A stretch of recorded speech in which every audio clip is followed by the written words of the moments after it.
to their rod.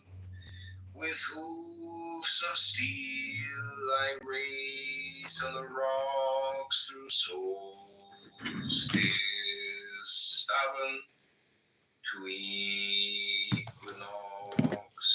And I rave, and I rape, and I rip, and I rend, everlasting world without end.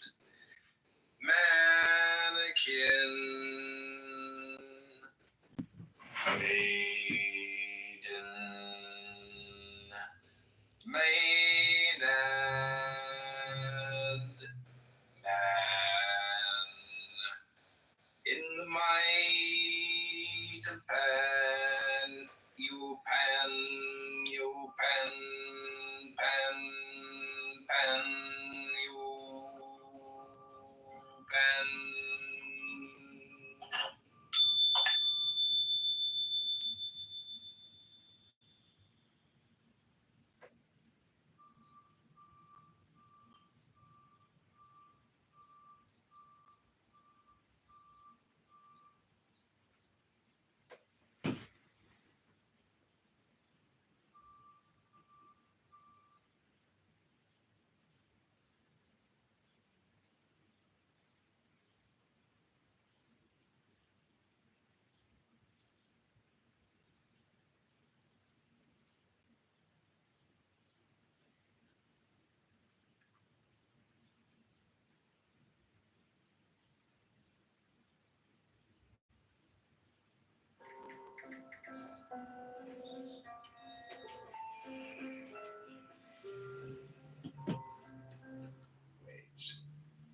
As the night advanced, the waves became larger and larger. They swept away the flowers in their vases. Even the Buddha in the shrine was inundated. Before dawn, the temple was nothing but the ebb and flow of an immense sea. In the morning, the teacher found Onami meditating, a faint smile on his face. He patted the wrestler's shoulder. "Now nothing can disturb you," he said.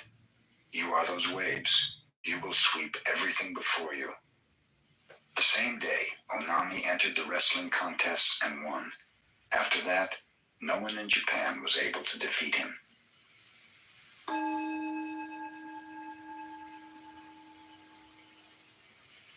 Ryokan, a Zen master, lived the simplest kind of life in a little hut at the foot of a mountain. One evening, a thief visited the hut, only to discover there was nothing in it to steal. Ryokan returned and caught him. "You may have come a long way to visit me," he told the prowler, "and you should not return empty-handed. Please take my clothes as a gift." The thief was bewildered. He took the clothes and slunk away. Ryokan sat naked watching the moon. "Poor fellow," he mused. "I wish I could give him this beautiful moon."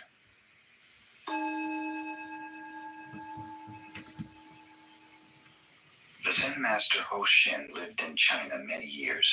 Then he returned to the northeastern part of Japan, where he taught his disciples. When he was getting very old, he told them a story he had heard in China. This is the story. One year, on the 25th of December, Tokufu, who was very old, said to his disciples, "I'm not going to be alive next year, so you fellows should treat me well this year." The pupils thought he was joking, but since he was a great-hearted teacher, each of them in turn treated him to a feast on succeeding days of the departing year. On the eve of the new year, Tokufu concluded, "You have been good to me. I shall leave you tomorrow afternoon when the snow has stopped." The disciples laughed, thinking he was aging and talking nonsense since the night was clear and without snow. But at midnight, snow began to fall, and the next day they did not find their teacher about. They went to the meditation hall. There he had passed on. Hoshin, who related this story, told his disciples, "It is not necessary for a Zen master to predict his passing, but if he really wishes to do so, he can." "Can you?" someone asked. "Yes," answered Hoshin. "I will show you what I can do 7 days from now." None of the disciples believed him, and most of them had even forgotten the conversation when Hoshin called them together. 7 days ago, he remarked, I said I was going to leave you. It is customary to write a farewell poem, but I am neither a poet nor calligrapher. Let one of you inscribe my last words. His followers thought he was joking, but one of them started to write. Are you ready? Hoshin asked. Yes, sir, replied the writer. Then Hoshin dictated. I came from brilliancy and return to brilliancy. What is this? The poem was 1 line short of the customary 4, so the disciple said, Master, we are 1 line short. Hoshin, with the roar of a conquering lion, shouted, Ka! And was gone.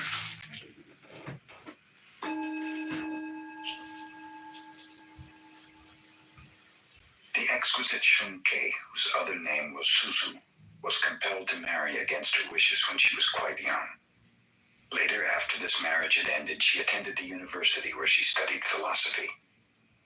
To see Shunke was to fall in love with her. Moreover, wherever she went, she herself fell in love with others.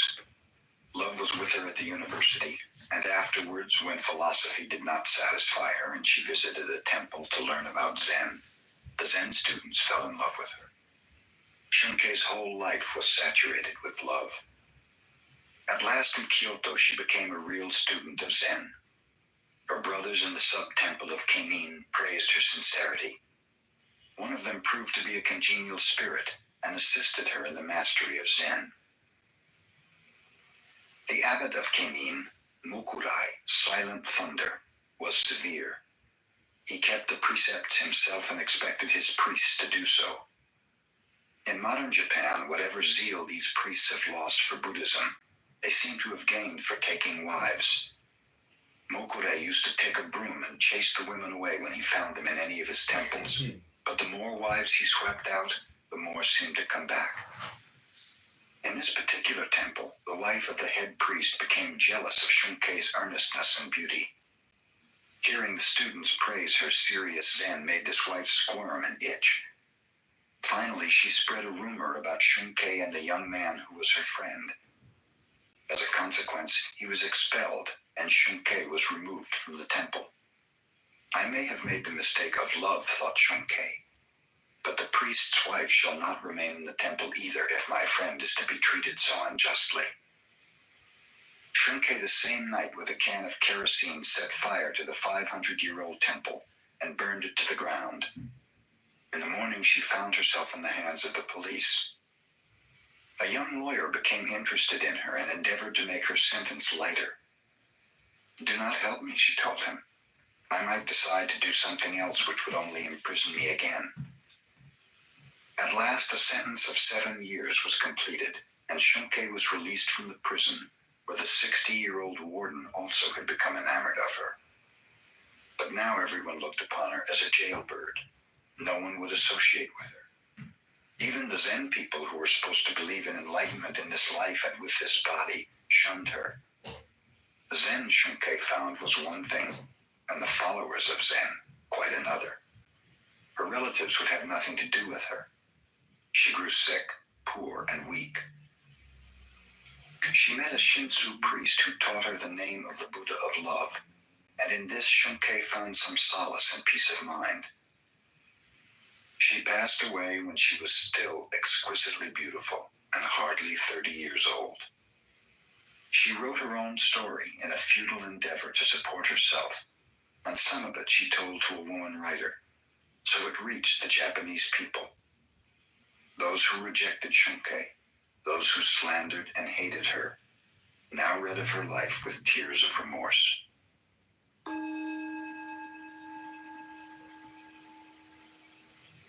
In Tokyo in the Meiji era, there lived 2 prominent teachers of opposite characteristics. One, Unsho, an instructor in Shingon, kept Buddha's precepts scrupulously. He never drank intoxicants, nor did he eat after 11 o'clock in the morning. The other teacher, Tanzan, a professor of philosophy at the Imperial University, never observed the precepts. When he felt like eating, he ate, and when he felt like sleeping in the daytime. He slept. One day, Unsho visited Tanzan, who was drinking wine at the time, not even a drop of which is supposed to touch the tongue of a Buddhist. "Hello, brother," Tanzan greeted him. "Won't you have a drink?" "I never drink," exclaimed Unsho solemnly. "For one who does not drink is not even human," said Tanzan. "Do you mean to call me inhuman just because I do not indulge in intoxicating liquids?" exclaimed Unsho in anger. "Then if I am not human, what am I?" "A Buddha," answered Tanzan.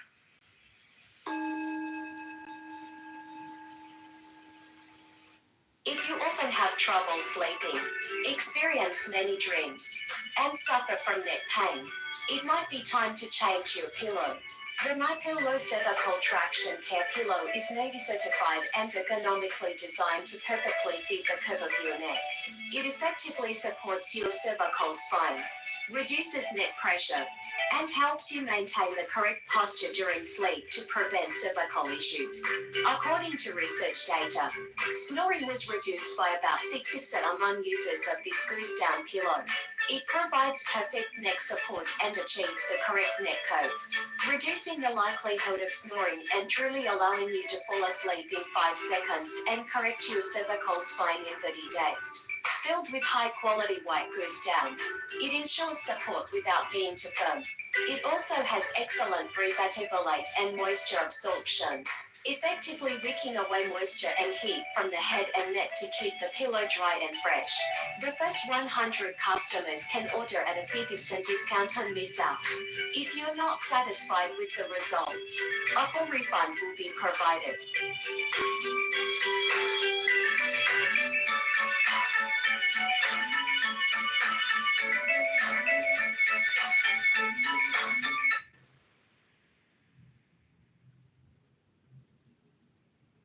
Hi, welcome to the pharmacy. Ay, mijo, dile que si tiene algo para el dolor de cuerpo y que no sea muy caro. Hi, do you have something for body aches? But like the Mexican monk approved kind? Ah, y que no me dé sueño como la vez pasada. Literal, soy su traductor desde los 12 años. Perdón, desde los 18.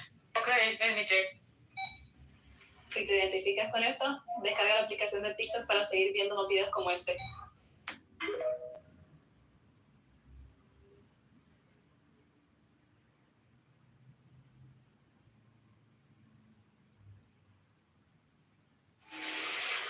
Showun became a teacher of Soto Zen.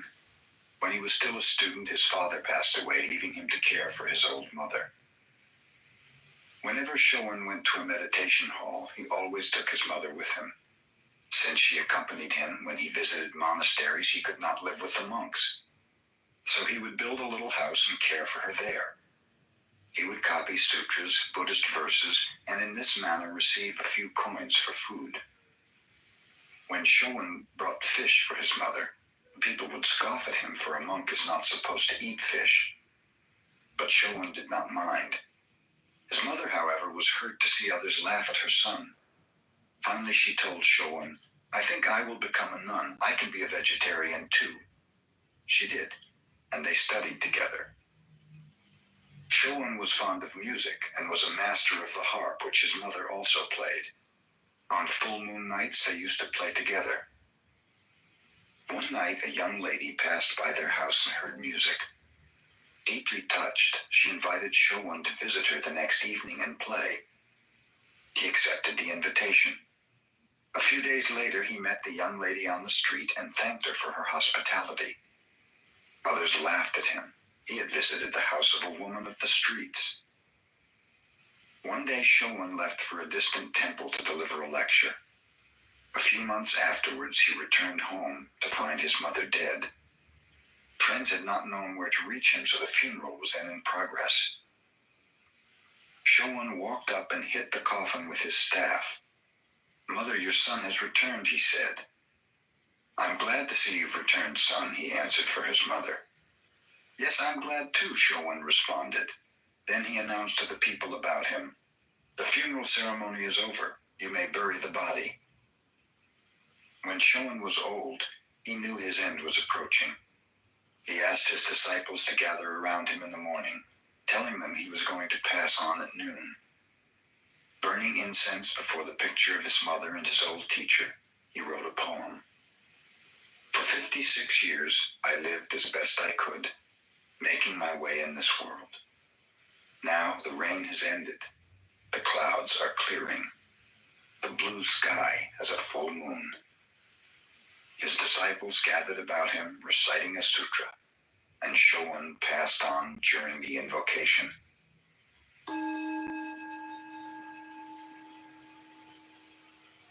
A university student, while visiting Gasan, asked him, "Have you ever read the Christian Bible?" "No, read it to me," said Gasan. The student opened the Bible and read from St. Matthew.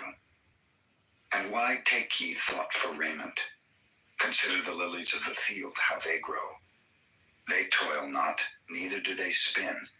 And yet I say unto you that even Solomon in all his glory was not arrayed like one of these.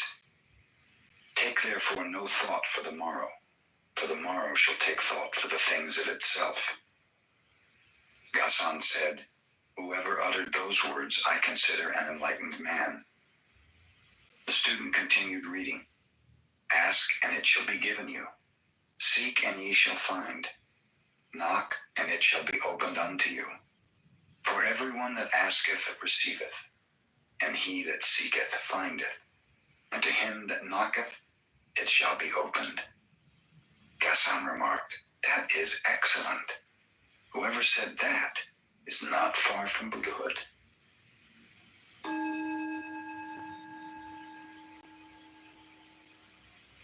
Buddha told a parable in a sutra. A man traveling across a field encountered a tiger. He fled, the tiger after him. Coming to a precipice, he caught hold of the root of a wild vine and swung himself down over the edge. The tiger sniffed at him from above. Trembling, the man looked down to where, far below, another tiger was waiting to eat him. Only the vine sustained him. Two mice, one white and one black, little by little started to gnaw away the vine. The man saw a luscious strawberry near him. Grasping the vine with one hand, he plucked the strawberry with the other. How sweet it tasted!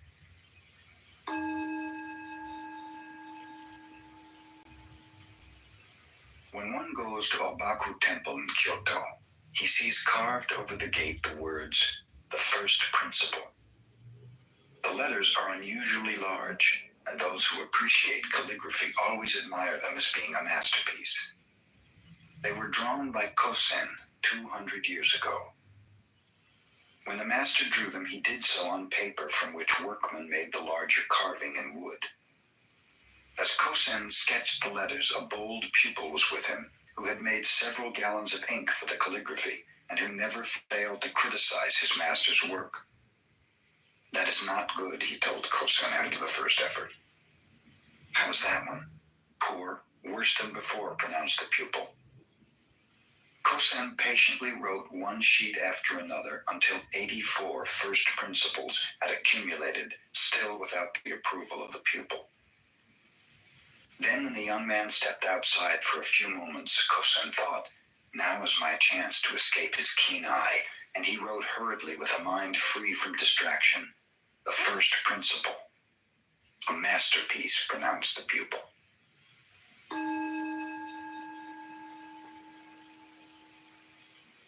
Jiun, a Shingon master, was a well-known Sanskrit scholar of the Tokugawa era. When he was young, he used to deliver lectures to his brother's students. His mother heard about this and wrote him a letter. "Son, I do not think you became a devotee of the Buddha because you desire to turn into a walking dictionary for others. There is no end to information and commentation, glory and honor. I wish you would stop this lecture business. Shut yourself up in a little temple in a remote part of the mountain. Devote your time to meditation, and in this way, attain true realization."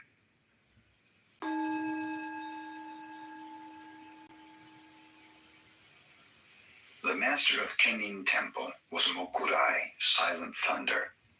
He had a little protege named Toyo, who was only 12 years old. Toyo saw the older disciples visit the master's room each morning and evening to receive instructions in sanzen, or personal guidance, in which they were given koans to stop mind wandering. Toyo wished to do a sanzen also. Wait a while, said Mokurai. You're too young. But the child insisted, so the teacher finally consented. In the evening, little Toyo went at the proper time to the threshold of Mokurai's sanzen room.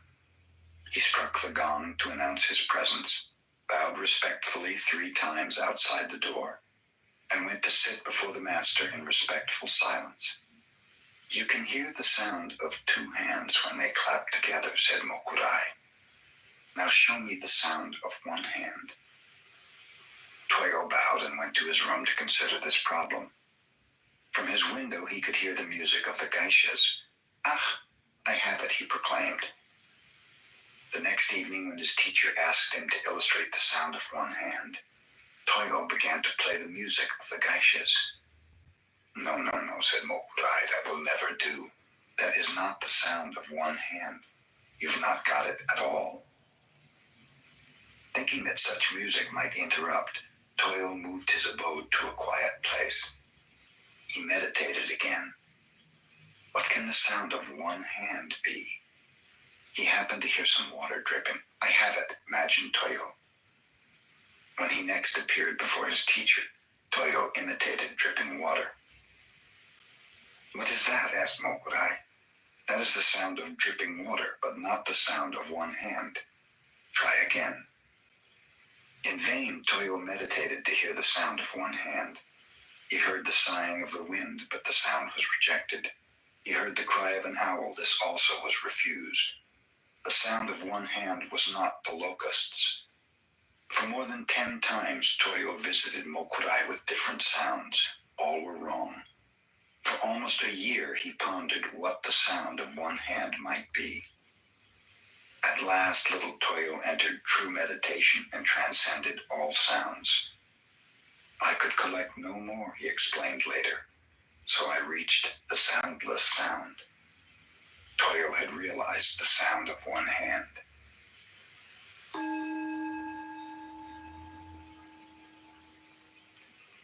Soyen Shakun, the first Zen teacher to come to America, said, My heart burns like fire, but my eyes are as cold as dead ashes. He made the following rules which he practiced every day of his life. In the morning before dressing, light incense and meditate. Retire at a regular hour. Partake of food at regular intervals. Eat with moderation and never to the point of satisfaction. Receive a guest with the same attitude you have when alone. When alone, maintain the same attitude you have in receiving guests. Watch what you say, and whatever you say, practice it. When an opportunity comes, do not let it pass by, yet always think twice before acting. Do not regret the past, look to the future.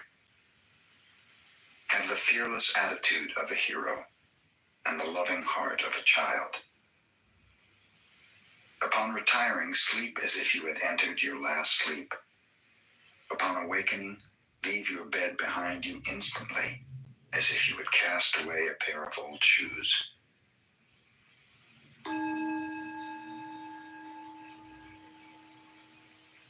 When Eishun, the Zen nun, was past 60 and about to leave this world, she asked some monks to pile up wood in the yard.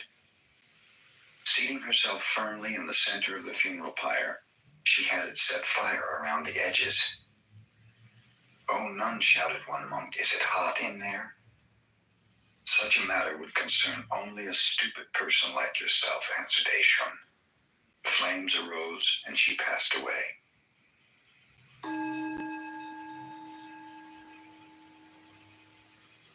A farmer requested a Tendai priest to recite sutras for his wife who had died. After the recitation was over, the farmer asked, "Do you think my wife will gain merit from this?" Not only your wife, but all sentient beings will benefit from the recitation of sutras, answered the priest. If you say all sentient beings will benefit, said the farmer, my wife may be very weak and others will take advantage of her, getting the benefit she should have. So please, recite sutras just for her. The priest explained that it was the desire of a Buddhist to offer blessings and wish merit for every living being. That is a fine teaching, concluded the farmer, but please make one exception. I have a neighbor who is rough and mean to me. Just exclude him from all those sentient beings.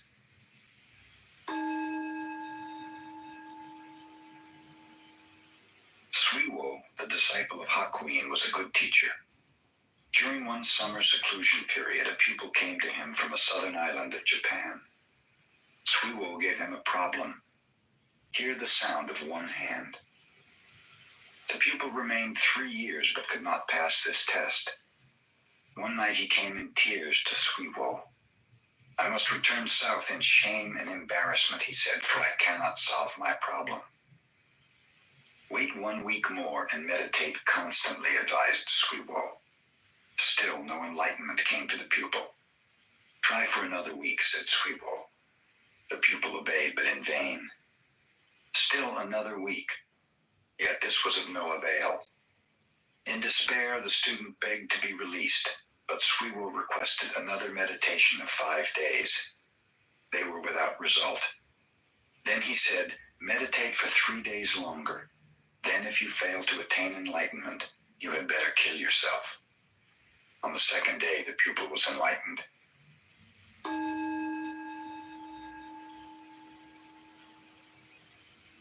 Provided he makes and wins an argument about Buddhism with those who live there, any wandering monk can remain in the Zen temple.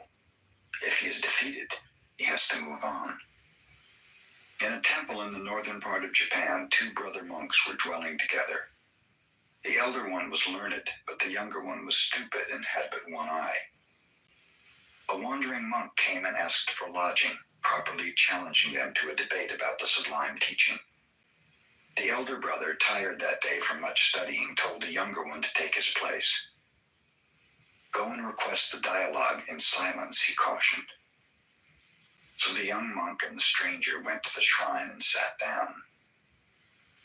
Shortly afterwards, the traveler rose and went into the elder brother and said, Your young brother is a wonderful fellow. He defeated me. Relate the dialogue to me, said the elder one. Well, explained the traveler, first I held up one finger, representing Buddha, the enlightened one. So he held up 2 fingers, signifying Buddha and his teaching. I held up 3 fingers, representing Buddha, his teaching, and his followers living the harmonious life. Then he shook his clenched fist in my face, indicating that all 3 come from one realization. Thus he won, and so I have no right to remain here. With this, the traveler left. Where's that fellow? Asked the younger one, running into his elder brother. I understand you won the debate. Won nothing. I'm going to beat him up. Tell me the subject of the debate, asked the elder one. Why, the minute he saw me, he held up one finger, insulting me by insinuating that I have only one eye. Since he was a stranger, I thought I would be polite to him, so I held up 2 fingers, congratulating him that he has 2 eyes. Then the impolite wretch held up 3 fingers, suggesting that between us we only have 3 eyes. So I got mad and started to punch him, but he ran out and that ended it.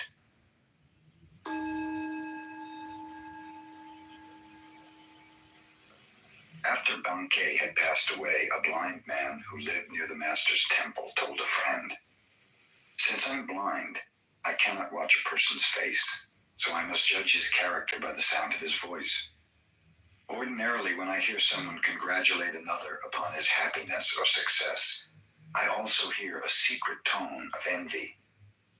When condolence is expressed for the misfortune of another, I hear pleasure and satisfaction, as if the one condoling was really glad there was something left to gain in his own world. In all my experience, however, Bankei's voice was always sincere. Whenever he expressed happiness, I heard nothing but happiness, and whenever he expressed sorrow, sorrow was all I heard.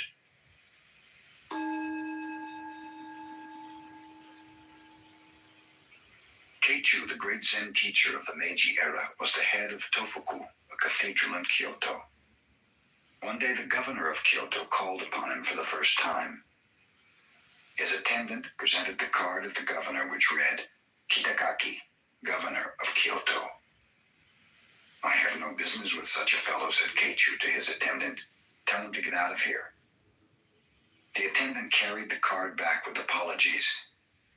That was my error, said the governor, and with a pencil he scratched out the words, Governor of Kyoto. Ask your teacher again.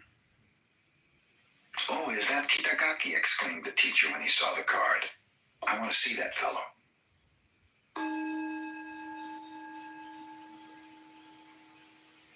When Banzan was walking through a market, he overheard a conversation between a butcher and his customer. Give me the best piece of meat you have, said the customer.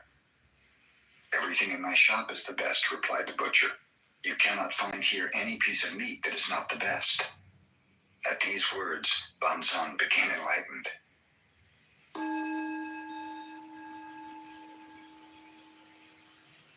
Mokusen Hiki was living in a temple in the province of Tamba.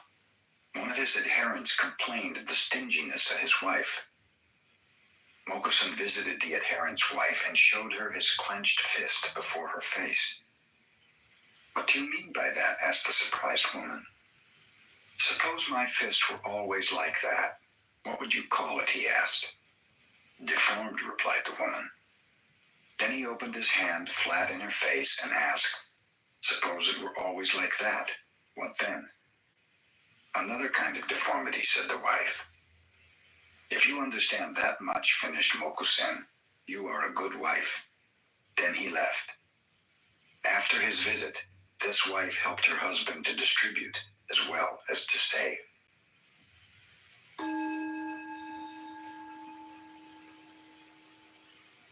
Mokugen was never known to smile until his last day on earth. When his time came to pass away, he said to his faithful ones, You have studied under me for more than 10 years. Show me a real interpretation of Zen. Whoever expresses this most clearly shall be my successor and receive my robe and bowl. Everyone watched Mokugen's severe face, but no one answered. Incho, a disciple who had been with his teacher for a long time, moved near the bedside. He pushed forward the medicine cup a few inches. This was his answer to the command. The teacher's face became even more severe. Is that all you understand? He asked. Encho reached out and moved the cup back again. A beautiful smile broke over the features of Mokugen. You rascal, he told Encho. You have worked with me 10 years and have not yet seen my whole body. Take the robe and bowl. They belong to you.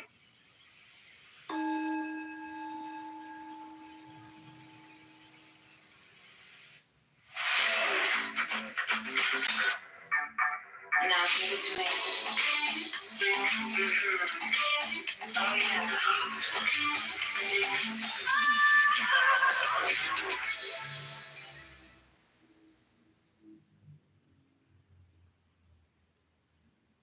When you're starting out with your finances, you want to see your money grow. Credit Karma can help you improve a low score and gives you tools to manage your spending and savings so your financial success can continue to bloom. Into it, Credit Karma.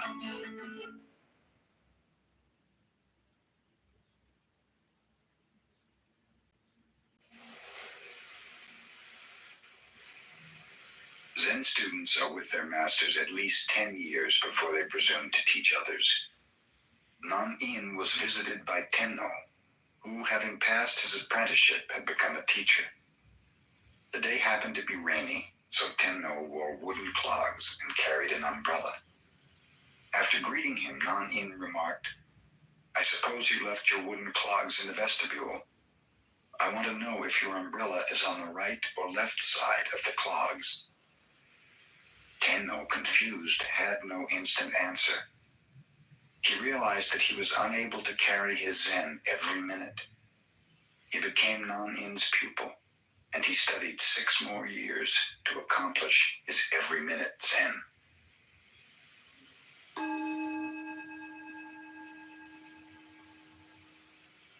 Subhuti was Buddha's disciple. He was able to understand the potency of emptiness, the viewpoint that nothing exists except in its relationship of subjectivity and objectivity. One day, Subhuti, in a mood of sublime emptiness, was sitting under a tree. Flowers began to fall about him. "We are praising you for your discourse on emptiness," the gods whispered to him. "But I have not spoken of emptiness," said Subhuti. "You have not spoken of emptiness. We have not heard emptiness," responded the gods. "This is the true emptiness." And blossoms showered upon Subhuti as rain.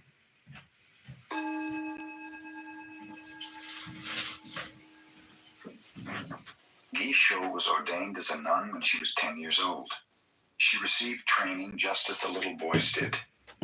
When she reached the age of 16, she traveled from one Zen master to another, studying with them all.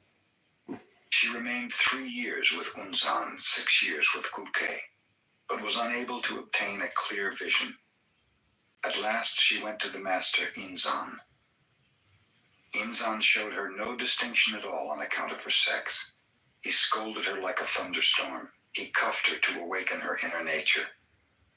Gisho remained with Inzan 13 years, and then she found that which she was seeking. In her honor, Inzan wrote a poem. "This nun studied 13 years under my guidance. In the evening, she considered the deepest koans. In the morning, she was wrapped in other koans. The Chinese nun Tetsuma surpassed all before her, and since Mujaku, none has been so genuine as this Gisho. Yet there are many more gates for her to pass through. She should receive still more blows from my iron fist." After Gisho was enlightened, she went to the province of Banshu, started her own Zen temple, and taught 200 other nuns until she passed away 1 year in the month of August.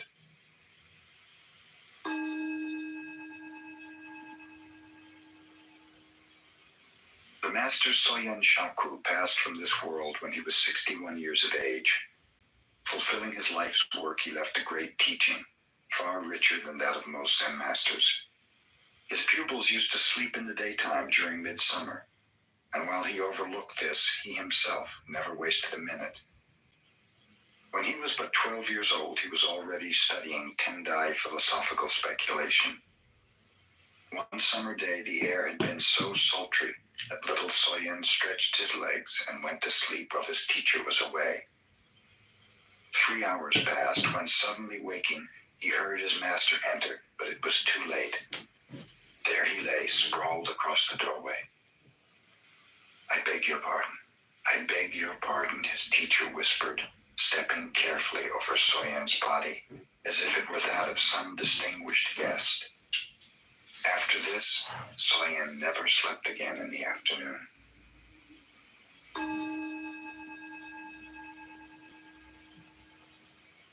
Our schoolmaster used to take a nap every afternoon related to the disciple of Soyen Shaku. We children asked him why he did it, and he told us, "I go to dreamland to meet the old sages just as Confucius did. When Confucius slept, he would dream of ancient sages and later tell his followers about them. It was extremely hot one day, so some of us took a nap. Our schoolmaster scolded us. We went to dreamland to meet the ancient sages, the same as Confucius did," we explained. "What was the message from those sages?" our schoolmaster demanded. One of us replied, "We went to dreamland and met the sages and asked them if our schoolmaster came there every afternoon, but they said they had never seen any such fellow."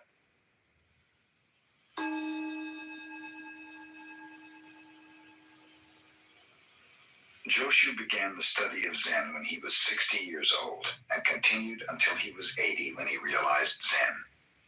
He taught from the age of 80 until he was 120. A student once asked him, "If I haven't anything in my mind, what shall I do?" Joshu replied, throw it out. But if I haven't anything, how can I throw it out? Continued the questioner. Well, said Joshu, then carry it out.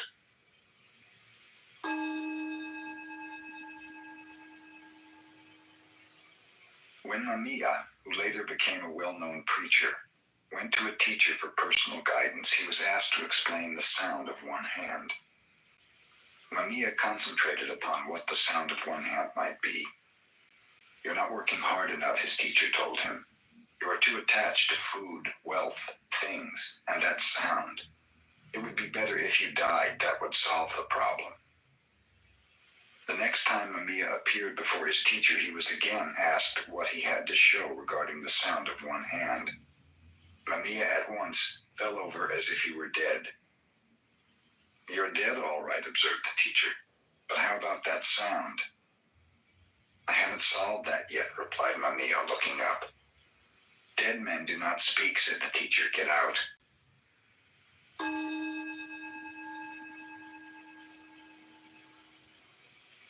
Tosui was a well-known Zen teacher of his time. He had lived in several temples and taught in various provinces.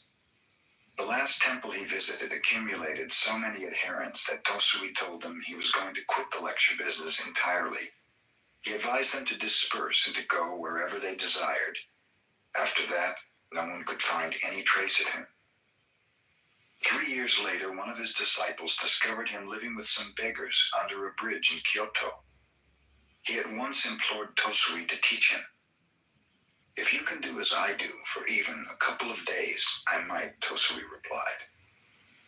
So the former disciple dressed as a beggar and spent a day with Tosui. The following day, one of the beggars died. Tosui and his pupil carried the body off at midnight and buried it on a mountainside.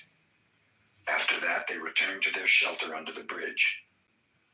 Tosui slept soundly the remainder of the night, but the disciple could not sleep. When morning came, Tosui said, "We do not have to beg food today. Our dead friend has left some over there." But the disciple was unable to eat a single bite of it. "I have said you could not do as I," concluded Tosui. "Get out of here and do not bother me again."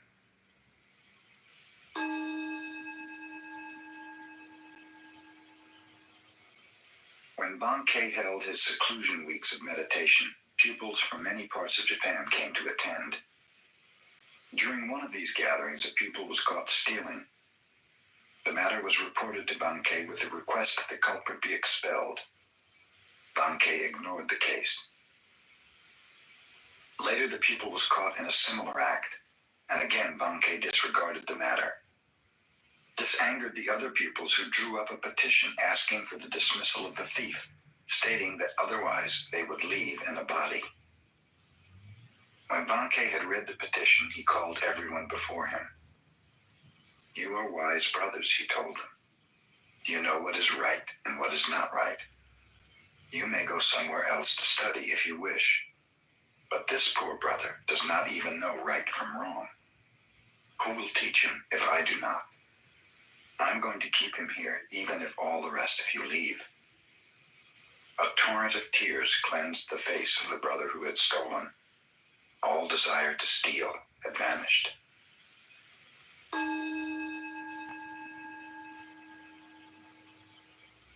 During the Kamakura period, Shinkan studied Tendai 6 years and then studied Zen 7 years. Then he went to China and contemplated Zen for 13 years more.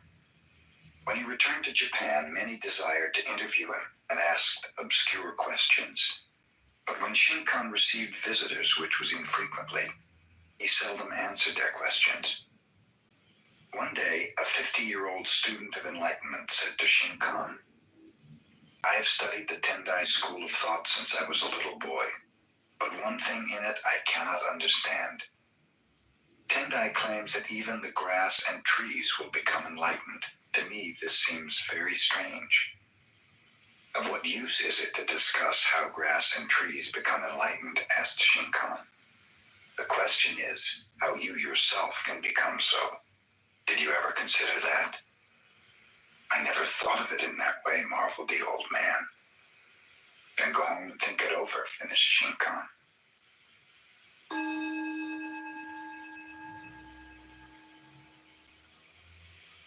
oldest nun, known as Ryonen, was born in 1797.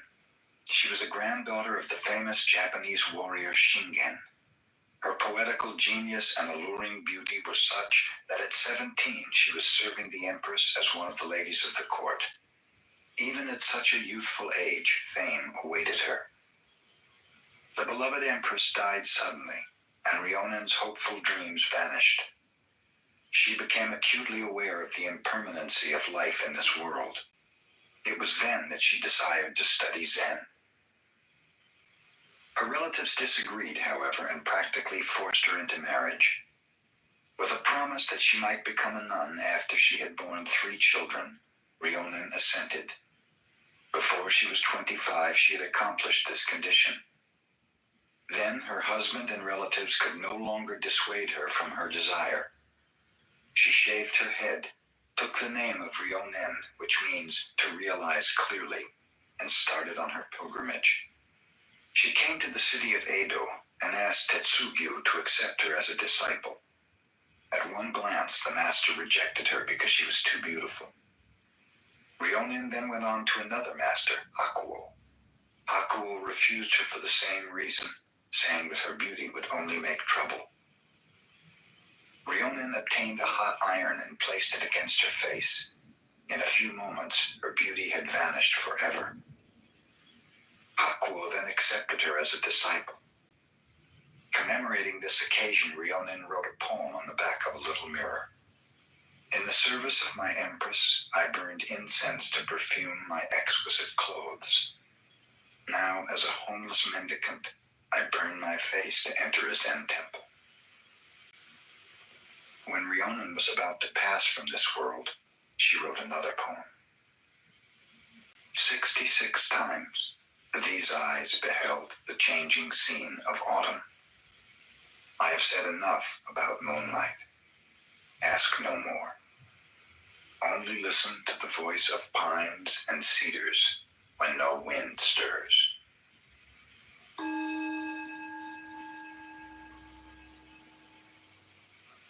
The cook monk Daidio at Bankai's monastery decided that he would take good care of his old teacher's health and give him only fresh miso, a paste of soybeans mixed with wheat and yeast that often ferments.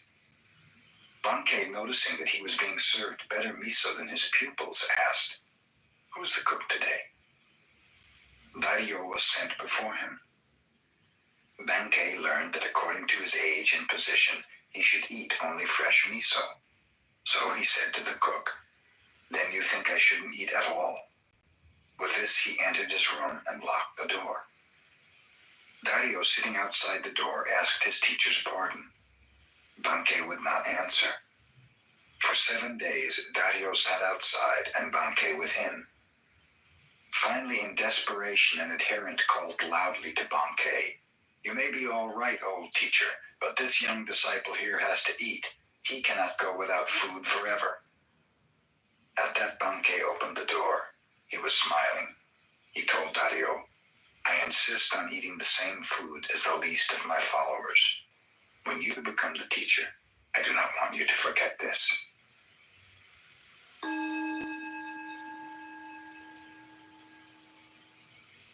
A student of Tendai, a philosophical school of Buddhism, came to the Zen abode of Gasan as a pupil.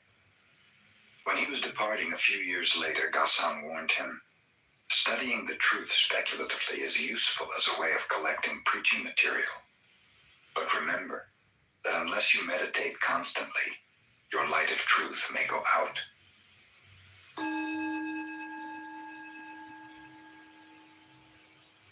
While Seisetsu was the master of Engaku in Kamakura, he required larger quarters since those in which he was teaching were overcrowded. Umezu Seibi, a merchant of Edo, decided to donate 500 pieces of gold called ryo toward the construction of a more commodious school. This money he brought to the teacher.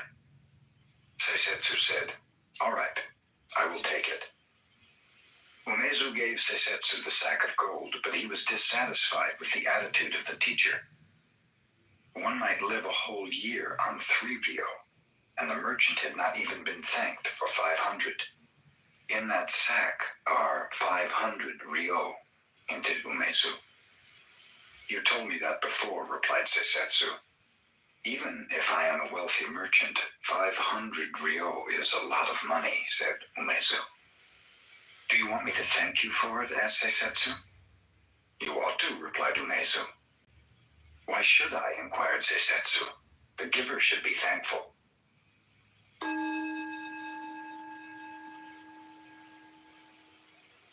Taiko, a warrior who lived in Japan before the Tokugawa era, studied Chan no Yu, tea etiquette, with Sen no Rikyu, a teacher of that aesthetical expression of calmness and contentment.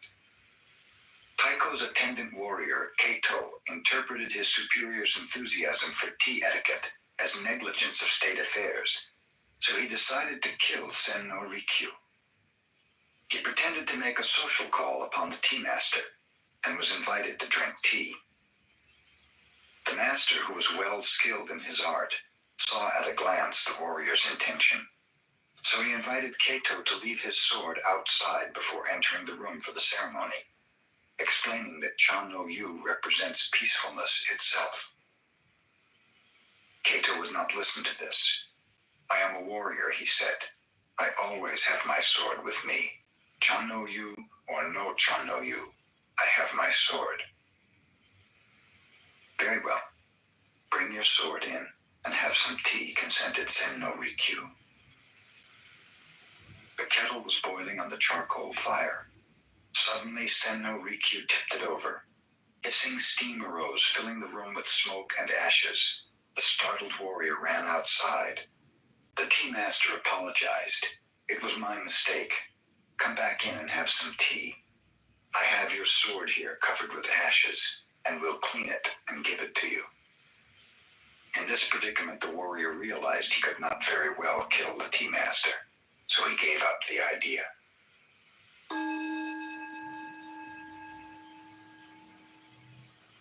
Just before Ninakawa passed away, the Zen master Ikkyu visited him. Shall I lead you on? Ikkyu asked.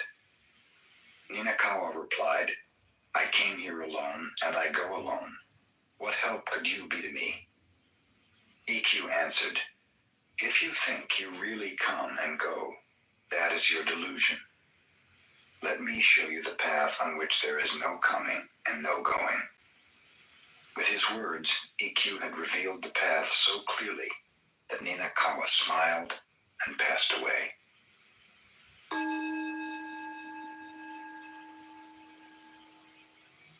A soldier named Nobushige came to Hakuin and asked, is there really a paradise and a hell? Who are you? Inquired Hakuin. I am a samurai, the warrior replied. You, a soldier? Exclaimed Hakuin. What kind of ruler would have you as his guard? Your face looks like that of a beggar. Nobushige became so angry that he began to draw his sword, but Hakuin continued. So you have a sword. Your weapon is probably much too dull to cut off my head. As Nobushige drew his sword, Hakuin remarked, here open the gates of hell. At these words, the samurai, perceiving the master's discipline, sheathed his sword and bowed. Here open the gates of paradise, said Hakuin.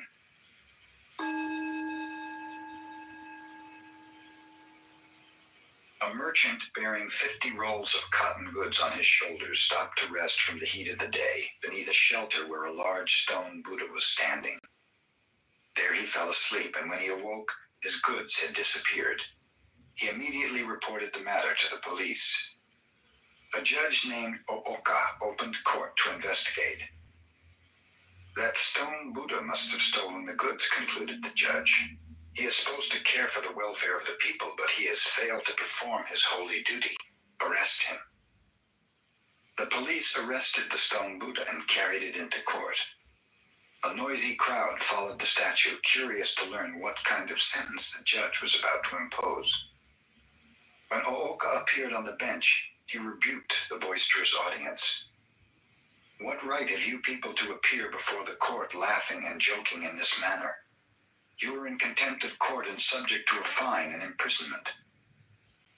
The The people hastened to apologize.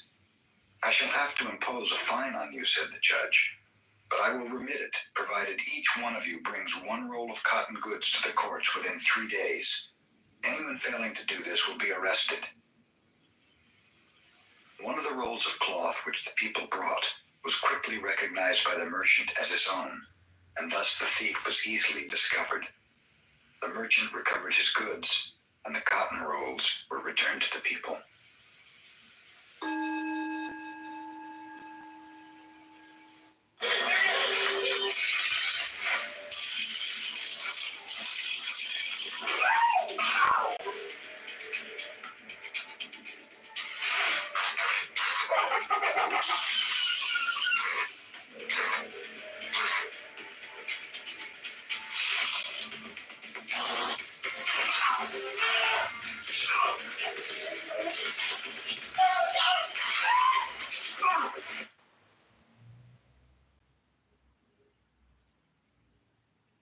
You can order almost anything off of the internet these days, so why aren't you doing the same with your contact lenses? Seriously, I remember going out of my way just to drive all the way to the eye doctor, only to pay for overpriced contact lenses. But it's 2024, you should be using the 1-800-CONTACTS app or ordering online, and with just a few taps or clicks, you can have your contact lenses headed straight to your door super fast. And when I say super fast, I mean fast. There's an overnight shipping option, so you never have to worry about waiting too long for your contacts. So for me, when I rely heavily on my eyesight at photo shoots or video shoots for clients, I never have to worry about running out of contacts ever again. So if you're busy like me, or you're an introvert like me and you really just don't want to go back to the eye doctor to reorder those contacts, give online ordering with 1-800-CONTACTS a try. It's faster and easier than ever.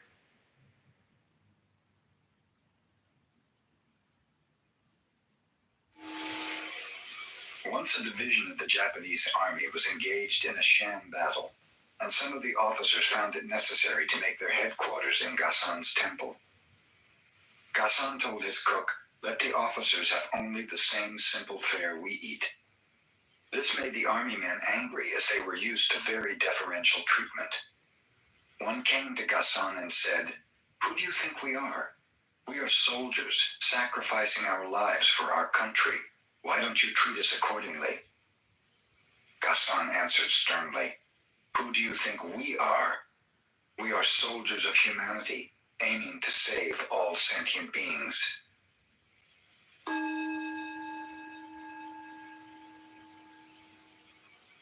Zenkai, the son of a samurai, journeyed to Edo and there became the retainer of a high official.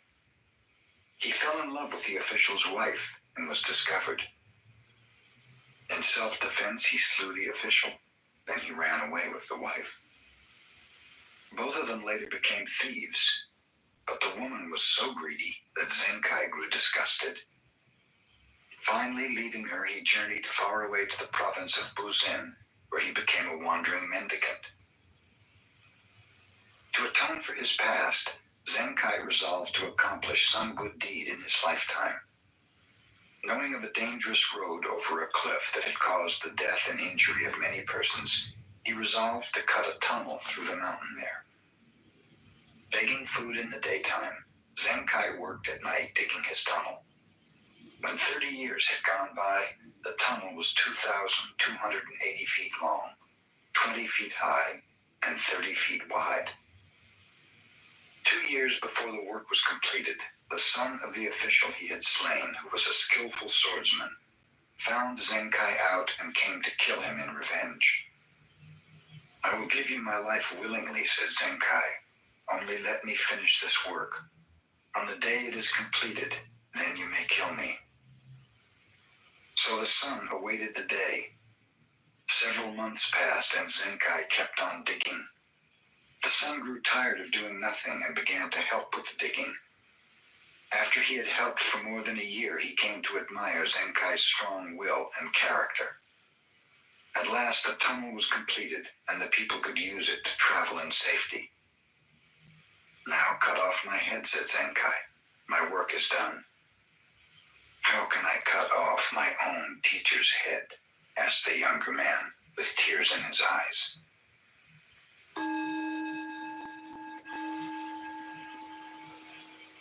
A great Japanese warrior named Nobunaga decided to attack the enemy, although he had only 1/10 the number of men the opposition commanded.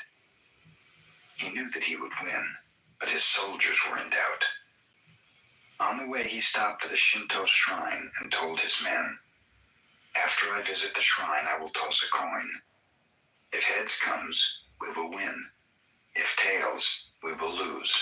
Destiny holds us in her hand." Nobunaga entered the shrine and offered a silent prayer. He came forth and tossed a coin. Heads appeared. His soldiers were so eager to fight that they won their battle easily. "No one can change the hand of destiny," his attendant told him after the battle. "Indeed not," said Nobunaga, showing a coin which had been doubled, with heads facing either way.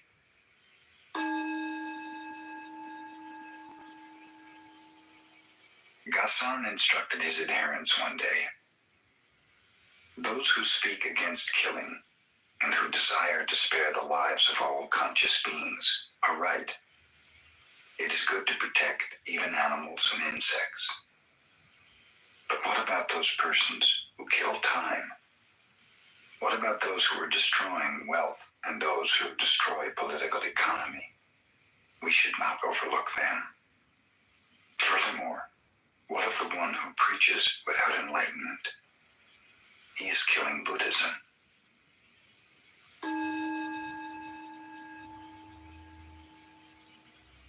A young wife fell sick and was about to die. "I love you so much," she told her husband. "I do not want to leave you. Do not go from me to any other woman. If you do, I will return as a ghost and cause you endless trouble." Soon the wife passed away. The husband respected her last wish for the first 3 months, but then he met another woman and fell in love with her. They became engaged to be married. Immediately after the engagement, a ghost appeared every night to the man, blaming him for not keeping his promise. The ghost was clever too. She told him exactly what had transpired between himself and his new sweetheart. Whenever he gave his fiancée a present, the ghost would describe it in detail. She would even repeat conversations, and it so annoyed the man that he could not sleep. Someone advised him to take his problem to a Zen master who lived close to the village. At length, in despair, the poor man went to him for help. "Your former wife became a ghost and knows everything you do," commented the master. "Whatever you do or say, whatever you give your beloved, she knows. She must be a very wise ghost. Really, you should admire such a ghost. The next time she appears, bargain with her. Tell her that she knows so much you can hide nothing from her, and that if she will answer you one question, you promise to break your engagement and remain single." "What is the question I must ask her?" inquired the man. The master replied, "Take a large handful of soybeans and ask her exactly how many beans you hold in your hand. If she cannot tell you, you will know she is only a figment of your imagination and will trouble you no longer." The next night, when the ghost appeared, the man flattered her and told her that she knew everything. "Indeed," replied the ghost, "and I know you went to see that Zen master today." "And since you know so much," demanded the man, "tell me how many beans I hold in this hand." There was no longer any ghost to answer the question.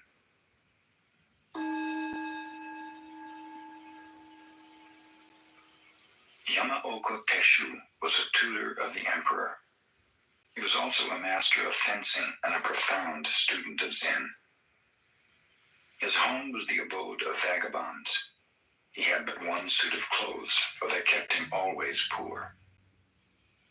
The emperor, observing how worn his garments were, gave Yamaoka some money to buy new ones. The next time Yamaoka appeared, he wore the same old outfit. "What became of the new clothes, Yamaoka?" asked the emperor. "I provided clothes for the children of your majesty," explained Yamaoka.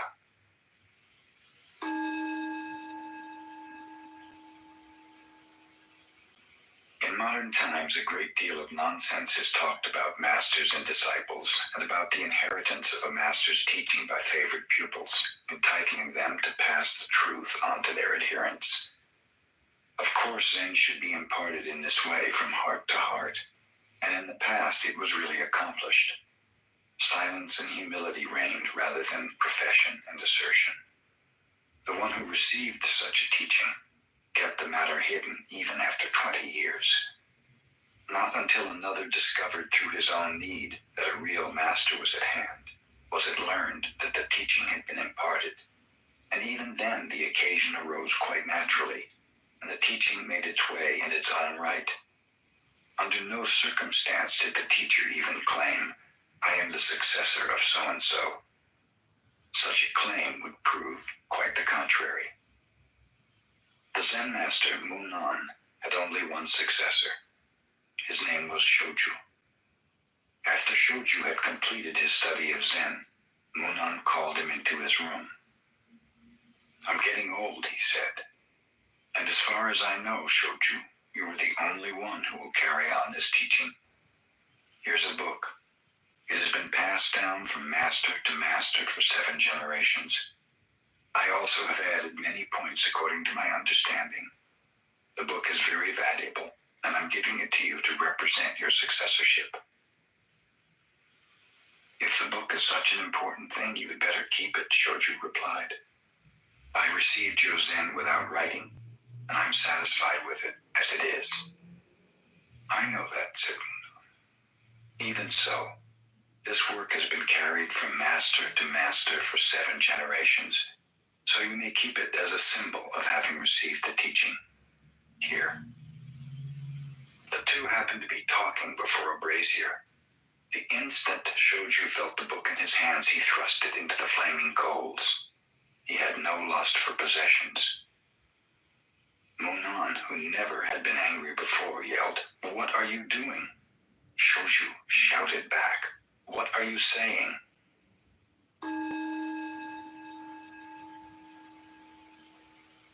After Kakuwa visited the emperor, he disappeared and no one knew what became of him. He was the first Japanese to study Zen in China, but since he showed nothing of it, save one note, he is not remembered for having brought Zen into his country. Kakuwa visited China and accepted the true teaching. He did not travel while he was there. Meditating constantly, he lived on a remote part of a mountain. Whenever people found him and asked him to preach, he would say a few words and then move to another part of the mountain where he could be found less easily. The emperor heard about Kakuwa when he returned to Japan and asked him to preach Zen for his edification and that of his subjects. Kakuwa stood before the emperor in silence. He then produced a flute from the folds of his robe and blew one short note. Bowing politely, he disappeared.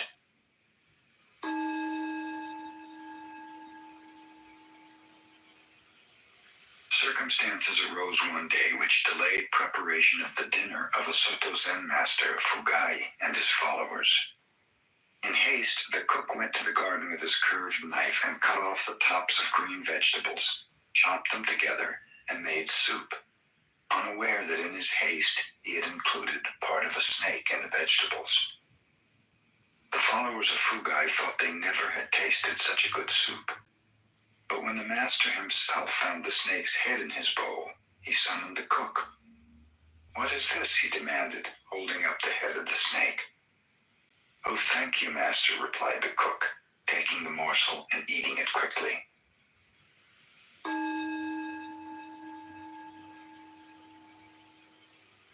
Sozan, a Chinese Zen master, was asked by a student, "What is the most valuable thing in the world?" The master replied, "The head of a dead cat." "Why is the head of a dead cat the most valuable thing in the world?" inquired the student. Sozan replied, "Because no one can name its price."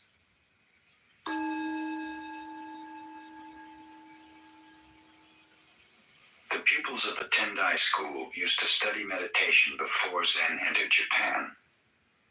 4 of them who were intimate friends promised one another to observe 7 days of silence. On the first day, all were silent. Their meditation had begun auspiciously. But when night came and the oil lamps were growing dim, one of the pupils could not help exclaiming to a servant, "Fix those lamps." The second pupil was surprised to hear the first one talk. "We're not supposed to say a word," he remarked. "You two are stupid. Why did you talk?" asked the third. "I'm the only one who has not talked," concluded the fourth pupil.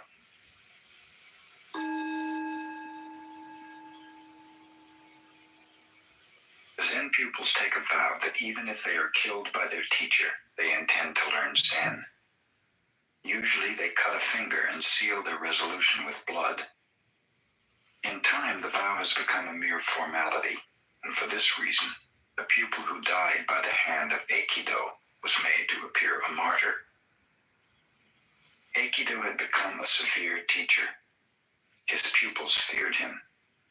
One of them on duty striking the gong to tell the time of day missed his beats when his eye was attracted by a beautiful girl passing the temple gate. At that moment, Aikido, who was directly behind him, hit him with a stick, and the shock happened to kill him. The pupil's guardian, hearing of the accident, went directly to Aikido. Knowing that he was not to blame, he praised the master for his severe teaching. Aikido's attitude was just the same as if the pupil were still alive. After this took place, he was able to produce under his guidance more than 10 enlightened successors, a very unusual number.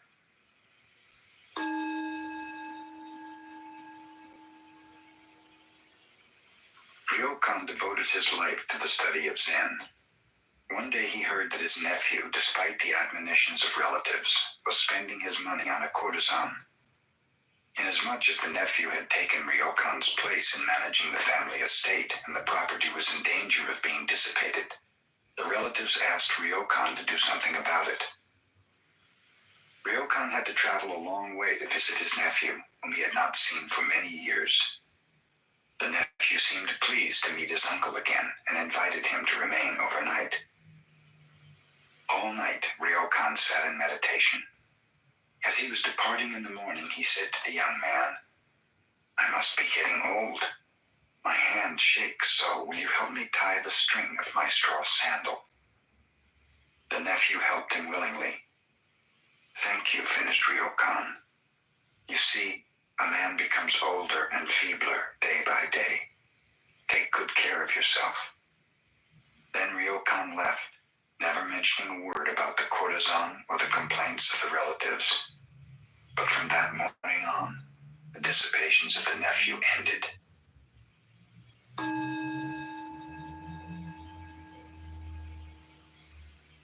A Zen student came to Bankei and complained, "Master, I have an ungovernable temper. How can I cure it?" "You have something very strange," replied Bankei. "Let me see what you have."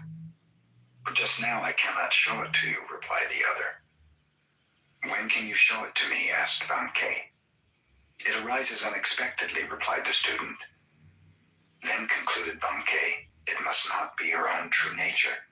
If it were, you could show it to me at any time. When you were born, you did not have it, and your parents did not give it to you. Think that over."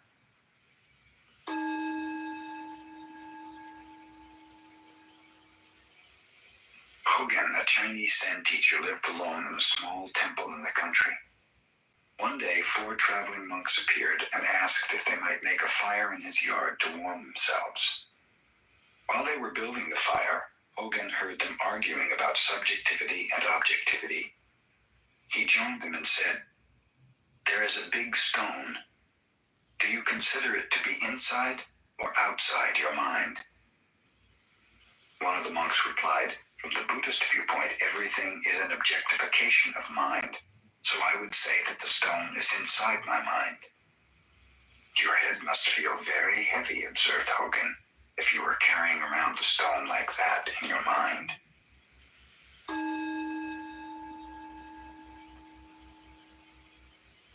A rich rich man asked Singai to write something for the continued prosperity of his family so that it might be treasured from generation to generation. Singai obtained a large sheet of paper and wrote, "Father dies, son dies, grandson dies." The rich man became angry. "I asked you to write something for the happiness of my family. Why do you make such a joke as this?" "No joke is intended," explained Singai. "If before you yourself die, your son should die, this would grieve you greatly. If your grandson should pass away before your son, both of you would be broken-hearted. If your family, generation after generation, passes away in the order I have named, it will be the natural course of life. I call this real prosperity."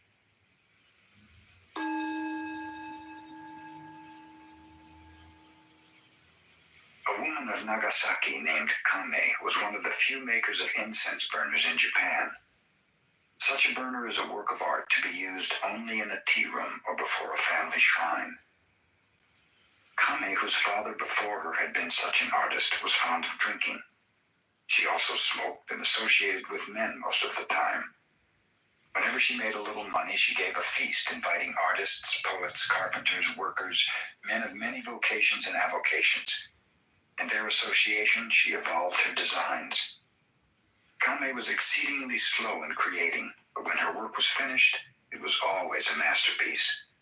Her burners were treasured in homes whose womenfolk never drank, smoked, or associated freely with men. The mayor of Nagasaki once requested Kame to design an incense burner for him.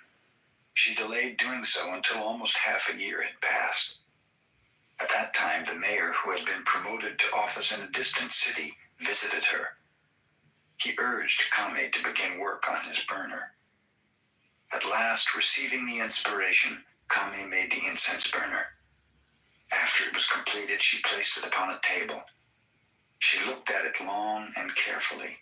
She smoked and drank before it as if it were her own company. All day she observed it. At last, picking up a hammer, Kame smashed it to bits. She saw it was not the perfect creation her mind demanded.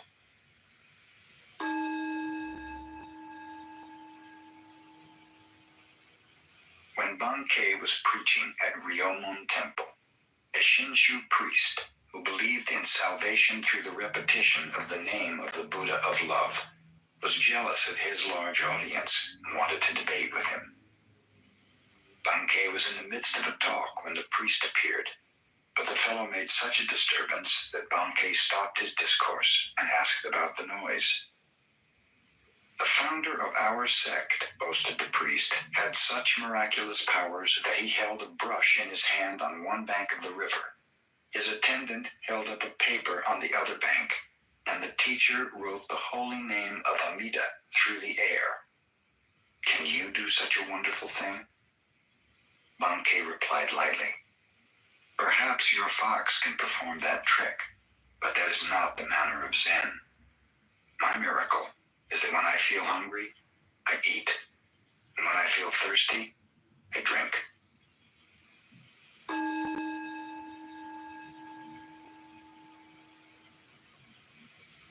Ready to lose the hat and regrow the hair?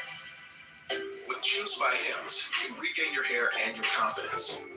Our chews are powered by clinically proven ingredients like minoxidil and finasteride, so you can grow thicker, fuller hair in 3 to 6 months. Your treatment is 100% personalized to your hair goals and comes at an affordable price that works for your budget, so you can step out with full confidence. Hats off to Hair Grow with treatment that works for you. Start today at hims.com.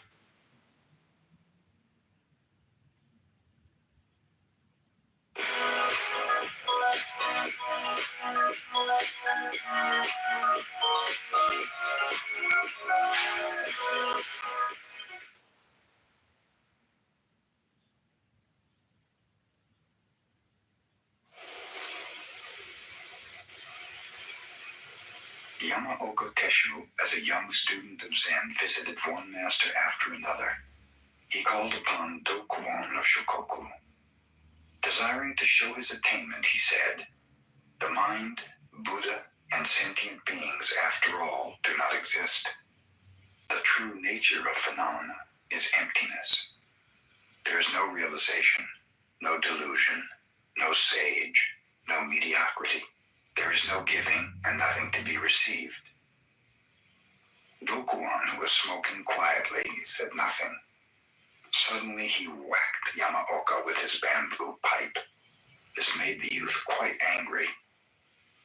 If nothing exists, inquired Dokuan, where did this anger come from?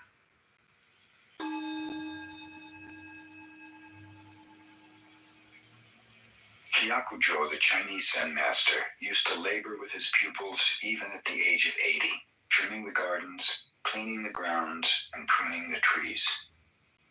The pupils felt sorry to see the old teacher working so hard, but they knew he would not listen to their advice to stop, so they hid away his tools. That day the master did not eat. The next day he did not eat, nor the next. He may be angry because we have hidden his tools, the pupils surmised. We had better put them back. The day they did, the teacher worked and ate the same as before. In the evening, he instructed them. No work, no food.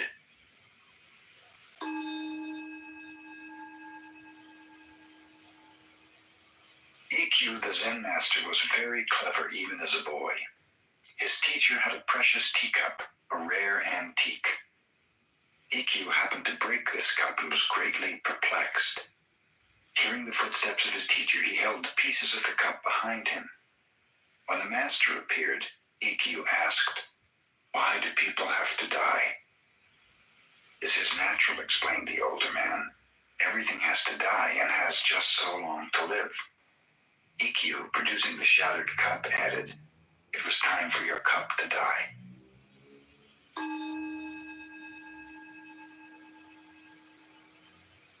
A Zen master named Keitan lived in the latter part of the Tokugawa era. He used to say, "There are three kinds of disciples. Those who impart Zen to others, those who maintain the temples and shrines, and then there are the rice bags and the clothes hangers." Gasan expressed the same idea. When he was studying under Tekisui, his teacher was very severe. Sometimes he even beat him. Other pupils would not stand this kind of teaching and quit. Gasan remained, saying, "A poor disciple utilizes a teacher's influence. A fair disciple admires a teacher's kindness. A good disciple grows strong under a teacher's discipline."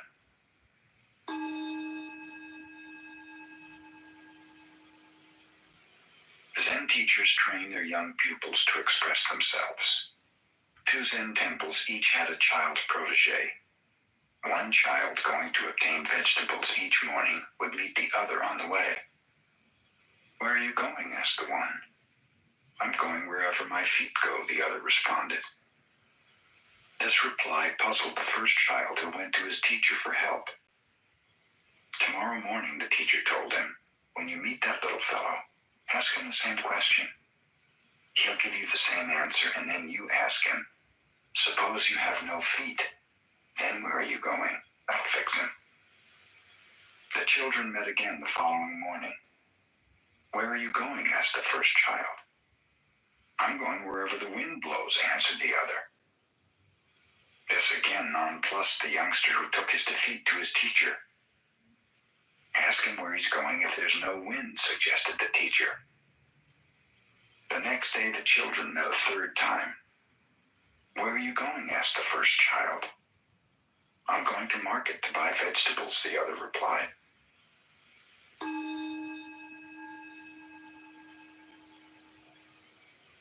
Tongam had studied with Sengai since childhood. When he was 20, he wanted to leave his teacher and visit others for comparative study, but Sengai would not permit this. Every time Tongam suggested it, Sengai would give him a rap on the head. Finally, Tongam asked an elder brother to coax permission from Sengai. This the brother did, and then reported to Tongam, "It is arranged. I have fixed it for you to start on your pilgrimage at once." Tongam went to Sengai to thank him for his permission. The master answered by giving him another rap. When Tongan related this to his elder brother, the other said, "What is the matter? Sengai has no business giving permission and then changing his mind. I'll tell him so." And off he went to see the teacher. "I did not cancel my permission," said Sengai. "I just wish to give him one last smack over the head. For when he returns, he'll be enlightened, and I will not be able to reprimand him again."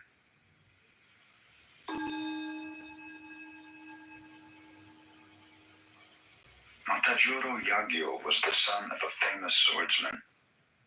His father, believing that his son's work was too mediocre to anticipate mastership, disowned him. So Matajuro went to Mount Futara, and there found the famous swordsman Banzo. But Banzo confirmed the father's judgment. "You wish to learn swordsmanship under my guidance?" asked Banzo. "You cannot fulfill the requirements." "But if I work hard, how many years will it take me to become a master?" persisted the youth. "The rest of your life," replied Banzo. "I cannot wait that long," explained Matajuro. I was just checking to see if I went "I'm viral. willing to pass through any hardship if only you will teach me. Let's check one If more I time. become your devoted servant, how I was long just might checking it to see be?" if I went viral. No. "Oh, maybe 10 years," Banzo Let's relented. check one more time. "My father's getting old. I was just checking to see if I went Take care viral. of him," continued No. Matajuro. "If I work Let's far check one more more time. intensely, how long will I was it just take checking me?" to see if I went viral. "Oh, maybe No. 30 years," said Banzo.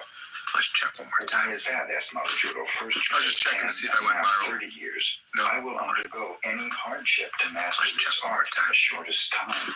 I was just checking to see if I went Said viral. Banzo, "In that case, No. you'll have to remain with me for 70 Let's check years. one more time. A man in such a hurry as I was you just are checking to get see if I went results viral. seldom learns No. quickly." "Very well," Let's check said the one more youth, time. understanding at last that he was being I was just checking to see if I went viral. patience. "I No. agree." Okay. Matajuro Let's was check one told more time. never to speak of fencing and I was just checking to see if I went viral. He cooked for his Okay. master, washed the dishes, made Let's his check one bed, more time. cleaned the yard, cared for the I was just checking to see if I went Without viral. a word of No. swordsmanship. Okay. 3 years Let's passed. check one more time. Still, Matajuro labored on. I was just checking to see if I went viral. Thinking of his future, No. he was sad. He had not even begun Let's to check one learn more the time. art to which he had devoted his life. I was just checking to see if I went viral. But one day, Banzo No. crept up behind him and gave him a terrific Let's check blow one with more a time. wooden sword. I was just checking to see if I went viral. Matajuro was cooking No. rice. Banjo again sprang upon him Let's check one more unexpectedly. time. After that, I was just checking to see if I went viral. Matajuro had to defend No. himself from unexpected thrusts. Let's check one Not more a time. moment passed in any day that he I was just did not checking to have see if I went viral. The taste of Banzo's No. sword. He learned so Let's check one more rapidly, time. he brought smiles to the face I was of just his checking to master. see if I went viral. Matajuro No. became the greatest swordsman in the land. Let's check one more time. I was just checking to see if I went viral. No. Okay. Let's check Encho one more was a time. famous storyteller. I was just checking to see if I went Love viral. stirred the hearts No. of his listeners. When he narrated the Let's check story one of more time. war, it was as if the listeners I was just checking to see if I went viral. battle. No. Okay. One day, Encho met Let's check one more time. Yamaoka a layman who had almost I was just checking to see if I went mastered viral. in Zen. No. Okay. "I understand," said Let's check one Yamaoka, more "you are time. the best storyteller in our land. I was just checking to see if I went You make viral. people cry or No. laugh at will. Tell Let's me my check one more favorite time. story of the Peach Boy. I was just checking When I to see was if I a went little viral. child, I used to sleep No. beside my mother, and she often related this Let's legend. check one more time. In the middle of the story, I would I was just checking to see if I went viral. tell it to me No. just as my mother did. Let's check one more time. Encho dared not attempt to do this. I was just checking to see if I went It was viral. the time to study. No. Okay. Several months later, he went Let's to check one more Yamamoto and said, "Please give I was me just the checking to see if I went opportunity to tell viral. you the story." No. Okay. "Some other day," answered Yamamoto. Let's check one more time. Encho was keenly I was just checking to see if I went viral. He studied further and tried again. Let's check one Yamaoka more time. rejected him many times. I was just checking to see if I went viral. Talk, Yamaoka would No. stop him, saying, "You're not yet like Let's my check one mother." more time. It took him I was just checking to see if I 5 went years to be viral. able to tell Yamaoka the legend as his mother had told it to him. Let's check one more In time. this way, Yamaoka I was just checking to see if I went viral. Zen to Encho. No. Okay. Let's check one more time. I was just checking to see if I went viral. Many pupils were studying meditation under the Zen master Let's check one more Sengai. time. One of them used to I was just checking to see if I went climb viral. over the temple wall No. and go to town on a pleasure jaunt. Let's check one more time. Sengai, inspecting the dormitory, I was just checking to see if I went viral. found this pupil missing No. one night and also discovered the high check stool one more time. he'd used to scale the wall. I was just checking to see if I went viral. Sengai removed the No. stool and stood there in its place. Let's check one more time. When the wanderer returned, I was just checking to see if I went not knowing viral. that Sengai was the stool. He put his feet on the master's Let's head check and one more jumped down into the grounds. I was just checking to see if I went What viral. he'd done, he was No. aghast. Sengai Let's said, check one more "It time. is very chilly in the early morning. I was just checking to see if I went Be viral. careful not to catch No. cold yourself." The pupil Let's check one more never time. went out at night again. I was just checking to see if I went viral. No? Okay. Let's check one more time. Matsui read I was just checking to see if I went viral. to one of his disciples who was about to die. Let's check one more time. The essence of your mind, I was just checking to see if I went viral. so it will No. never die. It is not an existence which is perishable. I was just checking to see if I went It viral. is not an emptiness which is a mere void. Let's check one more time. It has neither color. I was just checking to see if I went. It enjoys no pleasures and suffers no pain. I know you are very ill. Like a good Zen student, you are facing that sickness squarely. You may not know exactly who is suffering, but question yourself. What is the essence of this mind? Think only of this. You will need no more. Covet nothing. Your end, which is endless, is as a snowflake dissolving in the pure air.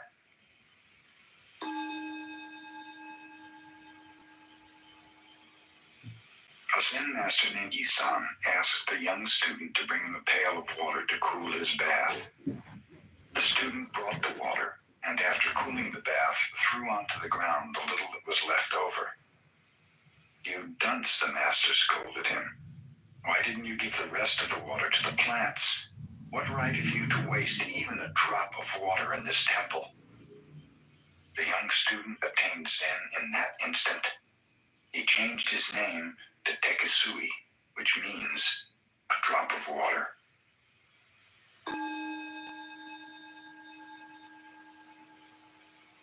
Tosui was the Zen master who left the formalism of temples to live under a bridge. No, I mean, it's fine for her to take on any of us that are theist. Going to be contrary to what we accept, and maybe we can have that out. But I don't want people to be So you're saying you're happy for her to get smashed so long as it's consensual? Right. Well, Sailor just presents points of view and then just like, there it is, man. Then you respond to her. She doesn't really engage the response. Sayla, have you met Andrew Kiss? She knows that when she's done that to Yeah, she's doing two things right now. She's knocking your evolution. She's saying you're a monkey, and evolution is fine. She's also flipping you off. Like how many times do you think like Timotheus is gonna like say like today? Like 1,000 times like, maybe like? Who's Timotheus? Who's that? Who the fuck is John, Like who just said that like? John, since you read so much and listen to our rooms all day, you surely understand the arguments very well, and you understand what a formal argument is, because you tell us, we need to read more and everything, so you understand it. So can you give a good formal argument for God? Like I can give you the structure of how to formulate an argument, like, and essentially like give you my theory and hypothesis, like for God, like. Okay. Andrew, why are you doing this? This guy's like a Muppet. This is what Andrew does. By the way, I saw you in Chili's. Do you want to talk to him? Yeah. Can I translate for him? What about Chilism, Andrew? That was epic. You and Matt, that was epic.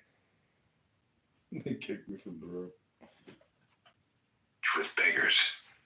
When he was getting very old, a friend helped him to earn his living without begging.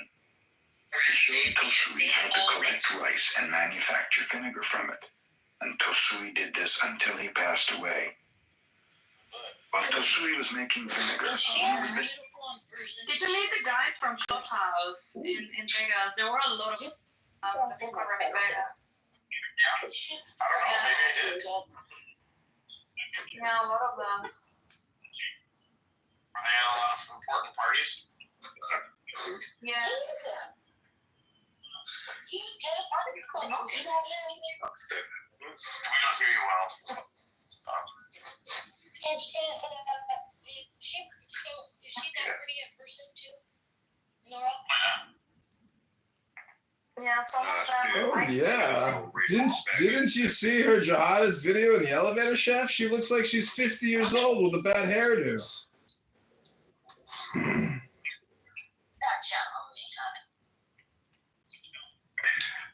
Oh, hey, Edmund. Oh hey. How are you, darling? Good. I just got back from a great lunch. I'm about to sit in the sun. Oh, did you go for your nice little walk? I did. I went for a nice little walk. I sometimes miss this retarded rhymes. I like to see you all. Well, this is technically a holding facility for those with Down syndrome. This is the old type of rhymes. Yeah. What's new, Diego? How are the Jews treating you today? Like you went to Vegas with Princess. Oh, really? Wow. It really is true Princess love. was talking about Las Vegas in her crazy post in X. Mm-hmm. Well, that was this week. So what did you do? Did you sell a Bitcoin and take her to, City Center or Bellagio or Wynn? Or where did you go, Diego? Where did you stay? It's been a fucking year? We don't know what you're talking about, Don. You just said it. We said what? What did we say, Don? The post. What post? No, that post was like 2 months ago. It was from the fucking winter, wasn't it? Like November or something? Christmas time? Diego, when did you... No, it was months ago. It was from February when she got Ghosted. She got ghosted. I thought, God damn, it's been a year? Where the fuck have I been?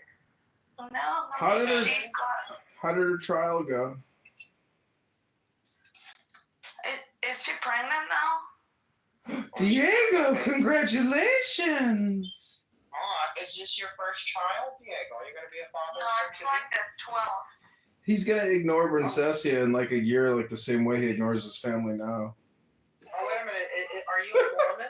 Do you have so many kids? No, it's just a man whore. Oh, so he's like me. They both have something in common, which is dry scalp syndrome, otherwise known as dandruff. Nice. Actually, dandruff is a fungal infection on your scalp. Oh shit! Well, I used to get dandruff from using Propecia or minoxidil, and I know how hard. One of them have flakes. One of them, dandruff is yellow, dry scalp is white. Disgusting either way. I'm glad I suffer from oily hair where I don't have that problem. You.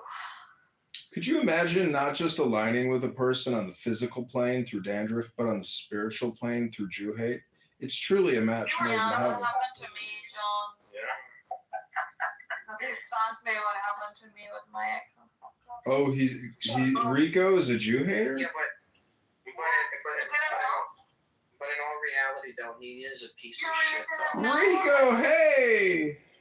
Speaking of Rico, Speaking of the Jew hater. But what I don't understand is Catholics are big in the banking industrial complex. So, like, why would a Catholic hate a Jew who's also got game? Like, game should respect game. That's why I respect you, John. Yeah, but he's a retard, though. And we all know he's a retard. So there's that. And a liar. Rico. He's a retard and a liar. And a liar, you mean? And a liar. So there's a liar. He's a liar. No, I meant to say liar, not lighter. But what does he lie about? Huh? I was thinking about you today, Danicus. I was thinking about you the other day because Jazzy said that you said that I said about her that I will was in Sig's room talking shit about her, Dawn, when I wasn't talking shit about anyone. No, I did not say that. Well, that's what Jazzy said. No, I didn't. Okay. No, she's talking about. Dawn's always stirring the shit. I know. Because Dawn is just a shit stirrer. But that's okay, Dawn. That's what we love about you. No. Dawn, when was the last time you got out of bed and made a good bowel movement? This morning. Every day.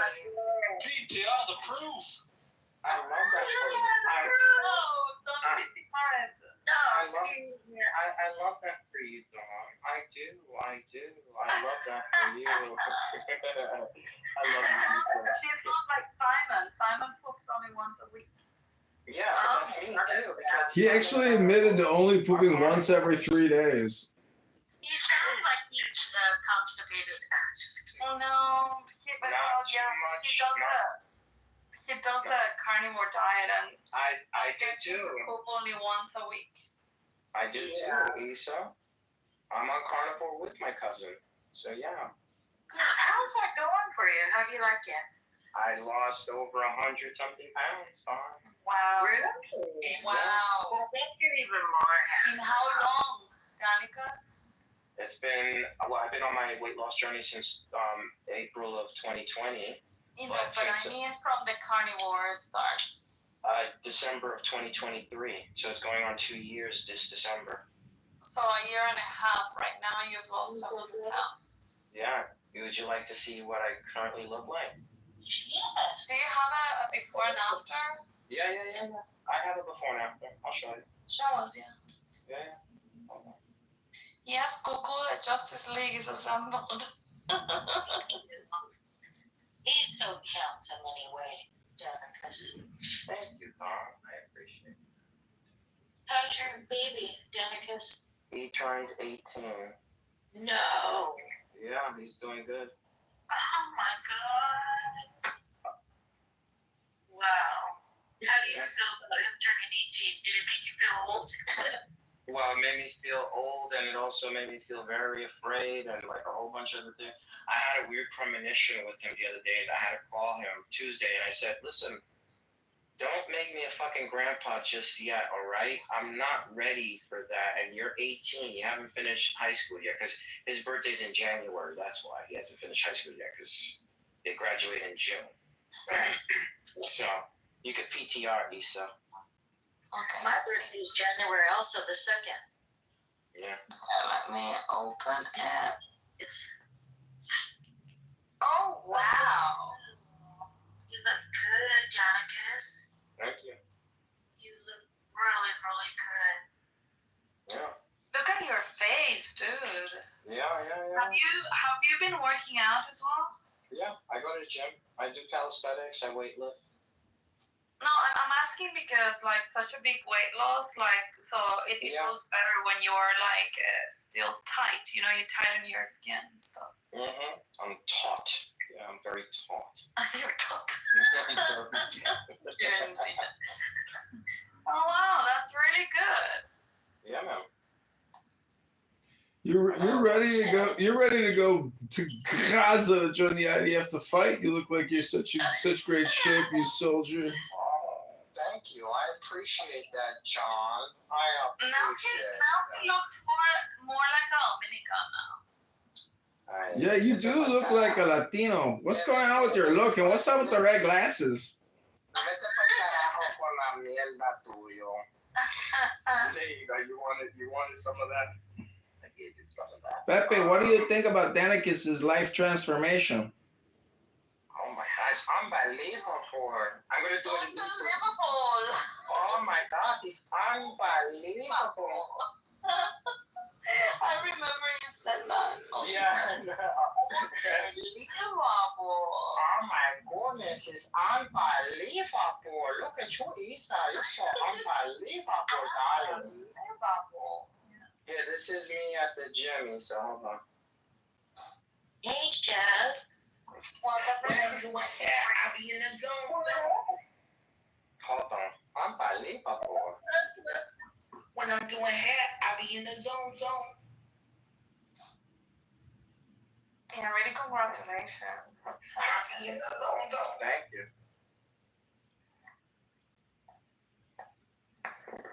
When this photo decides that it wants to upload, I don't know what's going on with this thing. You feel? Do you recognize that people treat you differently? It's so strange and they're nicer to you now that you've lost weight. I found that to be true. Like people would hold doors for me and stuff like that at a smaller weight. They would. So what you're saying is when you're a fat piece of shit, nobody's got no respect for you. They don't give you no respect. You're right.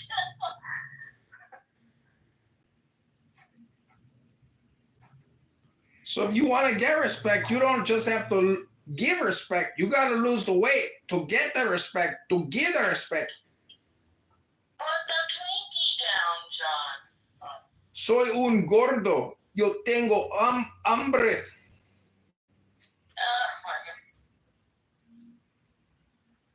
Put that licorice down, honey. It might not have fat, but it's full of sugar.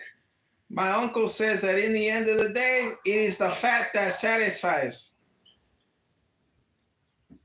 What are you talking about? I'm talking about if you make love to a skinny woman with no ass, and then you make love to a woman who's kind of fat but got a great ass, it is the woman with the better ass that is the better leg. Because in the end of the day, it is the fat that satisfies. Oh my goodness. So Unbelievable. you'd rather make love to a chubby woman than to a super skinny woman in her body? No, I'm talking turkey drum legs, thigh gap, a great piece of ass. You like fake ass? No, Like fake. BBL? No, that is disgusting. And the fake titties too. That is disgusting. I like it all natural. I am a naturalist. You're naturalist. Lisa, just for you, PTR, Lisa, look at me with the blazer suit. Look at that, darling. See, I cannot open it. Wait. Oh, look at you. Why did you cover your face? Because I wanted to show Kidanicus. Unbelievable. Oh, It's very on brand, isn't it? Unbelievable. That's really good. Thank you, Danikis, why won't you accept my Instagram friend requests? Because you're the one. Your shot, Dawn? Are you shooting your shot, Dawn? Danica, no. No. Well, I don't trust you anymore. Like, you used to shoot your shot at Randy, and you said that you would peg him. Oh my goodness. Oh, God, no. Unbelievable.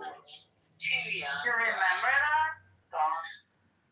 Ronnie is great. Yeah, I think he's handsome. He is so handsome. Yeah, but he said that he would allow another woman to peg him. No, I wouldn't really do that. What? Oh, the woman to peg you. What the? Okay, Issa, you can PTR, darling. What is it?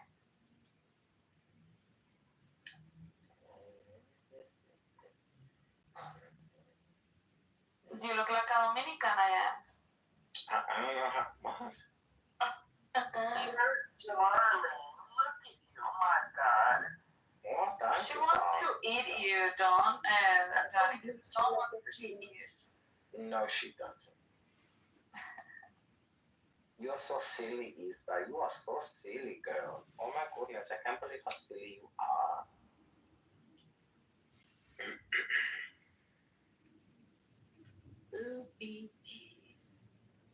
And she laughed. So Johnny boy.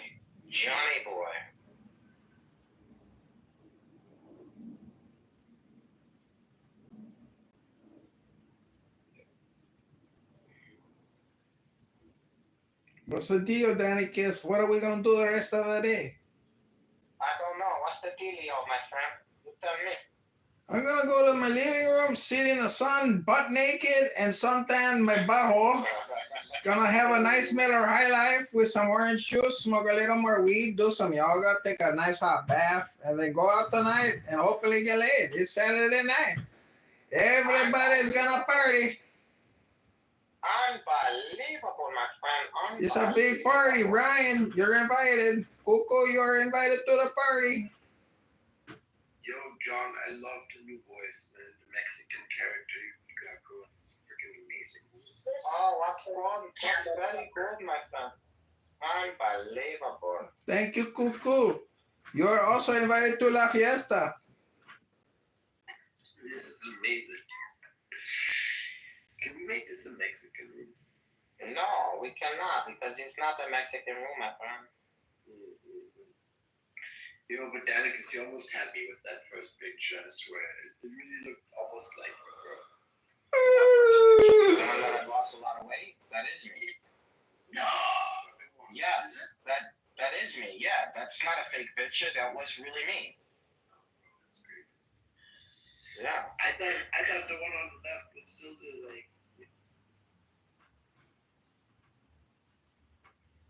Come in. We're going to talk about why is it cool to stone women. You know, it's like society was already not in their favor, and double down on it and make it worse. So not only is it like 50% chance they don't bleed anyway, and a not unmarried woman has very bad chances in life back then. Let's make it worse. Let's kill them. Yeah. And also, like, it's so easy to, you know, for the husbands to make some shit up. You know. So how's that work? Oh, you go. That was the times. Yeah. So this revolutionary religion. It was too much for God to say. You know what? Maybe we should treat women more fairly and not kill them by stoning. You know, like God, that never crossed his mind.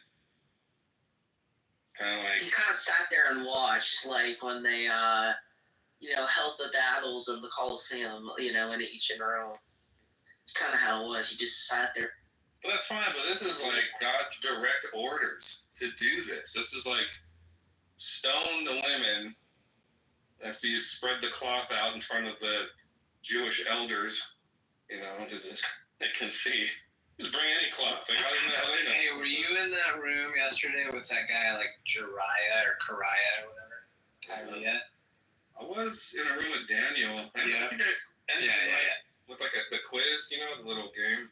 I think you were gone by then. Anyway. Well, when I was, because I laid it all out. Like, I literally laid it all out so perfectly, and I gave him every opportunity to fucking just be reasonable and ethical, I guess, or, have like a moral compass or an opinion on the matter, and he could not muster up the balls to do so. It was wild.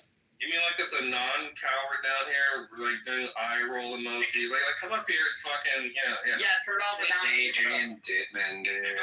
Come on here and talk to me. I'll dismantle your stupid religious beliefs, and it's not gonna go well for you. Yo. That's Adrian. It's Adrian. Shit down you. He said that. Yes, it is, Adrian. Come on, dude. JCC, he's here. I apologize if I'm being too. I need like a better floor cleaner. This shit smells too much. Gotta get the one that smells like lemon. Or Speaking of work, Airbnb, and it was gross. It was in Florida. I was like, the floors are dirty. So I found that Fabuloso, that purple shit that like the Spanish ladies used. Oh yeah. It was so powerful, like so strong. My office building smells like that every day. I guess I could dilute it more. I don't know. Oh, Lynn is here. Hey. Ladies, oh lady who rocks men who sing.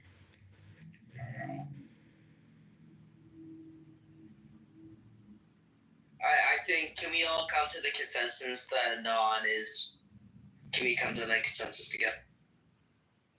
Okay, Christian, the command to execute the mute function travels quicker than your audio.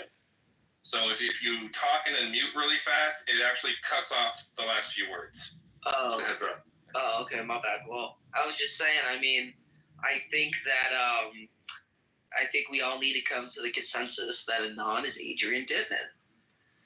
And I think we just all need to agree on that. You know? Are you Mr. Dittman or are you John Kittover? Well, John Kittover is Adrian Dittman as well, so what does it matter? Well, maybe he has multiple accounts in here streaming, you know, from his different houses, because he's got... Well, he said he has over 100 accounts. He said. Oh, well, that's great. He'll just forever be on Clubhouse, you know, doing this. Okay, this is a Clown House fan. You think your grandma's here? I don't see it. No, Lynn isn't here. She left after a second. GCC, when are you going to turn your life over to the almighty, powerful GCC? When does God actually convince me it exists? What wishes when, GCC? Like, give an estimate, you know, because God is waiting for you in the afterlife. Wait. So you're saying God's waiting for me? That makes no sense, right? Because then I would tell God to fuck off, right? So that makes me more powerful than God. Well, then I guess you're more powerful than God. I don't know. Well, it doesn't make sense when you say God's waiting for me. What the hell does that mean?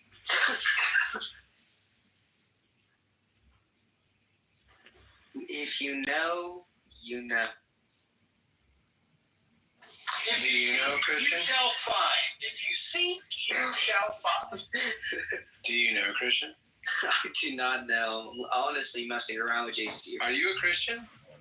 I thought we would have this. I thought we'd had this conversation. Yeah, but I mean, people change their mind daily, so I just wonder. Oh yeah, I'm still a Christian. I'm not an atheist.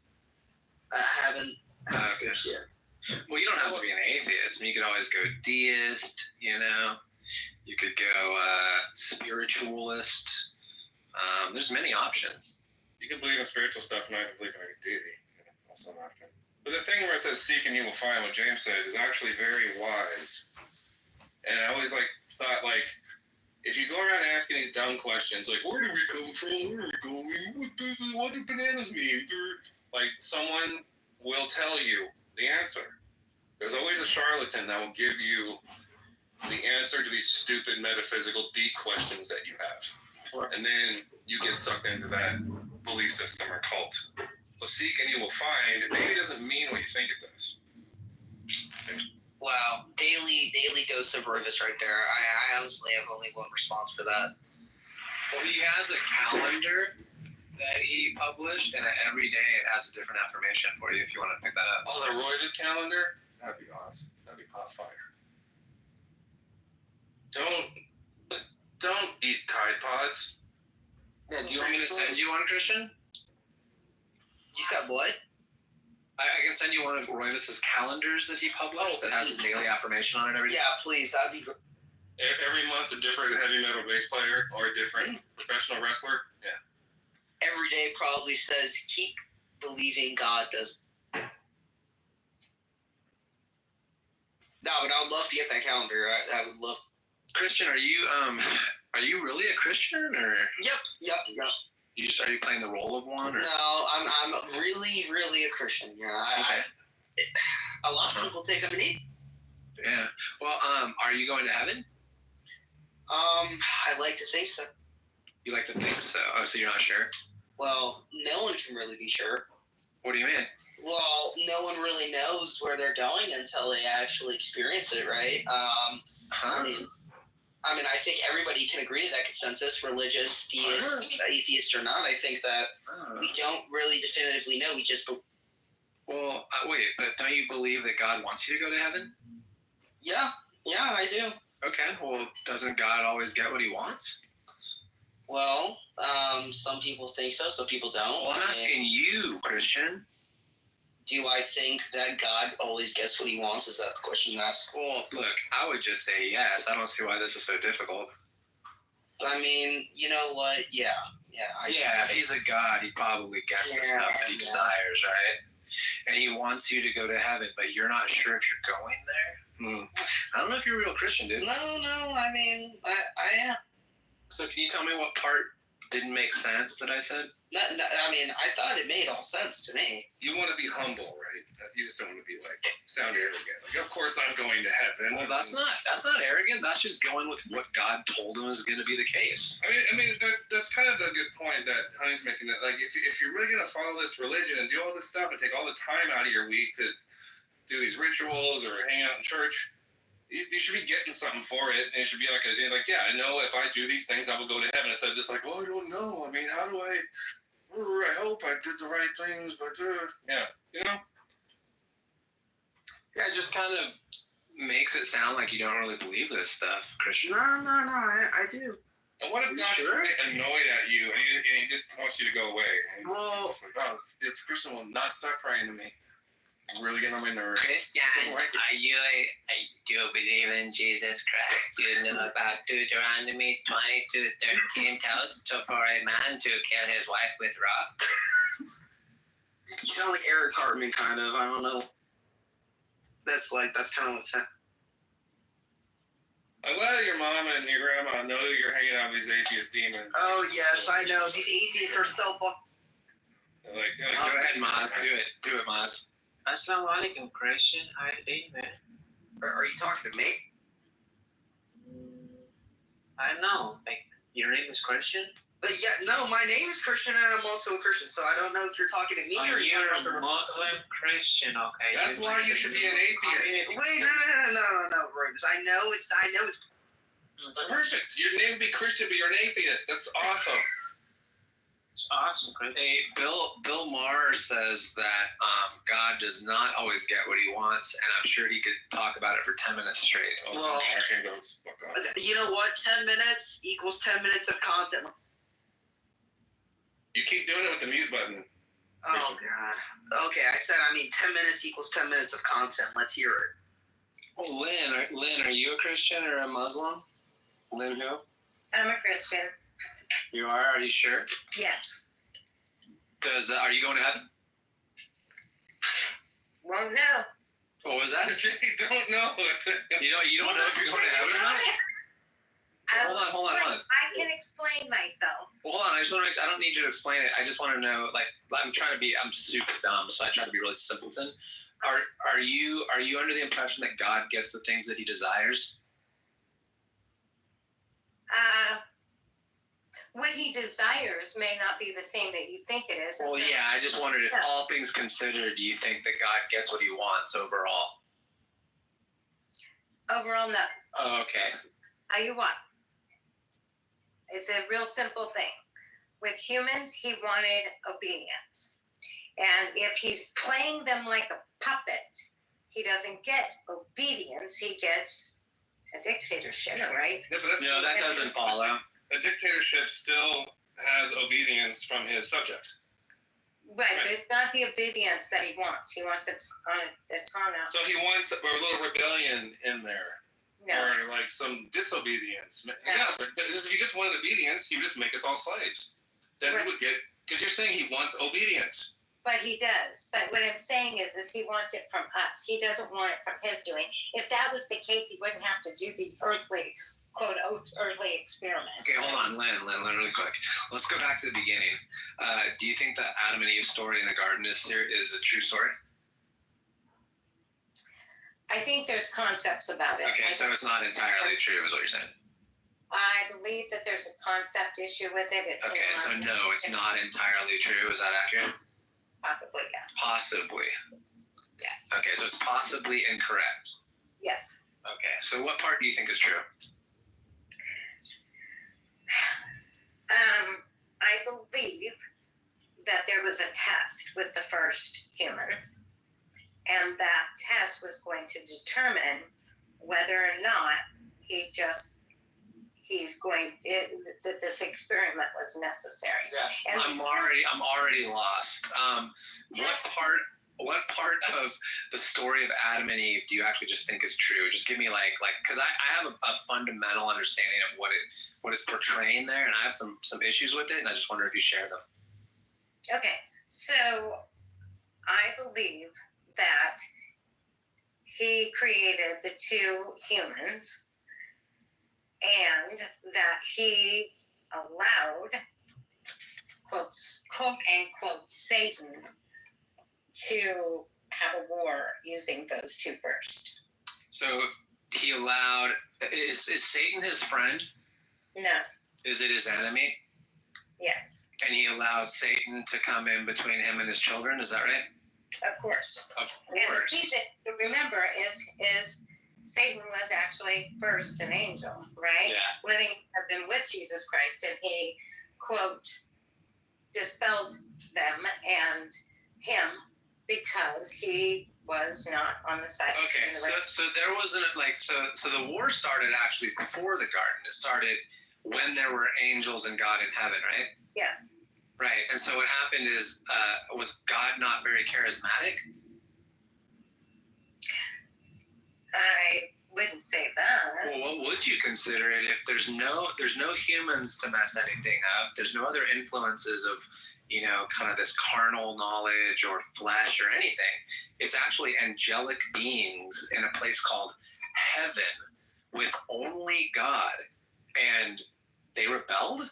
That just doesn't add up to me. I'm trying to figure out how to simply answer what you're asking me, and I haven't come up with a simple answer. Yeah, well, I'm being really simple about it. To me, it just sounds like either God sucks at leadership and management, he's not charismatic, he's not very convincing, or he intentionally creates hardship for himself in a place called heaven. Yeah, I think that's a little too simple, but okay. Whatever, I'm not here to change your mind. Well, no, I don't think you could. I just like to expose how silly it sounds when Christians talk out loud about stuff. You might think it's silly, and that's fine, but it's not silly to the people that have a faith. And so, therefore, you can either accept what you believe and or you can belittle those that believe different. And the choice is really up to you. What do you think is silly about our lack of belief for what you think we believe? I didn't say your lack of belief was silly. That's your deal.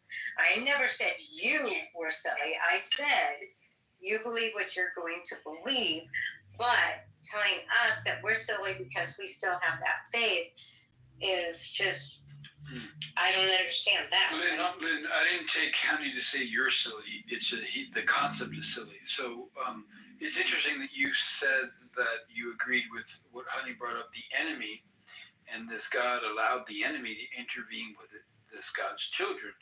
Do you think that's a good thing as a parent to allow somebody that you consider an enemy to interact with your children?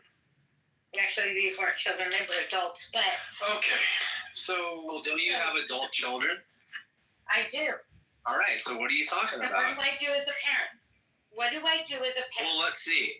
If my kids weren't... Okay, wait. Well, let me just make sure I understand this part, too, just before we go on, because I don't want to mischaracterize you. Do you think that God encouraged or discouraged his children in the garden from understanding what good was? No, I don't think he did discourage or encourage him. No, I don't. I think that... Wait, hold on. I just want to make sure. I just want to make sure you understood my question. Because as I've heard it, there's this tree of the knowledge of good and evil. Good seems to be the priority there, because it's mentioned first. The evil part is kind of an afterthought in a way, or at least just secondary to good. So to me, it seems like he was, in fact, not very welcoming of their knowledge of good. Don't you agree? No. Oh, and how did you come to that conclusion? Because it gets a little bit more in nuance than that. It was about them forgetting what they knew when they resided with him and telling them, this is a dangerous tree. Don't eat from this tree, right? Because it gave them the knowledge of evil. And wait. Why was it dangerous to know the difference between good and evil, or even understand what good was or evil was in the first place? Why would that be dangerous? Because they learned about evil. Well, don't you want your kids to know what's bad out there? Yeah, they get warnings, right? I mean, that's like clear. It helps them stay safe when they know what could be threatening, right? Well, yeah, but you don't just throw it. Yeah, but... Yeah. if they had gone through the veil of forgetfulness, that wasn't about them, like, to come here on earth. They didn't have the same knowledge that they had in heaven. Well, there was no death or anything, and there were no evil beings. There was no sin or anything. So what exactly would have been bad for them to learn about at the time? I think it wasn't that it was bad for them to learn about it as much as it was to become victims. No, I mean the facts of the matter. Like if you were there in the garden, right, and you knew that sin didn't exist yet, death didn't exist, there's nothing bad to even learn about, right? Right. But we do know that evil existed because... No, evil didn't exist. Oh, you're just saying that the evil that God allowed is, like, the evil guy to come into the garden, that evil? Yes. Okay, so again, I guess it gets back to James's question. Why, as a loving parent, would you allow your arch enemy to fuck with your children? Can I give that a shot? No, not yet. Okay, you're busy humiliating us. Yes, we are. We're in the midst of humiliating another. I'm not humiliated, though, so that's okay. No, I know.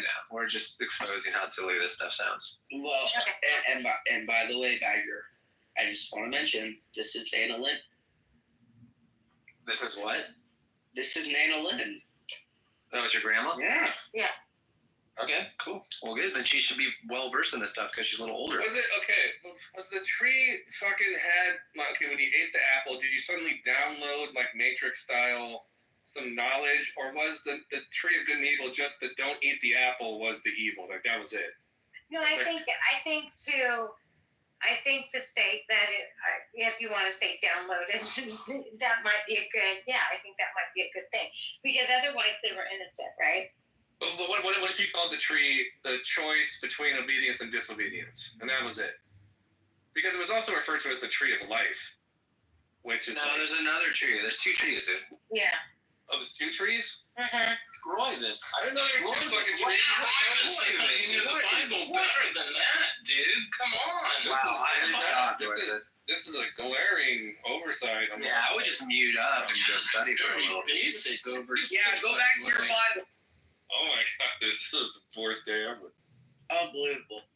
Yeah, because what's funny is the reason that death entered their existence is simply because they didn't have access to the tree of life anymore. As soon as they got kicked out of the garden, supposedly, the tree of life was no longer accessible to them, right? So that's the only reason.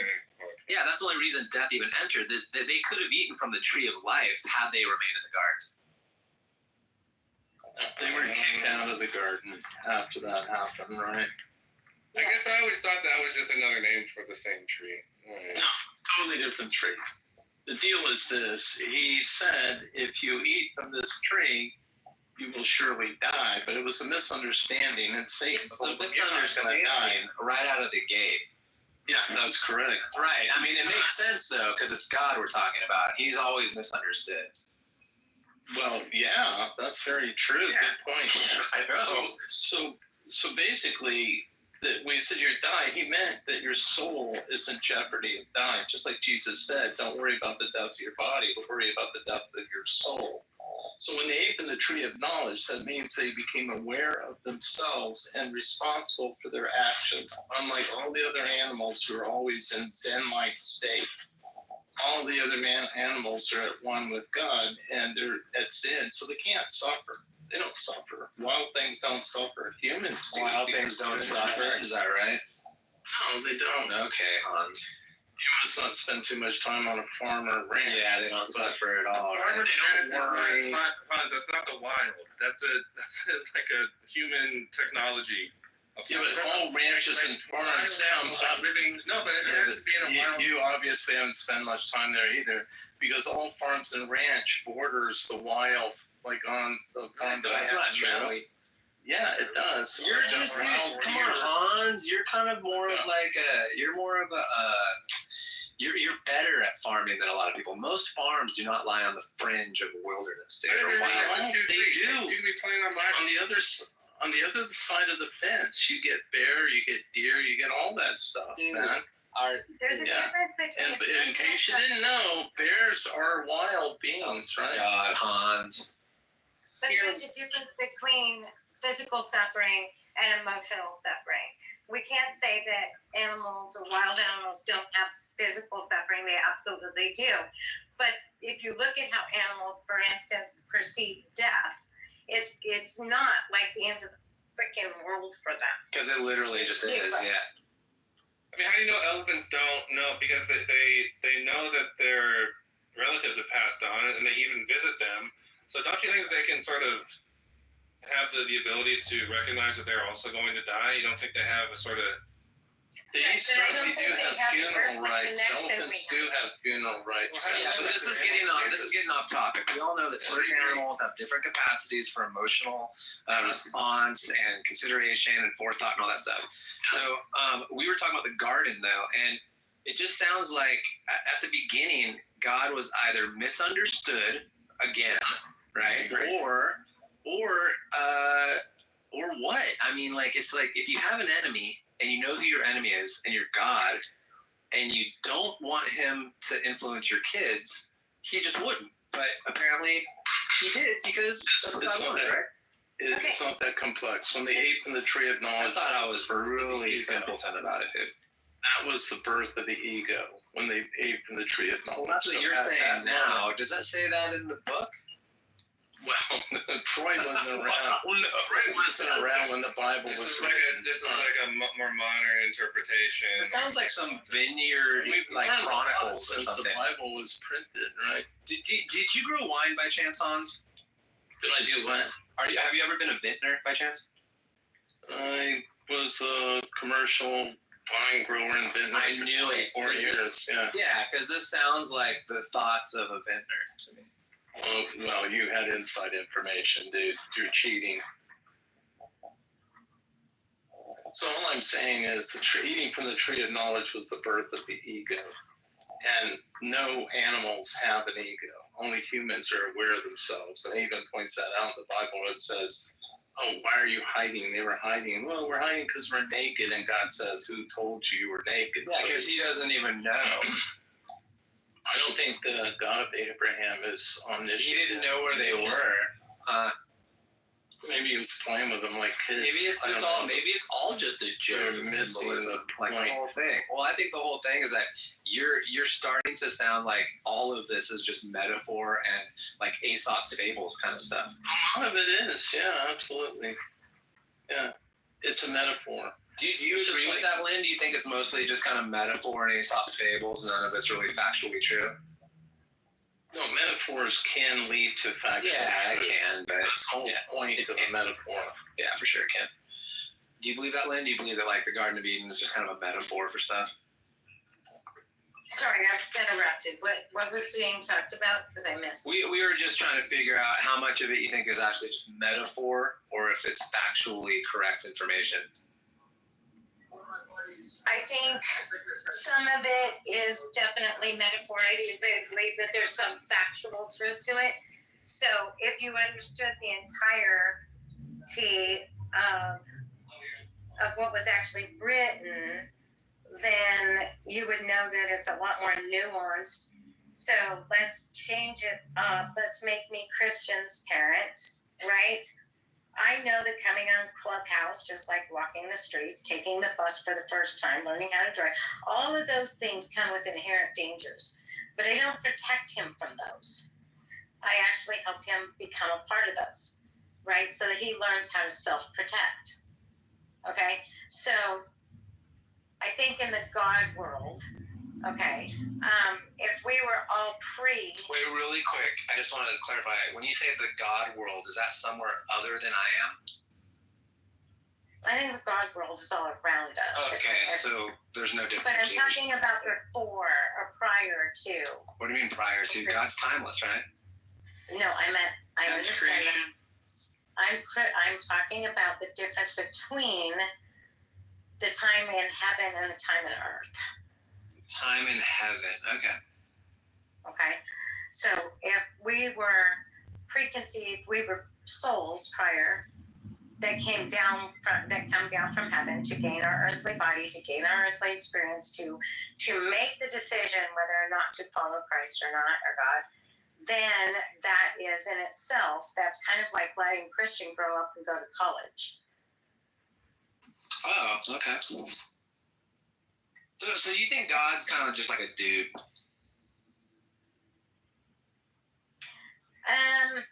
Not kind of like a dude, but I think that when he lost Michael, I think that alerted to him a tear in his perfection.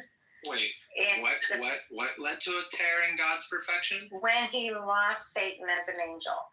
Okay, let me just, I just want to address that really quickly. You think God is capable of losing? Yes. See, this is all strange information to me because it just, the more we talk about it, it just sounds like he's some guy who lives in like a condo or something. I know. We can simplify it that way very easily, I guess. Well, yeah. I mean, it sounds like it's very simple. I mean, God had a perfect heaven called heaven with beings called angels, right? Now, usually those are pretty powerful terms, I don't right? know that angels, I don't know that everybody that was up there was an angel. Oh, okay. I think but either way, Lucifer was an angel, right? Yes. But then he became not an angel, right? Yes. And how did he do that? Did he do that himself, or did God make him something other than an angel? I think AI might answer that question. You don't know? I think that he chose. So you're not sure? No, I believe that he chose, which is what I've been, right. And he was granted the capabilities, yeah. Yes, that he made the choice to fall from grace and to try and attempt the power. Oh, okay. So you think that they were presented with these choices before he chose to fall from grace? Is that right? Yes. The bottom line is he was offered to serve humans, and Satan said, fuck that. These people are far lower than me. I don't trust them. I don't like them. And so God basically said, cool, you can be their adversary. And he became a fallen because he didn't want to serve humans like God offered them. Okay. What were you going to say, Christian? Christian, were you going to say something?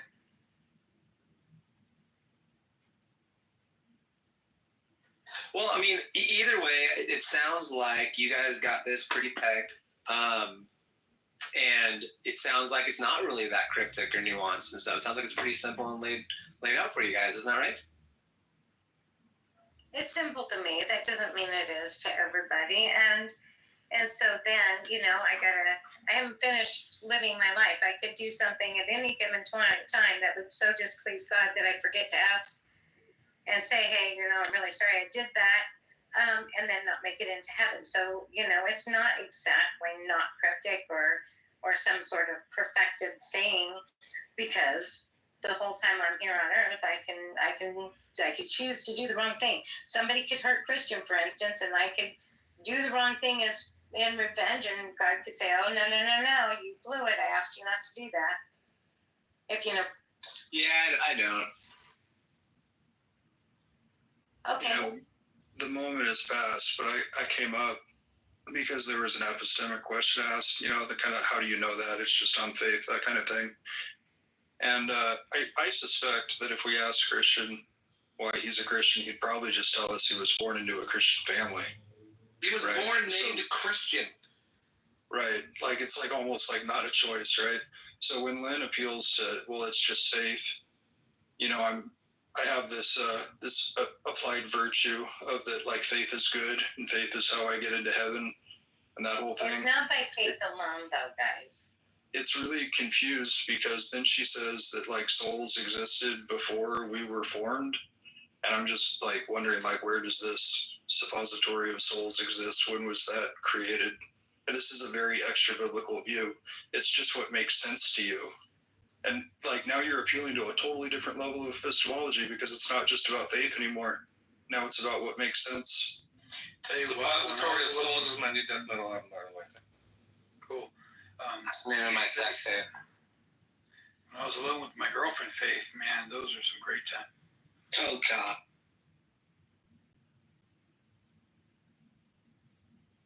Also, Rose, my name isn't Christian. It's nameless, but yeah. It's what? Alias. Oh. I thought you were using your real name, and I thought there were only one tree. This is a massive learning day for Roy. Oh, wow, Roy. You guys are going to tell me that I made a mistake, are you? You're gonna keep now I think Dolphin. Dolphin. People out here can't wait till I slip up. They can't Dolphin. wait. I'm just kidding, Roy. You didn't fuck up that. That wasn't a dolphin. Dolphin is when I don't know what's going on. Right. Exactly. But I was in that room and I left for like a little while and I came back and it was a dolphin situation. Yeah. And I just developed a whole. Because it was Daniel and me, dude, and we were quick and subtle. Well, I made up the big kabam theory, so I hope that made up for it. Lynn, are you under the impression that this possibly could just all be wrong?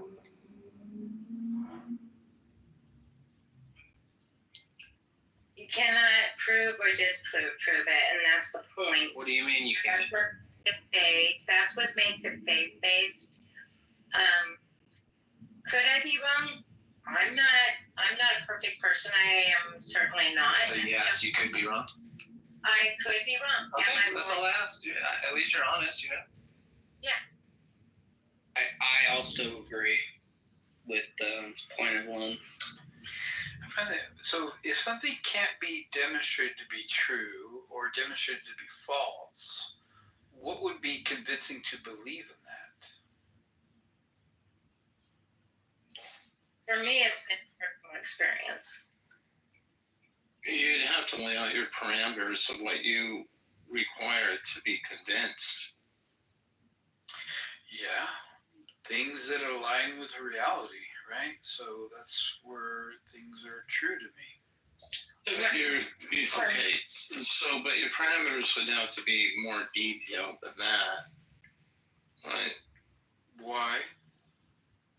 Well, okay, for example, do you believe that Jesus rose from the dead? No. Okay, but if I told you he fainted on the cross and then recovered after they laid him down, would you believe that?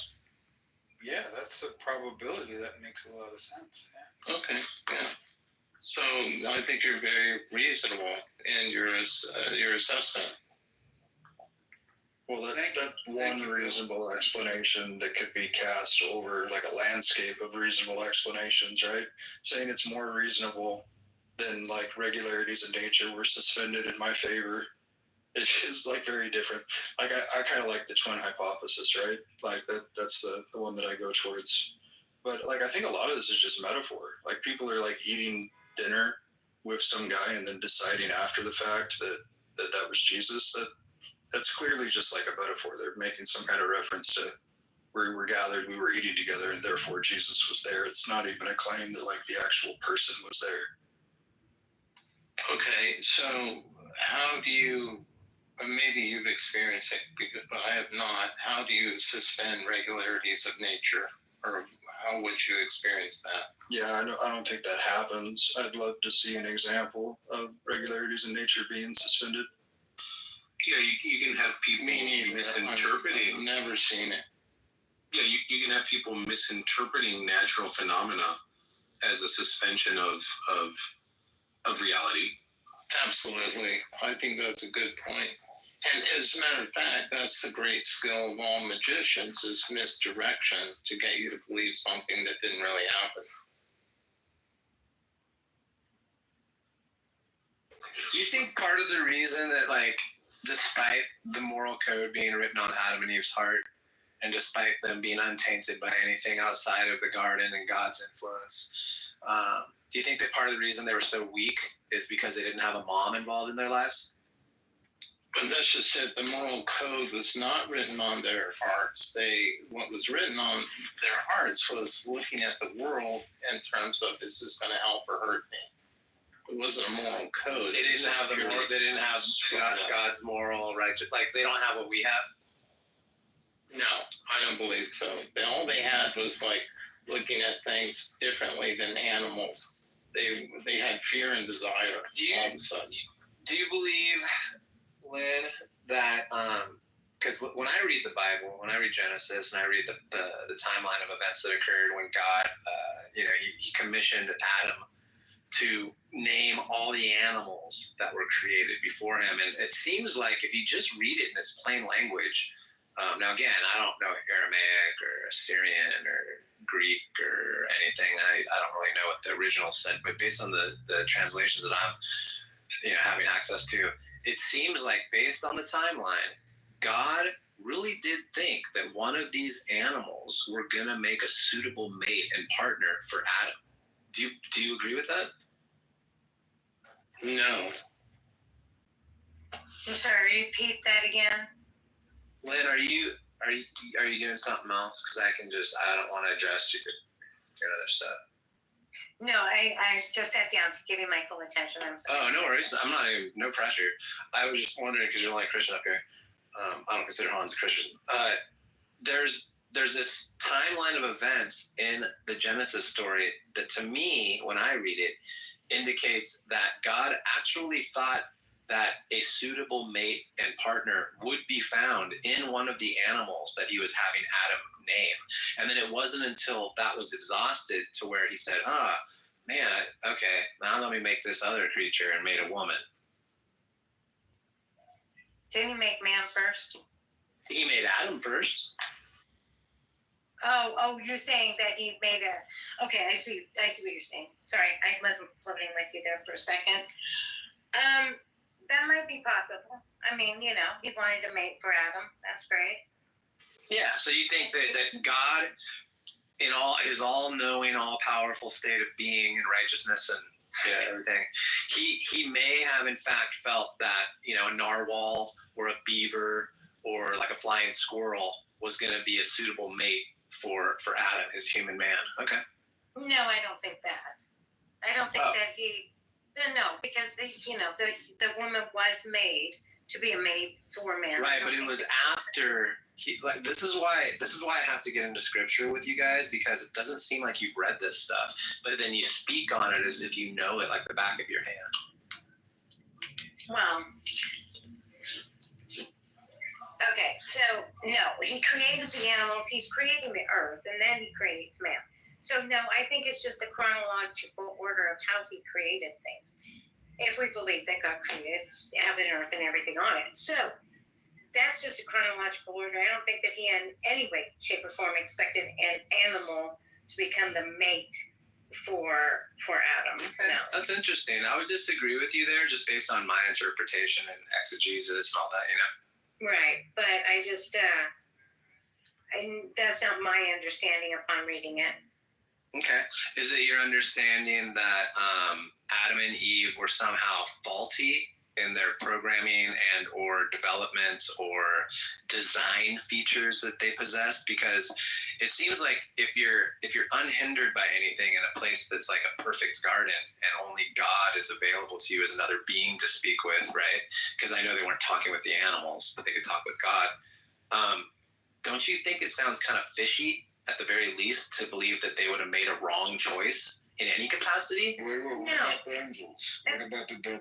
Kind of like, the angels is the veil of forgetfulness. But anyway, so not if you consider the fact that when we have our children, they're all innocent. The first thing that they go and do out of their innocence is make mistakes, right? And if we have pre-life prior to Earth, then he was here. Wait, what? I'm already lost. So you compared the kids as innocent children that make mistakes, right? Not adults that disobeyed God and deserved eternal punishment. So I'm trying to figure out what's the correlation here? Coming from the concept of heaven to the earth, to the Garden of Eden, they went through the veil of forgetfulness. That's what do you wait, Adam and Eve were in heaven first? I believe their souls were, yes, not their body. The veil of forgetfulness is a Magic Death Metal album name. I'm getting very confused now. Yeah, me too. suppository of. It just sounds like a lot of layers of nuance, but then I hear that it's simple, and then I hear it's nuance, and then I hear it's simple. So I don't know. I'm confused. I can't keep up either. Why does it matter though? Why are you questioning all this? Oh, because we're trying to expose how silly this stuff is. Because we're humans, that's why. Like, how would you prove that it's silly? Mako, are you Mako? Granted. Hold on, Mako, are you a Muslim? What was that? I said yes. Yeah, is your name Hammer? Yes. Yeah, that's what I thought. What up, buddy?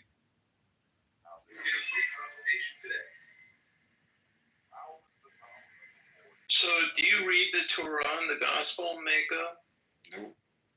Why not? I don't care for it. Do you read any books? Yeah. I mean, do you read any other scriptural books or just the Quran? I read the Hadith. You read the Hadith, but you don't read the Torah or the Gospel? No, I don't care. Holy smokes. Why would you read the Hadith but not the Gospel and the Torah? I believe the current Bible that we have has been altered, so it's like. You scared off the Christian woman and her son, dude. No, dude. No, she figured Mako could take over for me. All right, yeah, probably better than her. Maybe more interesting, however you want to call it. Yeah. These rooms are wild. Like, look, I want to be honest with you guys. I'm just a normal dude. I don't think I'm super smart. I'm just a guy who likes to do shit. I'm a simple guy. And I have a family and stuff. I live in California. And these conversations are fucking insane to me.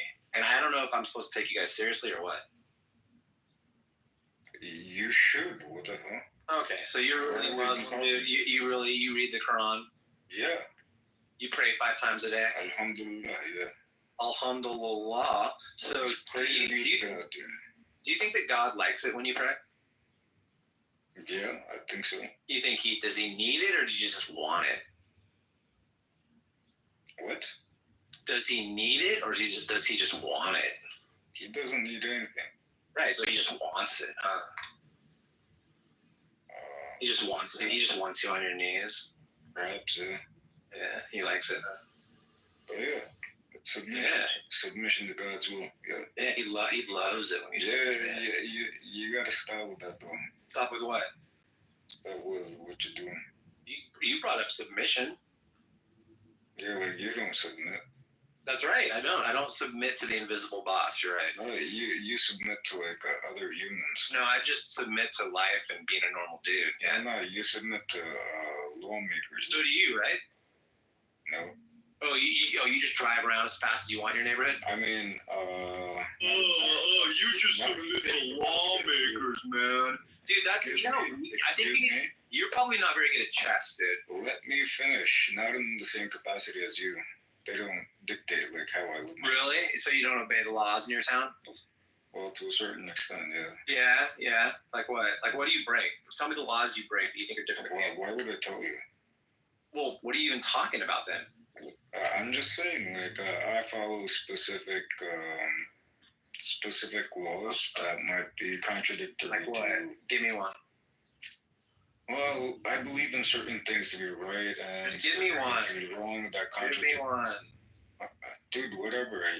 You just keep elaborating in vagaries. A simple one would be legal for you to eat pork, but Mako probably would not eat pork. For example, like I believe like in cutting off the hands of thieves.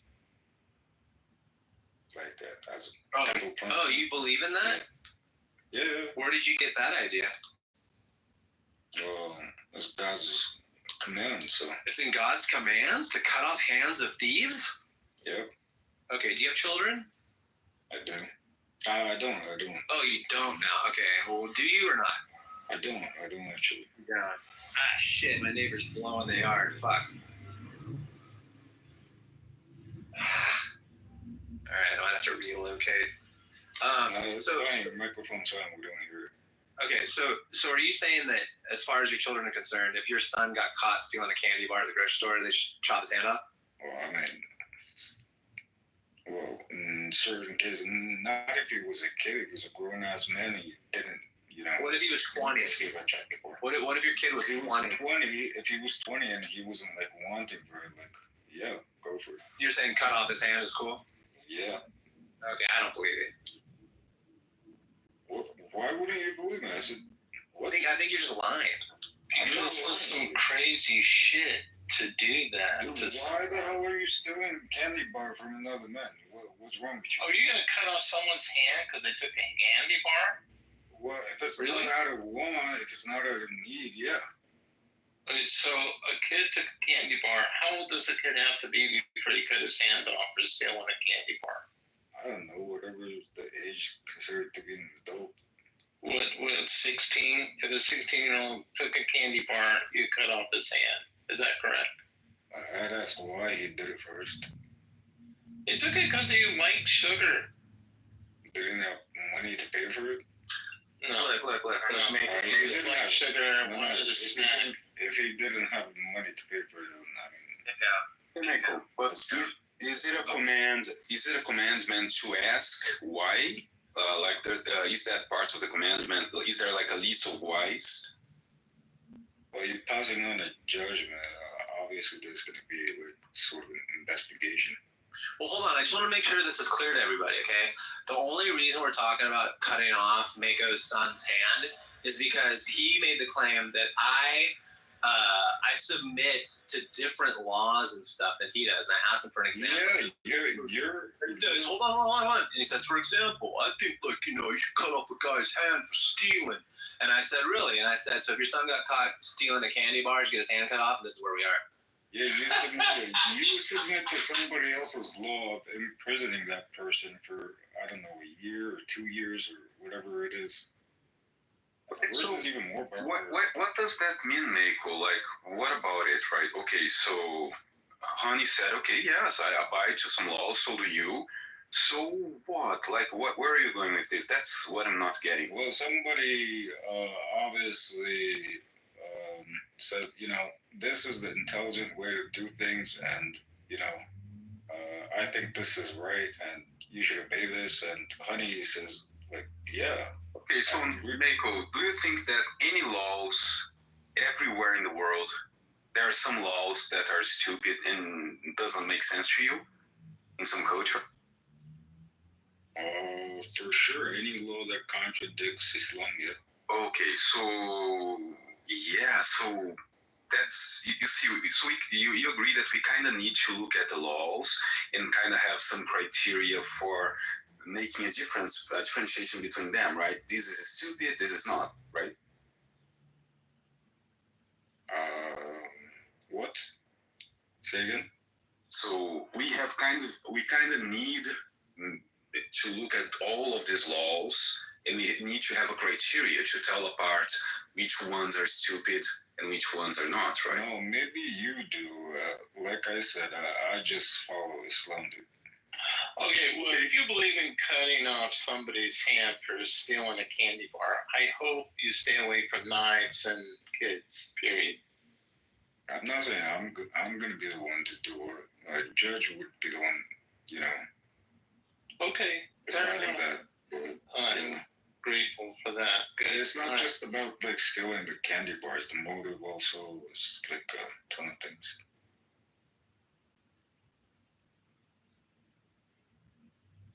I mean, tell me, you don't think, like, even if you stole out of need, imprisoning that person for, like, a year or 2 years and maybe even fining him, like, you don't think that's more barbaric? Oh, so it is barbaric. No, it's your opinion that it might be barbaric. I'm just saying. Well, but like, it's what do they call it? Steel manning? Steel manning? Is that what it is? Not really. Well, not in this case, at least. Well, anywho, answer the question. Well, it depends, and also it does not necessarily will lead to that, right? Like some fair judge might look at that kid that was in need and not punish him because, wow, it was not. It was just viable, right? So it would not be barbaric. I don't think so. Like it would be fair and just. Are you sure about that, or are you just making sure? Sure, this happens all the time. I'm very sure. Yes. Is it more likely that like this is your brain on Islam, or that he's just like trying to make Muslims look? Yeah, I think he's trying to make Muslims look dumb. I think so. Good job. Yeah, there's something weird going on here. He's doing well then. Like, oh. Yeah, he was doing well last time. His name was Hammer before, and he was doing the same thing. So I think he's on a mission. Mako, are you a Sunni or Shia? I'm a Sunni. Oh, that makes sense then. All right, good. What do you mean? Well, you know that the ancestors of the Sunni slaughtered all of Muhammad's progeny from Ali and Hussein, and slaughtered them all, right? Meaning, what's your point? Meaning it makes sense you're a Sunni. Also, you're saying like I'm for slaughtering the progeny of the prophet. Are you not a Sunni? I am. Okay, so if you were a Shia, you would believe that Ali was meant to be the Caliph, right? And he and his progeny were there to interpret the Quran instead of the Sahaba and the Hadith, right?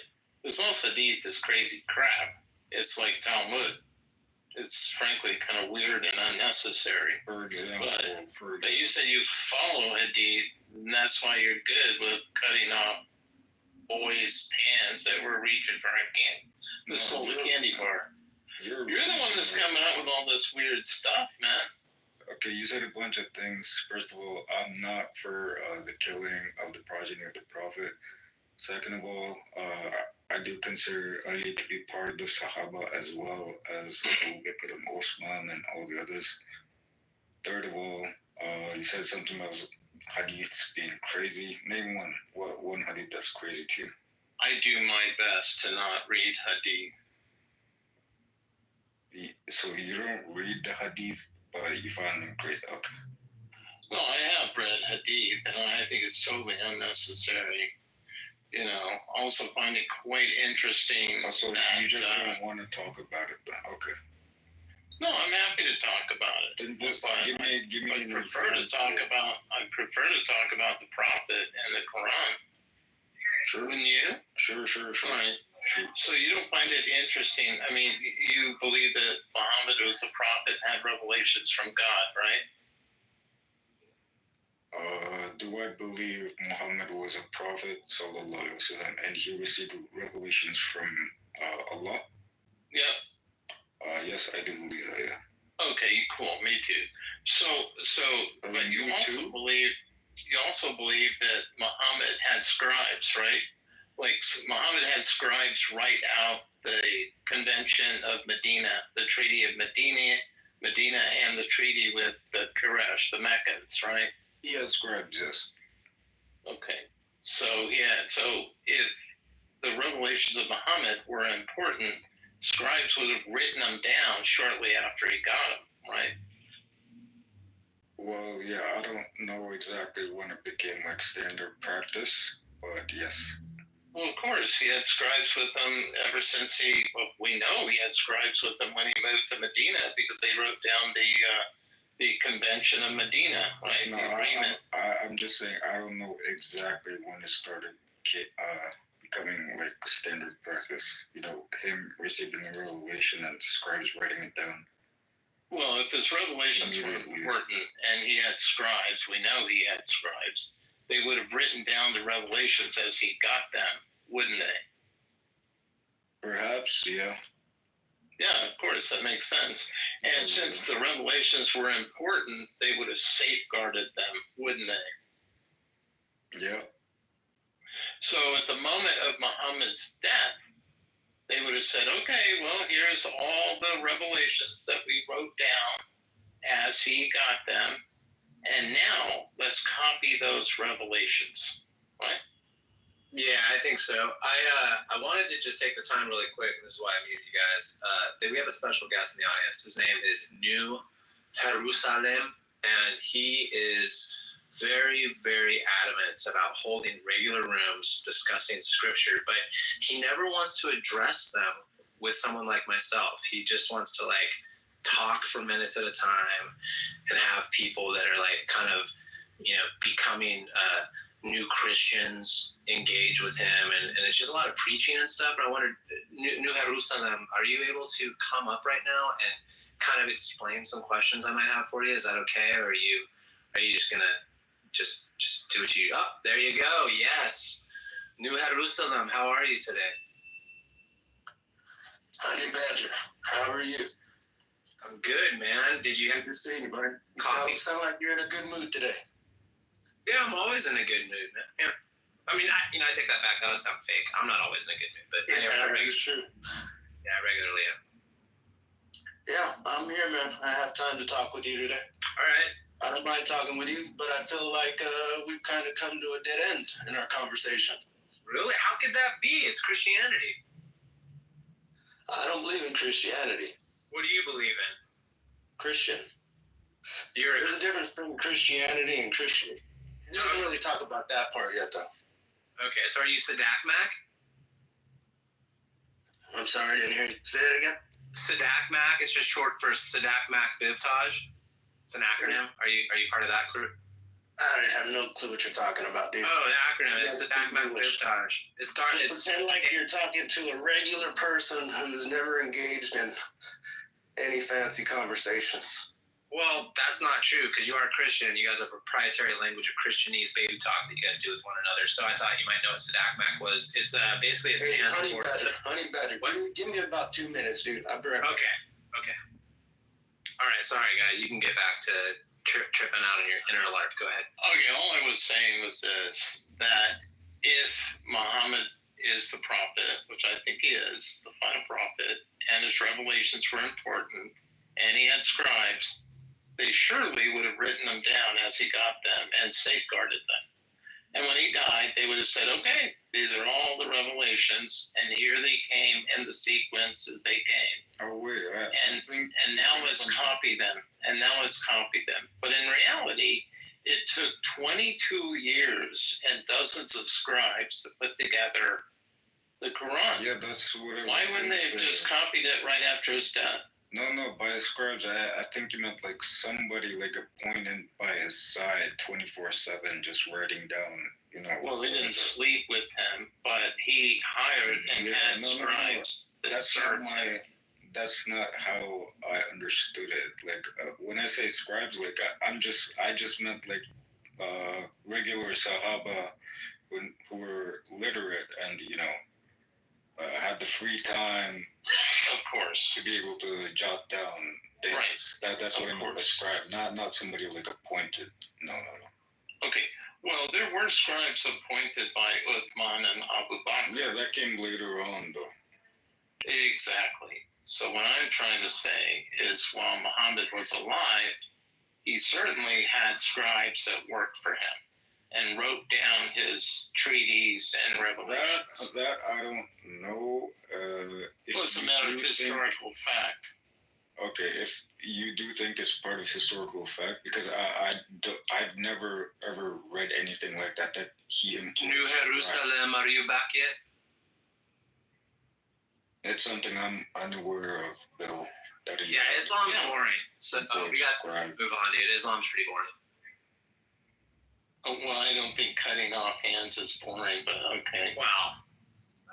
Well, you can't think of like a couple of billionaires that you'd rather cut their hands off so that everybody knows they're billionaires and nobody do business with them. You don't like. Wait, what? It's actually not a bad idea, but I don't think I could enforce it. That's what I'm saying. Like, we can. Yeah. Okay. Well, cool, Mika. Well, what other laws do you think you're in favor of that I'm not, or vice versa?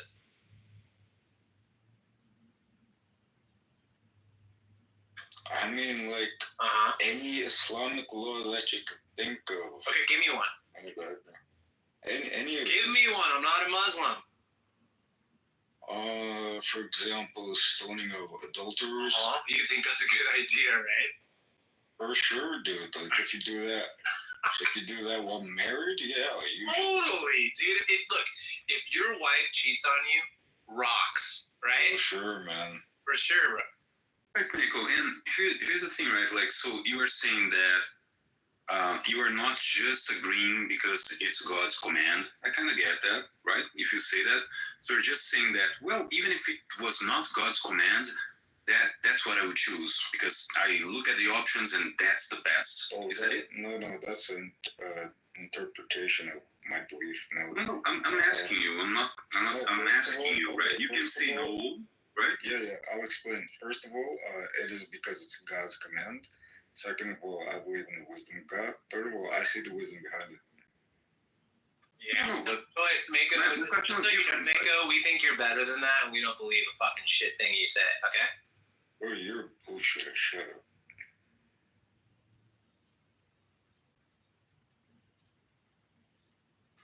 I mean it. I think you're actually better than that. I don't think you believe this stuff. And it's funny. So, I mean, keep doing it because it does help Islam look bad. Yeah. Mako, do you live in the U.S.? Do you live in America? No, I don't. Canada? Nope. What country do you live in? I live somewhere in Europe. Like, but do they practice Sharia law where you live? Unfortunately, no. Oh. Like, do you speak another foreign language besides English? I do, yeah. German? Nope. French? Do you speak French? No, I speak Turkish, I speak Russian, that's it. And I speak Kazakh. Oh, smoke, dude. So you're like a Russian Muslim, is that right? Like Kazakhstan or something like that? No, I'm ethnically Kazakh, but I'm part of the diaspora. Do you prefer like Habib and like Islam and those guys over the rest of the fighting? Of course, I mean, if I had to support one or the other, yeah. Are you talking about Nurmagomedov? No, I'm talking about like Islam Makhachev and Habib Nurmagomedov. You know, What do you think of them? Do you think they kick ass? They kick ass, don't they? Yeah, man. He took Conor McGregor to where he needed to go. Humiliated him. It's true. He did freaking smash him. You know. Yeah, he did a bit too much, I think. But yeah. No, man, he was. I don't think he did too much. I think just after he did too much. Yeah, that's I have a question. Like, I'm not as Muslim as probably you could tell, right? So I have a fair question here. Like, is there anything in God's commands, in the law in general, that would tell you to not talk to people like us? Because I think that would, like, it kind of would make sense to me so far from what I've been hearing. Like, we're not safe people, so. What do you mean? You're harmless, dude. No, we're such sinners and bad influences, like, from what I've been hearing. Oh, in that aspect? Yeah, but in that aspect, right? No, in that aspect, I do agree with you, but, like, I'm not befriending you, nor trying to befriend you. You're too exposed, right? Like, I can contaminate you easily. I doubt that. I can waste your time. For example, you could be praying, you're talking, I'm kind of wasting your time. Taking away your focus. Right now, you are, yeah. Give me props, man, because I do think you're probably a decent dude and you're just trolling, which is funny. I'm not trolling, dude. Stop. Give me props for knowing like 4 or 5 languages. If this is your 5th language, then you're a fucking stud, dude. Yeah, I think you can be good. I have faith in you. Yeah. Good hopes. I have hopes. Yeah, we all know that these people who say this stuff about, God, he told us, so it's a good law. They're full of fucking shit. They just don't have an opinion. So basically, they're amoral. Like if we were having a meeting, right, at the town hall on how to run our society, we would just not invite them. Well, that's the reason why I'm here. Actually, I don't care to be invited to your town hall meetings. That's right. But I mean, in society, like the greater good, you're not a part of that, right? Like you don't have an opinion. I'm for the splitting of society, actually. Right. But if we were if all the smart people were meeting up to do the best thing for everyone, we wouldn't invite you because you just go have. Yeah. I mean, you just obey. Yeah, you just obey. Yeah. Just go for it. Well, I'm letting you know that's how we're gonna be. It's fine. You just obey.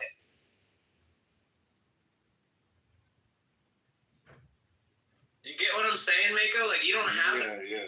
Keep imagining, bro. Yeah, you don't have an opinion on this stuff. You just go, well, God told me, so it's the right thing. I do have an opinion. I think it's all stupid bullshit that you're trying to pull. So Mako, it doesn't matter. You kind of should not have an opinion, right? Like it's I mean it. It's kind of dangerous, right? Because your opinion, if your opinion goes against commands, man, that's dangerous, right? Like. No, that's simple. This is a real thing. Like all of you've all been warned many times. You've all been invited to what do you call it? To mutual understanding. You've all been, I don't know, an olive branch has been waved at you, but y'all don't. Wait, what does an olive branch signify? I don't know, peace. Oh, okay. So a peace branch has been waved at us. Is that what you're saying? Yeah, peace is not. I don't mean not fighting. Fighting is always gonna happen, but calm. Obey. You mean an obeyment branch? Is that what you mean? Obey. No. Telling you to sit your ass down. That's what it means. Aha. See, I tell you, this is not a real Muslim. He is a faker. So it's like a removing my freedom branch kind of thing. No, it says take your nose out of your business. Right. So why, if I do the same, you see how bad that is? Are we not equal? Well, you don't want me to take my nose out of your business? Yes, and still. Yeah, that's what I'm proposing. Yeah, and I kind of like it, but still, that's not happening, right? Lead by example kind of thing is not happening. All right, is New Jerusalem back? Because this guy's just boring, dude. I mean, Mako, I think you're probably okay at this amongst other people, but it's just gets kind of flat after a while. Patronizing. I'm not patronizing. I'm literally mocking you to your face. Yeah, I'm patronizing a little bit because I really have hopes for you. I think you can do better. It's funny that you say that. Yeah, I mean, I ultimately, if you take away the facade, I'm sure he's decent, probably at least a 7 out of 10, and being nice and a good guy. But the whole this whole act is just not that good, dude. You gotta get better at it. True. And Mako, are you married? No, unfortunately. When did you convert to Islam? 26 or 27. Okay, so you're probably not a virgin then. We had the same conversation last time. Oh, remind me, are you a virgin? Neither confirm nor deny. Why? Are you ashamed of? No, what happened is he had sex before he became a Muslim, so now he's afraid to talk about it as if it matters. It's just really strange. Yeah, it doesn't really matter. Yeah, it doesn't really matter. That's why you say, I don't want to tell you. It's you're like Andrew. It does. Truth should be, you should not be ashamed of your truth, right? You can say it's none of our business, that's different, but, Yeah, I just think it makes a lot of sense. It helps explain who he is, right? He knows what he's missing because he's being cucked by an invisible friend. It's kind of hilarious. It's a weird way to say it, right? It's okay to say none of our business, but dance around it wow. No, I'm just saying, like, why does it matter? Well, look, dude, look. You know how many times? Now I'm gonna group you in with your ilk, okay? Because you know how many fucking times I hear Muslims ask about our sexuality and our preferences and make accusations about people and what they do. So, like, me asking you if you're a fucking virgin should be a very simple giveaway. You should just go yes or no. It shouldn't be that hard, dude. Yeah, and either way, like, either you are proud you were, either you are ashamed you were not, and then you are good now. So, or none of our business. Like, one of these three, but anything else is so weird. I'd like to apologize if anybody ever like called you gay or something. No, they didn't. What happens is I get accused of being too masculine, right? And I think it's because Muslims are actually kind of feminine deep down, and they don't know how to handle their women. That's why they wrap them up in shower curtains and stuff before they let them out the door. So I think what it is this just like this weird insecurity thing they have around me. You know? I don't know. I'm proud of my feminine side. Are you? Like, yeah, of course, man. Let's do birthday for a version of now. Okay. I like flowers. I like nice perfumes, all that. Flowers are feminine? Is that feminine stuff? Flowers? Or is that tons of flowers, dude? Is that femme? I don't know, bro. That's what they say. Oh, they do? Who's they? Who's that? I don't know. Like, so I don't know, man. That's what they say. Flowers are super femme. Like, some of them actually like look like vaginas. Yeah. Good thing I like them. Yeah, you ever seen what are those, like those bug catcher plants? They have like a lid and stuff. It's weird.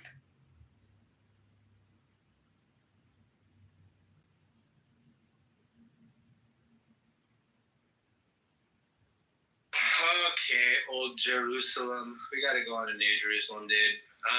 New Jerusalem, are you back? Because you said a couple minutes, man. All right, I guess he's not here. I guess we can keep picking on you. So what else do you want to say? Can I pick on you, honey? What was that? Can I pick on you? Yes, please. So, yeah, all the stories of religion are funny. Okay, I give it to you. But what is your story? About what? About what's going on. With regard to what? With regard to, like, we, our friends, our family, nature, what's going on? Yeah, I agree. Mm-hmm. No, I mean, what's your story? My story? Well, I was born and raised in South Orange County, California. No, your story. Like, how do you explain things that you see around yourself? To the best of my ability. Right, so what is it? I mean... Well, like, what do you ask? I'm just, like, what do you mean? Like, how do I explain the existence of everything in the universe? Yes. Oh, I don't know. You just don't know. Before you get into deep talk, McElroy, and I'm picking on honey. So do you want me? I tell you your story. Yeah. Because you tell like everybody that Adam Hava. So I study your story more than you. So wait, hold on. So, really quickly, I don't know, just like you don't know. Are you telling me that you know something I don't know? Yeah, I know your story better than you. I'm a scientist. Okay, so do you know something about stuff that I don't know about? I know your story better than you know your story. You say I don't know, but like there is a story. Deep down, you believe in science. You cannot say I don't believe in science. I believe in science just like most people do. Yeah. Then I want to tell you how funny science is. Same as how funny I don't have a... Yeah, I don't know what you're referring to, dude. Is there a language barrier? That could be. So you believe in science, and I want to prove to you how funny science is. I believe that science is a useful tool, yeah, but I think that all of us agree on a lot of the same things with regard to how science is used. So you can say religion is a useful thing. However, wait. You claim not all of us. Really useful tool. No, not all of us believe how useful science is. There are like a large of us which says science is ruining the environment, So it's not really very useful. Now, taking one step back, as you use science to talk to us right now. Yeah. So as a step back, I can say how a lot of us believe how useful religion is, but some of us say that it's ruining like society. I think religion is a very, very useful tool. So why do you make fun of it? Because it's hilariously daft. I can prove to you science is hilariously daft too. I doubt it. Really? If you know your story, it's very Go for it. Go for it. Do you want to teach you your science? No, I'm here to bag on theists. Do you have something you want to say about God, or? No, I said I come up and make you cry that your story as a science is so ridiculous. Aren't you? I'm curious. Like, how is science ridiculous now?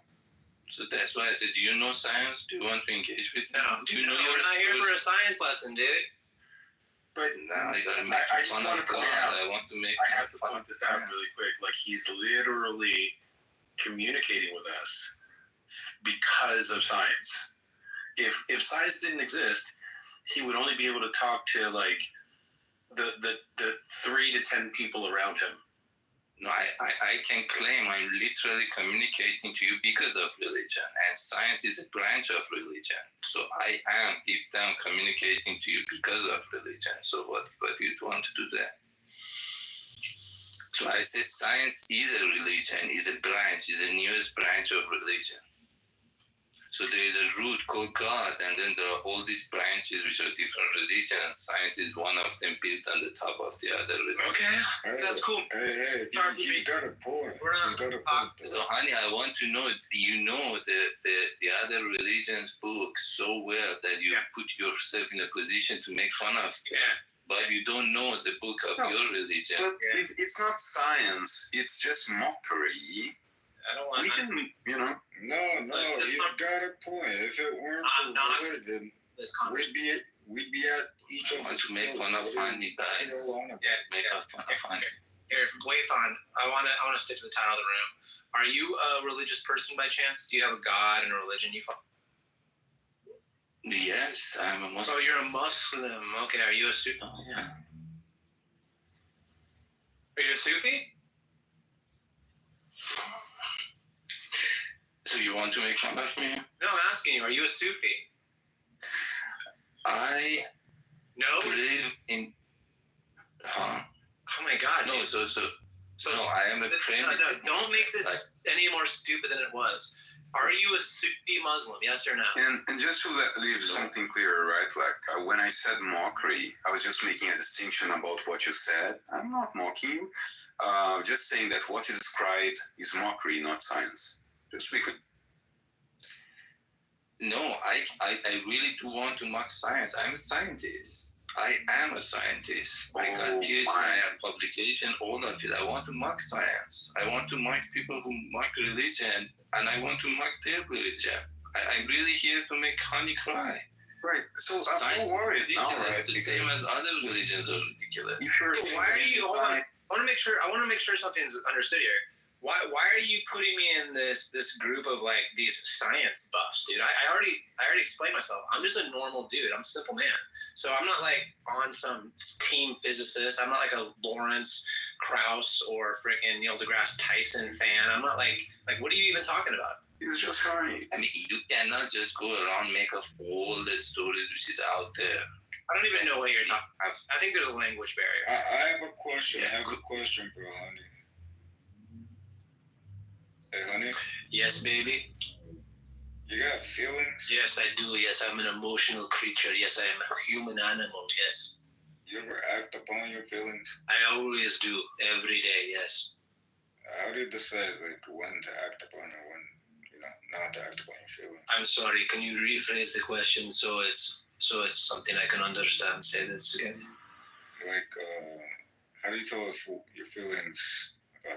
when you act upon them, if it's the right thing or what? Oh, that's called self-mastery, because feelings come and go, right? So if you have goals, you might have feelings in the midst of that, and you got to decide which ones to hold on to and which ones to let go of.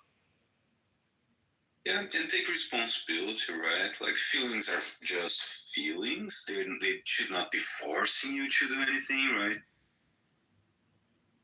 Well, I mean,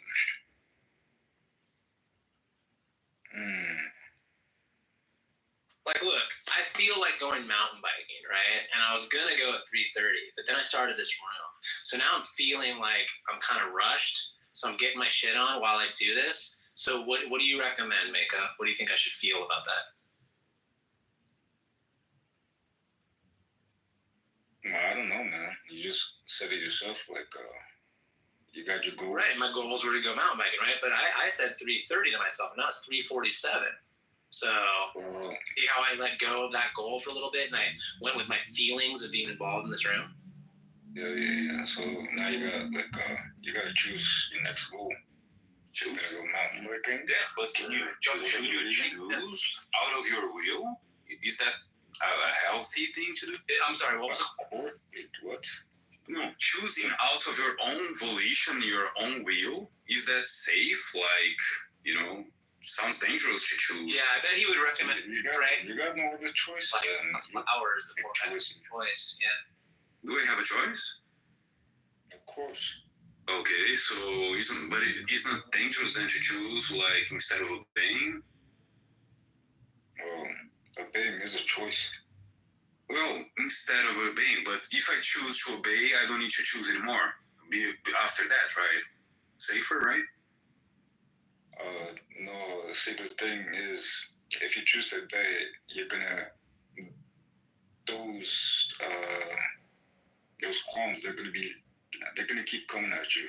So you're gonna have to. Yeah, but then I have a path, right? Then I don't need to choose. I can just keep. I just can do my effort towards obeying instead of choosing. Yes, that's like my new choice. No. It is like a continuous choice. Like you have to keep on choosing to obey or disobey. Oh, okay, but it's binary, right? So it's a continuous choice of obeying and disobeying. Oh, for sure, yeah. Okay. Mako, are you going to heaven? I don't know. So you're a Muslim and you do all this stuff and follow all the rules and you think you're in touch with Allah and you're doing what he wants, but you're not even sure if you're favored yet or you're going to heaven? Why is it weird? Well, because you're a Muslim, I would think there's a payoff. No, I don't see the future. Who told you that? Okay. So basically there's no value proposition you could give us. No value proposition. Yeah, like what's the benefit of being a Muslim? Well, the afterlife. Yeah, but you just said you don't even know if you're going to get a good one. Well, I mean, that's what I'm working towards. And I'm trying. I'm not very confident in my afterlife. Well, you work towards it, obviously. Yeah, I feel like I'm more faithful about my afterlife than you are about yours. Isn't that weird? You could be. I don't deny that. Yeah, that's right. So that's why I just laugh. Well, that's why I laugh too. I don't think you laugh very often from the sound of your voice and your tone. I mean, I'm laughing as hard as you are. I don't think so. And I think it's just my I've already cried twice in this conversation from laughter. Well, I'm not actually laughing, to be honest with you. See? It turns out you're not laughing as much as me. Yeah. That was really quick. No, the thing is, like, I'm not sad for myself. I'm sad for you. No, I'm laughing out of joy and humor and entertainment. Okay. I mean, I'm neutral towards my position, but for yours... Neutral towards your position? Yeah, not... You are. You're neutral towards your position of being a Muslim? No, I'm saying, like, I'm neither feeling laughter nor sadness towards myself, but for you, I just feel sad. Oh, you feel sad for me? Yeah. Why? Because I see, like, what's become of you, like... What's become of me? I don't know, like... You don't know? Wait, you seen what's become of me, and then I asked you what, and you said I don't know. Which one is it? Yeah, let me finish. Like, okay. I'm trying... When you not say I don't know. When you're when I say I don't know, it means I'm gonna... It means you do know, and you're gonna tell me later? Okay. So you don't know why you are sad? I mean... It's a sudden feeling. I kind of feel like to be sad. Is that it? I'm trying to say. I kind of see, like, what he's evolved into, like, what he could have been, because I've seen, like, examples of what a human could be. Well, don't you think maybe the reason that you're so fearful of your afterlife and worried about God punishing you is because you started so late after fucking a chick? You think that might have something to do with it? I mean, that didn't. I mean, what? We're talking about you. Why are you turning? Well, because you said you're neutral about it, and then you said you're sad for me, and I think that maybe you're just projecting a little bit. I'm just saying, like, from where I stand when I look at you, when I listen to your voice, the way you talk, the things that you say, like, I automatically like compare you, right, to like to like a Muslim guy. Yeah, some good Muslim people, yeah. You can still feel something like that's promising. That's something, right? No, Mako is sad for you, honey, because he feels like you're not taking this life very seriously. Oh shit! No. He's too frivolous about it. Don't interpret it. No, don't interpret it like that. Don't. Okay, well, please explain to him why you're sad. Yes, that's what I'm saying. Like, I compare him. What? Are you worried? Worried for you? Yeah, you're sad. Do you think that something bad's gonna happen or something? I'm not necessarily worried for you. Because it seems like if you were worried for me, then you would actually like be less knowledgeable about my afterlife than yours, and you don't even know about your own. So I don't understand. I don't get it. But shouldn't you be worried about him, Mako? If you see he's not on a good path, shouldn't you be worried about that? I'm not listening right now to any of what you're. Yeah, I'm sorry. Just focus on me, Mako. So are you worried about me or no? No, I'm not necessarily worried about you. What I was trying to say is that I feel sad because I see you in this devolved state, and the reason for that is because I automatically like compare you to people that I know or like people that I've heard about, like examples set forth, and that's like a potential for you, right? Well, are you saying that you know about people's afterlife? No, I'm talking about your current state, my guy. Oh, well, what part of me do you not think is good right now? Like, what am I not doing right? Well, talk to people, the way you interact with people. You don't think it's fun? I don't think it's fun. Oh, well, why don't you just take off? I mean, I'm trying to talk to you. Yeah, I know, but why?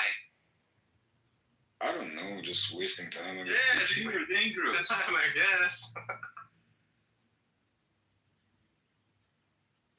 I think we're doing a bad thing here. You never know what they're gonna say next. You're being a naughty boy being here with us. We are naughty.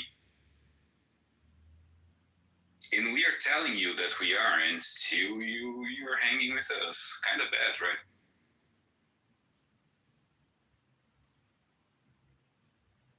Well, I guess, yeah. I kind of zone out for a little bit. Yeah. Archer tonight as well. Yeah, I mean, Mako, I want to say, dude, after talking with you the last couple of days, I'm way more interested in becoming a Muslim. What do you recommend next? Take the Shahada. Do the Shahada? Yeah, for sure. Now, when I say the magic words and God starts listening? I mean, if you were to pray right now to God, your prayers still be answered. My prayer would still be answered? What does that mean? Like, it reach God. It's not like it's automatically discarded just because you're a non-Muslim. Right. So when you say pray to God, does that mean you like? What does that mean? You like zen in with Him, or you tell Him what to do, or something? Like, what is it? No, just like ask for anything, I guess. Yeah, and then I'll get it. See how it goes. Yeah, just ask for stuff and He grants it. Is that right? Well, basically, yeah. Okay. Yeah, I just don't think you're a real Muslim, dude. I mean, you just got to get better at your shtick, bro. Keep showing up, though. It'll be fun. What? Yeah, you don't believe me when I say that? Polish a little bit more. Yeah. Wait. What'd you say last? I would go into the Muslim philosophical bro rooms and listen to like Rashid or Rashad or Moshi or Jay Mushu and listen to how they ramble on and bloviate about their LARP and then come back with some of that material. No. We were talking about like prayers. Like, you don't believe. You don't believe what I'm saying when I say like if you pray to God, your prayer would reach God. I don't think God's reached, and I don't think you talk to God, and I don't think He does anything when you say stuff to Him. Yeah, and I would say we're representing Islam, right? Like that's the other guys are definitely representing it better, and there's a lot to learn with them there. So you could go back after doing that a little bit. No, I think I like disassociated for a second and I missed the point because he kind of said like he was considering becoming a Muslim. That would mean like he has some sort of like belief in God. Oh no, I'm just being sarcastic as fuck. Oh, okay, I see. For a start, yeah. Yeah, you didn't catch that, huh, Mika? You thought I was serious when I said, after listening to you and talking to you for the last couple of days, I'm finding Islam more attractive. You thought that was serious, right? Oh, for sure, man. Yeah. I wouldn't ever do. Sam, what do you think? I'd give him like a 3. Yeah, no, it's more like a 3, yeah. I mean, dude, you are engaging to some degree, but you gotta get better at this, dude. Just like study, like remain silent in rooms, go listen to these Muslim guys, and then like come back in a couple weeks. For what? What purpose? Like to teach you about Islam? Be better at the shtick. Yeah. To teach yourself about Islam. What shtick are you talking about, dude? To learn about Islam, not to teach us, primarily. No, I should do that for sure. But yeah. Like, I don't think, like, why would I come back here after that? Like, why? Well, you are here now, so we're saying it would be better if you were here, and you had done that before. That's what we're telling you. You think, like, it would improve my chances of, like, converting you? Yeah, that, no. But also being more interesting and sounding more knowledgeable. Yeah. Yeah, you'd be more knowledgeable. That's a fair statement. All right. I see what you mean. Have you ever considered Christianity by chance? No way. No way, huh? Because I bet I can convince you to be a Christian if you come back in a couple weeks. I doubt that. Well, I bet you I could. There are lots of advantages. I mean, you're already, okay, look, you already believe in God, right? Because I get told that as well. Like, well, you know, I'm not going to argue for my Quran God yet. I just want to get to this God, this first mover, and then we will be on the same page. So you're already there, right? And you're in the Abrahamics club, right?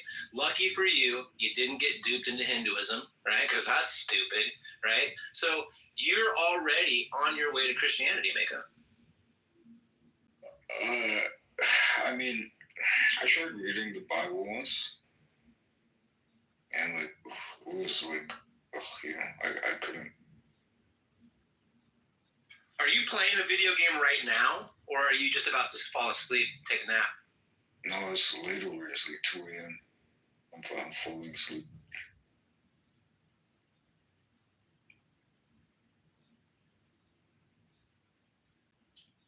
Oh, so we were way east, huh? All right, New Jerusalem, are you back, or...? I'm back, man. California, nice. 2 minutes. Nice, dude. And actually, California, I was only about a minute and a half.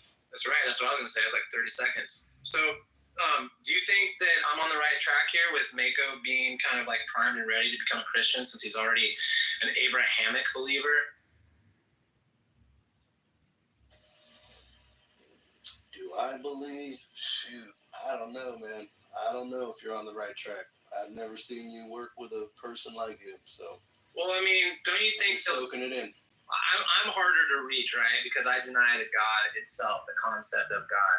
But Mako already accepts the general Abrahamic God concept that you worship. So I think he's actually closer to being a Christian than I am. Wouldn't you agree? No, not at all. Oh, that doesn't make sense. Because a non-believer is... What, non-believer A and non-believer B? Which one's closer? Well, he is a believer. He's a believer. Well, I mean non-believer and the same God. You heard what I said, right? He is a believer. Hey, wait. I'm a believer of the God of Abraham. That's right. Yeah, don't deny him that. Don't deny him that. Okay, the God of Abraham is Jesus. According to the Bible. Yeah. No. According to the Bible. According to the Bible, okay. Well, still though, I mean, it's the Abrahamic God of Abraham, right?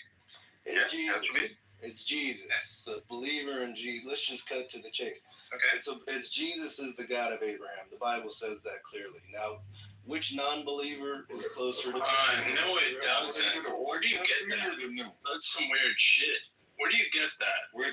Show me where in the Bible that Jesus is the God of Abraham. I'll show you. Slow down. According to the Old Testament. Better yet, show me where Jesus says he's the God of Abraham. Oh, here's your fallacy, your Muslim fallacies again. Jesus must say this or else it's not true. Well, of course. Don't you trust the word of Jesus in the Bible? How about we do this? We just stick to one question at a time. Show me where. Say that again? Yeah, that's a simple question. Show me where Jesus says he's the God of Abraham. Or God. I got a realistic question. Is honey the more problem for you, or am I as a Muslim? Say that again? In regards to like the dealings of the world, is honey the bigger problem for you, or like am I as a Muslim the bigger problem for you? I wouldn't see neither one of you as a bigger problem or a problem at all. I don't understand what you mean by that. You don't see us as a problem? Okay. No, I don't. All right, so he's being consistent. He thinks we're both equally non-believers, and that's fine. Right. Yeah. Okay. No, Right. but So- do you have like an agenda? No, do you have like a agenda, like the world, the Christianization of the world, like any sort of agenda like that, or like saving people, something like that? Yeah, my agenda is just to kind of straighten out the story in people's hearts and minds. Okay, so we're both actively opposing that, right? Me, as a Muslim, I actively oppose that, saying like Jesus was a prophet. Honey, he says like Jesus was a liar. So who's the bigger problem for you in your straightening out of things? Again, both of you are wrong. So why would one be a bigger problem than the other? Well, because it's like this, like both of these animals can hurt you. Okay, one's a rattlesnake, and one's a grizzly bear. Right now, they're both 25 feet away from me. You see what I mean? Yeah, this is boring, dude. What's the Yeah, main point? look, you don't like I don't understand the main point. What's the main point? It's like if This is why you do we'd it. all be drunk. You know what I'm saying? It's like let me That's not what I do, honey. You know I don't do stuff like that. Go ahead. No, you do what you do. This is why you do what you do. Yeah. Right, and this is why I come to places like this, and I like to stay in the audience and observe. It's not really my language. But I'm willing to talk. But I mean, I don't know. Like you guys keep asking me the same question, just in different forms, as if I'm going to give you a different answer. And I'm like, how many times you guys gonna ask me the same question? We're trying to. What is the same question that you keep getting asked? Non-believer A, non-believer B. Which one's a bigger problem? Come on now. Okay, how could you say Mako is a non-believer? He believes that Jesus is the Messiah. Don't you believe that Jesus is the Messiah? I don't know enough. You guys are jumping me in the mid conversation like I know. That was a simple question. Yeah, Neil, I don't want you to believe that feel Jesus is the uncomfortable. Messiah? Look, you guys, I feel like he's being treated a little bit unfairly. No, I'm just. No, you guys don't worry about my feelings or anything like that. I don't want you to feel like you're being trapped or overwhelmed. I don't feel none of that. I'm just trying to communicate to you. I have no clue what you're talking about. I don't know what Mako. Right, and I don't want you to feel overwhelmed with too many questions at once and stuff like that. No, but let me just answer, Bill. Now, Mako, I don't know enough about Mako just to be answering general questions. Like, give me information on him, and then I can answer. Okay, so Bill, as far as really quick, Mako, really quick. Bill, Isaiah 9:6 speaks of the Messiah. The Messiah is the everlasting Father, the mighty God. Is the Father and the mighty God the God of Abraham? Like I said before, I'd rather you just show me where Jesus says. Jesus clearly says he's the Messiah. Yeah, you want your custom stuff. I can't. No, I don't. I mean, don't you believe in the New Testament?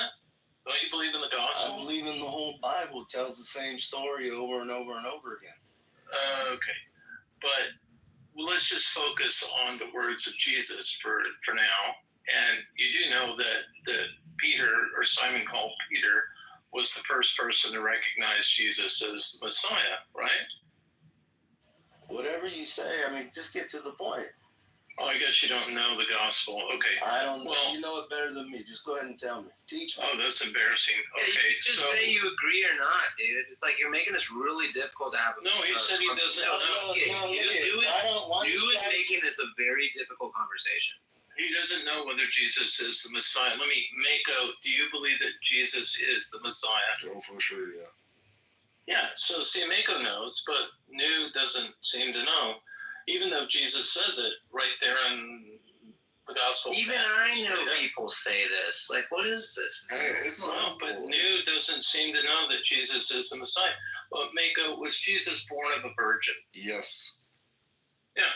Do you know that, Nu? Do you know that he was born of a Bill's virgin? question was, would you ask me, Bill, did you know that Peter was the first one to call him the Messiah or something? I'm like, He was the first one to recognize that Jesus is the Messiah, because Jesus asked his disciples, "Who do you think I am?" And only Simon said, "Oh, you're the Messiah," right? Wait, Simon says what? "Oh, Simon."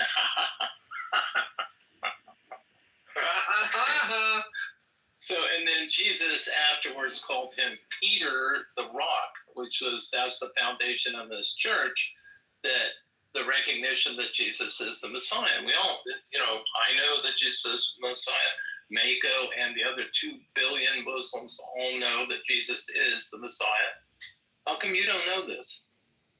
I thought you were a follower of Jesus.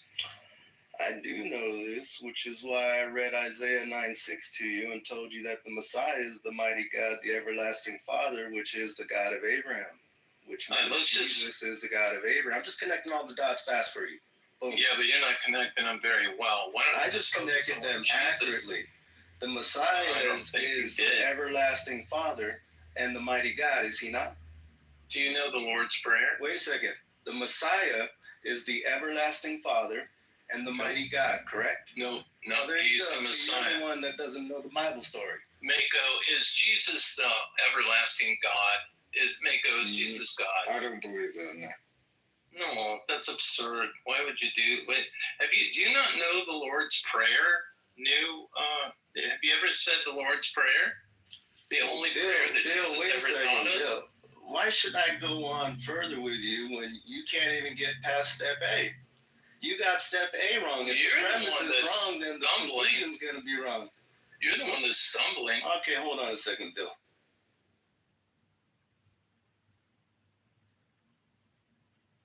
I guess he's going to go grab his Bible or something. He's very happy. He acts like he doesn't hear what you asked him. He's very apprehensive. Well, I will say this, and Mako would probably agree with me. Christians are the most confused religious group on the planet. They are incredibly confused. I don't know about that, but what I want to say is that New Jerusalem, the only thing we differ on is that I don't believe Jesus was Almighty God. I believe he was a prophet of God, but he's also the Messiah. Yes. And that, Absolutely. means that the Messiah is not the Almighty God. Yeah.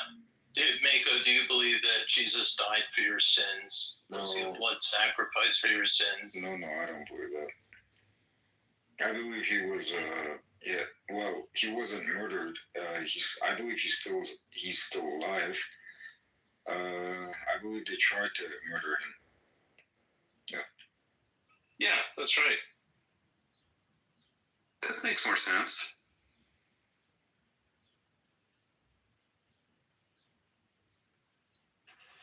All right, there you go, Bill. Let's work off that as an axiom. No, dude, I want to hear it straight from the guy's mouth, straight from what Jesus says. Isn't that good enough for you? No, but see, I'm Who's just a greater prophet, Isaiah or highlighting Jesus? to you that you don't even understand what the Messiah is. Let's go back to where the No, Messiah is. it's you that doesn't understand what the Messiah is. What does Isaiah 9:6 say? I just put it in the chat. That's talking That's about why, the Messiah. that's why you keep on going to the Old Testament. Why don't you just show me the where old, Jesus... The new, it really doesn't matter. I just want to go to the premise. Let's start Show at the me. beginning. Show me I'm where trying to Jesus start says at the he's God. beginning. You got to have a logical. No, you'd have to go all the way back to Genesis for that. Yeah, let's go there then. Let's start there. Why don't you want to talk about what Jesus had to say? Aren't you a follower of Jesus? I'll go to step B when you can acknowledge step A. What does Isaiah 9:6 say? I just want you to acknowledge that that's talking about the Messiah, and then we can go look at what Jesus said. Oh, okay. First things I just first. don't like when someone just washes over a fact as if it wasn't. Oh, I think that's what you're doing. I don't know. I'm just trying to force you to admit the truth. Okay, you're gonna force me. Okay. Force well, let me look it up. How come you don't want to force me to know that you're? Well, I mean, you want to talk to me? Well, I try to talk to you. I go in your audience all the time, and you guys just end your rooms really quickly. Usually, yeah, but that's a time constraint room. We don't really keep that open for dialogue. I mean, do you want me to? Do you think God wants me to be a Christian? Are we gonna have two different conversations? Well, just really, mine's really fast. Mine isn't as detailed as your stuff. I already answered this question to you. What was the answer I gave you? Yes. That's not the answer I gave you. Oh, does he not want me to be a Christian? What did I tell you about predestination? I don't know, dude. Okay, we'll talk about it. Well, I talk to a lot of people. So I want Bill to read the chat. Hey, honey, you don't want to help me? Honey Badger, can you help me since Bill's afraid to admit it? I put in the chat Isaiah 9. I'm not afraid. I'm looking it up. Have a little patience. Have you ever heard of that? Chat over here? Well, I mean, I don't know why you just can't look at it. You're just an angry, confused Christian. They're one of many. What did the Jews think of this passage? How did they interpret it? You mean the guys that killed Jesus? Yeah. I don't know. I would go out. That's just it. They didn't. They're guilty. They have the greater sin is on their hands. You believe that they killed Jesus? I don't believe that. No. The Bible says they have the greater sin. Now the Romans carried out the execution. Everybody knows that. But Jerusalem is guilty of the blood of the prophets and the saints, according to the Bible. See, you're wrong again. Jesus said the one that betrayed him has the greatest sin, and that would be Judas. You must not read your Bible very closely. What I just said is right out of the Bible. You just don't care what Jesus. No, you didn't. Show me. You just don't know what you're talking about. Show me. Show me. Show me where it says who has the greater sin. I will as soon as you acknowledge Isaiah 9:6. You're one of those guys where your pride is blinding you. You think you know everything, but I can clearly tell you don't know what you're talking about. Yeah, you're not prideful at all. Go read 9:6. Okay. Well, now that we got that out of the way, do you think God wants me to become? Wait, honey. Can you acknowledge 9:6 for Bill? What's the what am I supposed to be confirming from 9:6? That's about the Messiah. You don't have to confirm that, but what it says about it is okay. That's one place in the entire Bible. Like the rest of the Bible Jesus is God. Different. I don't think so. Well, we'll see about that. Okay. So I read it. I'll read it out loud. For unto us a child is born, unto us a son is given, and the government shall be upon his shoulder, and his name shall be called Wonderful, Counselor, the Mighty God, the Everlasting Father, the Prince of Peace. Okay, so that's one place in the Bible where it says that. Now, I could show you several places straight out of the mouth of Jesus where he's saying he is not God the Father. So which one should I trust? A simple question there. You're not going to show me what you think you're going to show me. What? Oh, you read minds too? No, I just know this story. Go ahead and show it to me.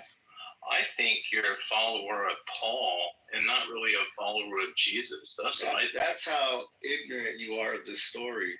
A follower of Paul is a follower of Jesus, according to the story.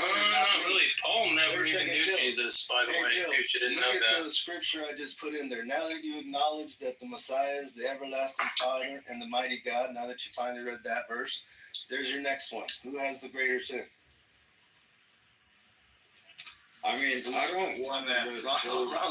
Wrong verse. Give me 1 second. Bill, I don't want to have you continue. Yeah, it says, he who delivereth me, and who delivered Jesus to the Sanhedrin? Who betrayed Jesus? The Jews. I was gonna add the Jew part, but we'll just go off. No, dude, it was Judah. Judah was the one that betrayed Jesus. How do you not know that? No, the Jews are the ones that turned Jesus in. The high priest, all them. Who No, paid Judas? Judah was the one. Who paid Judas? Hey, you know what, you guys? Can you guys just start your own round so you can figure out who's right? Yeah, I'm not it. I mean, this guy's just because I have some bigger questions. More remedial for New Jerusalem. He's a follower of Paul, who was a rampant homosexual. Bill, you sound like an ignoramus. Honey Badger, Maybe let's talk. ignoramus. Okay, so New Jerusalem quickly, because I gotta go. It's been entertaining. Thanks for bringing him up, honey. I mean, but he's just a typical confused Christian, man. He's an idiot. He's a follower of Paul. He's not a follower of Christ. Paul follower. Mako is a far better follower of the teachings of Jesus than New Jerusalem is. New Jerusalem's a follower of Paul. And equally as charismatic. Yeah. So New Jerusalem, charismatic. Yeah, I just wanted to know, New Jerusalem, are you like under the impression that I'm predestined to either go to heaven or not? Is that the case? That I'm predestined? That is the case. Okay. Well, I mean, that's not my opinion, though. I'm just. Yeah, he's a Calvinist too. What a moron. This guy, Bill, is hammer than a box of screws, dude. Every word that comes out of his mouth is like, well, go follow Paul. He was a homosexual. Maybe you'll become one too. There you go. Hey, I believe that too, honey, by the way. Yeah, I know. Anybody that reads the Gospels and studies Paul for any length of time knows he only traveled with very young men, never got married, didn't like women. I think he was described in the first century as a bow-legged, bald, monobrow, effeminate sort of guy, and I would much rather follow Jesus than that little monkey. Oh my God. You aren't going to do all that. Oh my God, my girlfriend heard all that. So, listen, this is just funny to me that you guys are it's just these clashes between Christ Bible people that think they have the story right. I'm just trying to get the big picture. I want to get the forest. So, New Jerusalem, do you think that I'm predestined to go to heaven or hell? Yeah, I believe that. Okay. You already said yes. Okay, yeah, I know, Bill. Okay, let's let. Well, that's the way the Bible story goes, that's why. Yeah, of course it does. Okay, Bill, you guys disagree. Bill, have you ever read Romans 8 or Ephesians chapter 1? Bill, are you going to I have read Paul's bullshit, but I prefer it with the teachings. Let me explain to you how whacked out of his gourd Bill is. If Bill's telling you he believes in the Bible's full of prophecy. What does Bill think prophecy? It's a foretelling of future events that have a predetermined outcome. That's right. Also known as predestination. No. Bill wants to. Yeah, I was having fun earlier. This guy is straight loco, dude. Anyways, Honey Badger, what was it that you wanted to talk about? Yeah, so, okay, Bill, do you want to shut the fuck up for a second so I can actually have a conversation before I get? All right, I won't ruin it. All right, thanks, man. Yeah, okay, thanks. Okay, so I'm just trying to figure out, is it predestined for me to go to heaven or hell? According to the Bible story, that's the way it goes. Do you believe the Bible story to be true? I do. Okay, then why don't you just say yes? I did the first time. Okay, I just want to ask again, so I answered it two different ways. Like you're almost afraid to just go, yep. I said yes the first time, man. Then you asked again, so I explained. So you believe that God wants me to go to heaven, or He wants me to go to hell? Is that the two options? I don't. Yeah, those are the two options. I don't know which one He has set for you, though. Right, but you believe that it's either of those, right? There you go. Okay, and as an atheist who blasphemes, where do you think I'm more likely to be going? The only unforgivable sin is to die in unbelief. That's not what it's hard to say. Is it? Well, I'm answering my question. I prefaced my answer with an explanation. Why do you think I asked it? I already knew that. You think you were giving me new information? Trust me. Why do you think I asked the question the way I did? I literally let me talk to your girlfriend. Let me talk to your girlfriend. I'll ask her, hey, girlfriend, why did he ask the question that he did? You know him better than me. Oh, because he's smarter than you, and because he already knew that the biggest sin is to blaspheme. So he said that up front so that you'd probably glean that on your own, but you're too dense to get it, okay? Well, did he blaspheme the Holy Ghost or did he blaspheme the Son of Man? It's a big difference. I blaspheme Jesus Christ, Son of Mary, host of hosts, and men of spirit, the God Almighty. I blaspheme all of them. Yeah, it could be forgiven you. Yeah, I could be forgiven for that? Oh, yeah, absolutely. Well, why would I need to be forgiven? Aren't I already predestined? Well, I mean, all sins are forgiven, and I'm already predestined, right?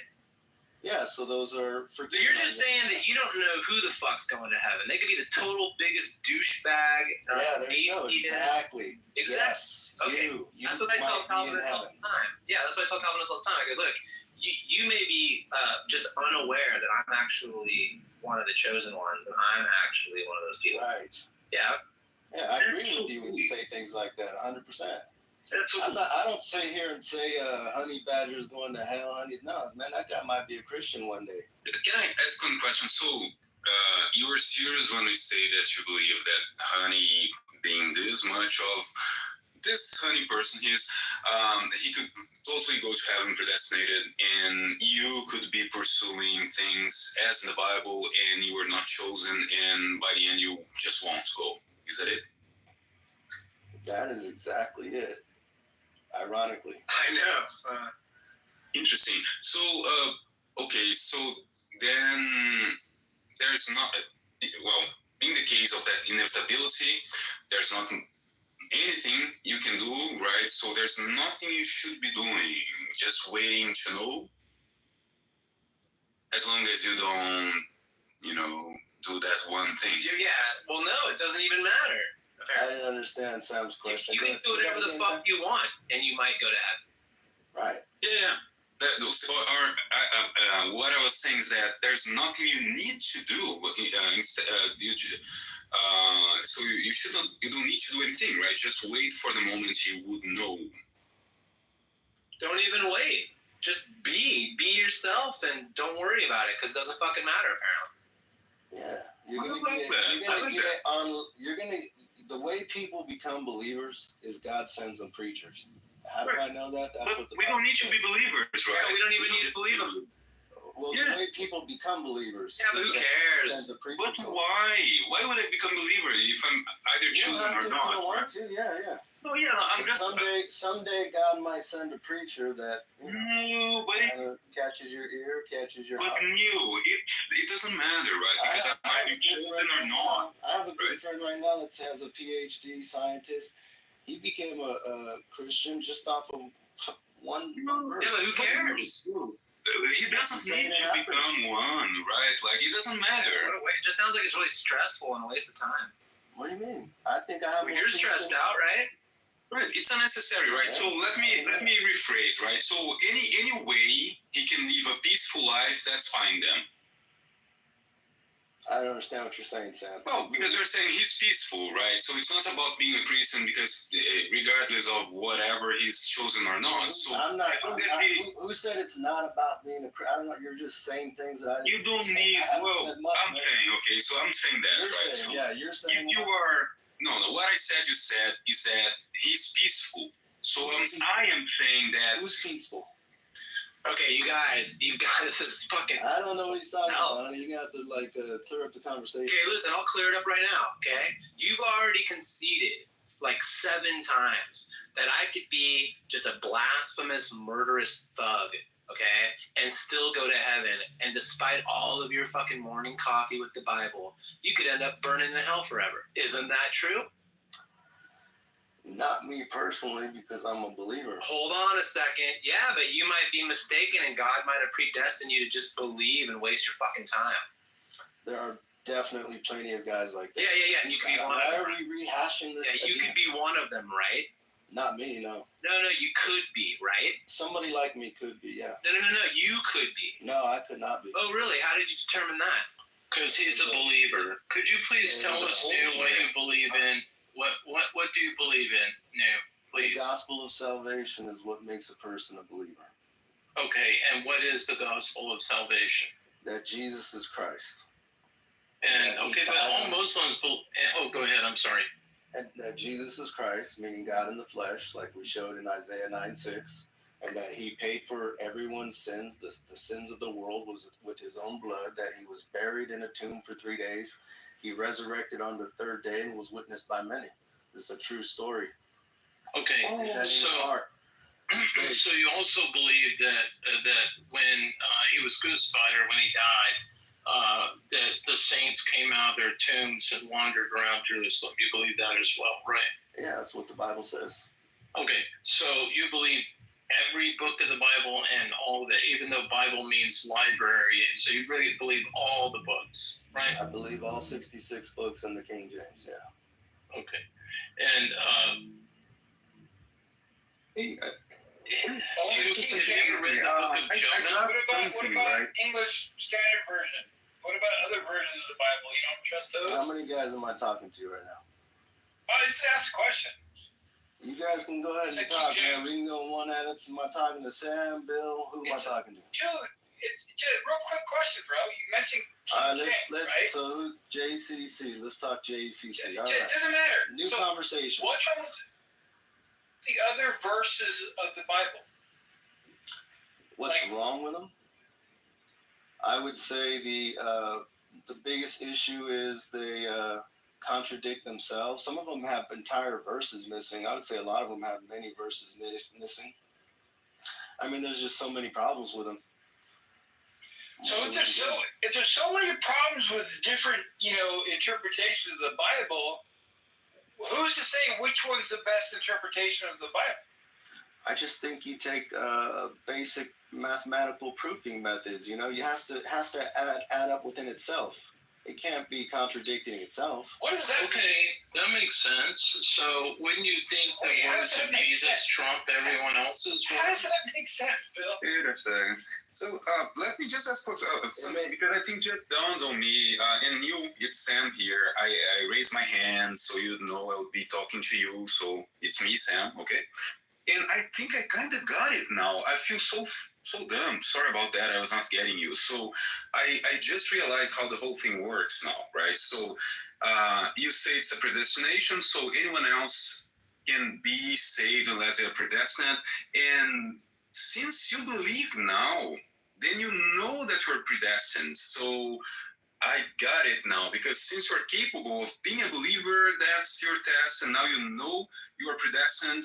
So that's so smart. That's really, really interesting. Okay, so that way, everything else, all non-believers are ruled out, and all non-believers can claim that they know that they are chosen. That's brilliant. That's brilliant.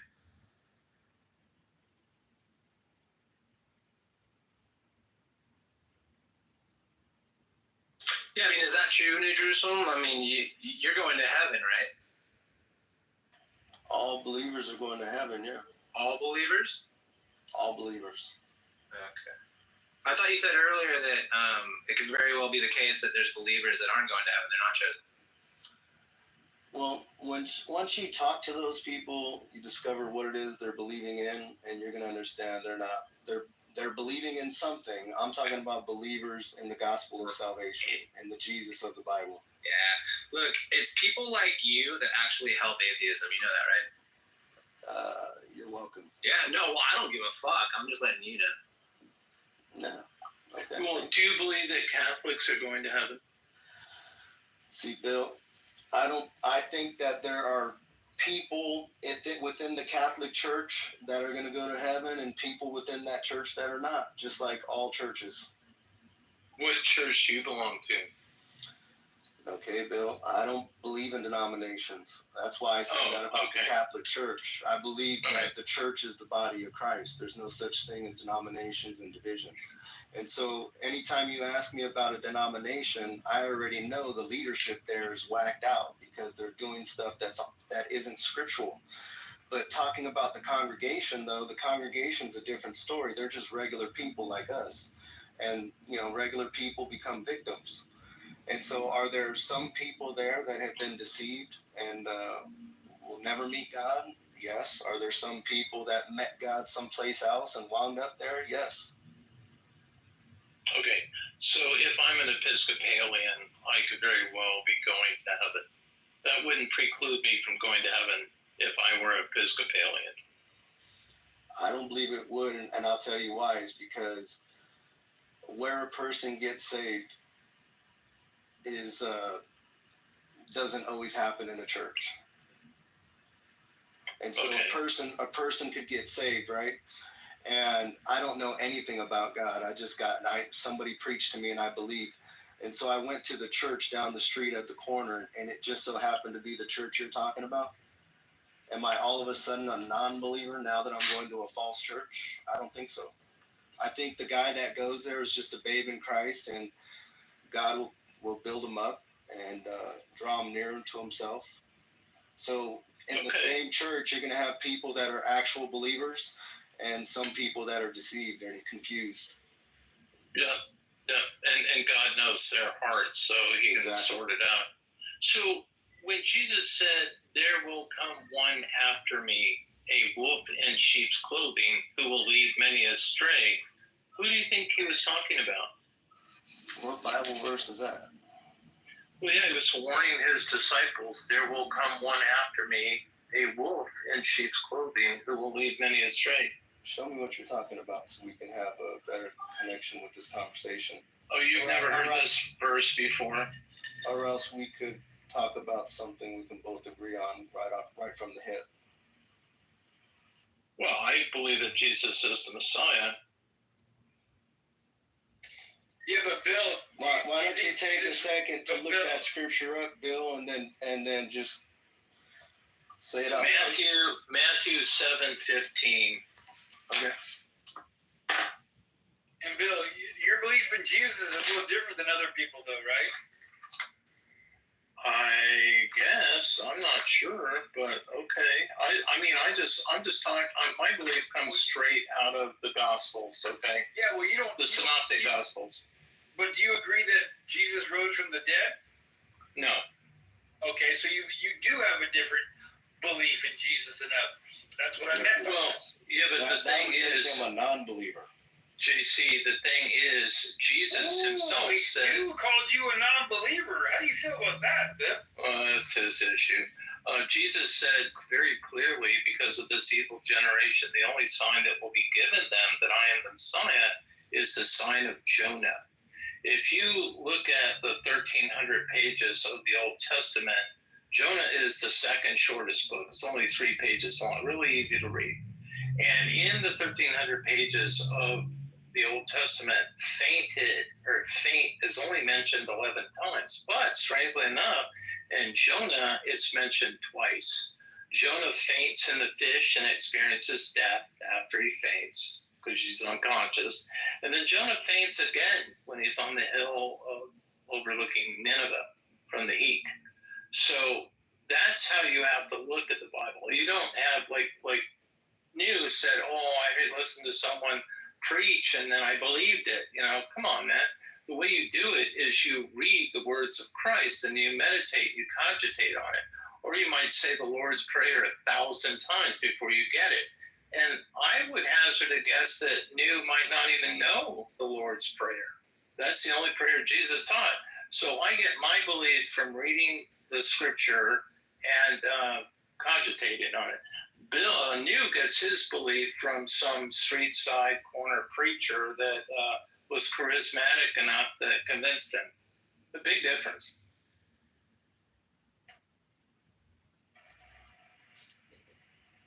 I'll correct you on that. My belief comes from the Bible.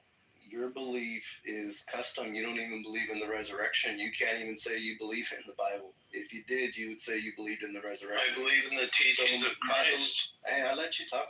So my belief. Well, don't tell me what I believe. I can speak for myself. You just said what I believe. Just say what you believe. You just said what I believed, and I waited. But that's what you said. You said you listened to some street corner preacher and he sold you in Jesus. Person. I see you're not even a good listener, Bill.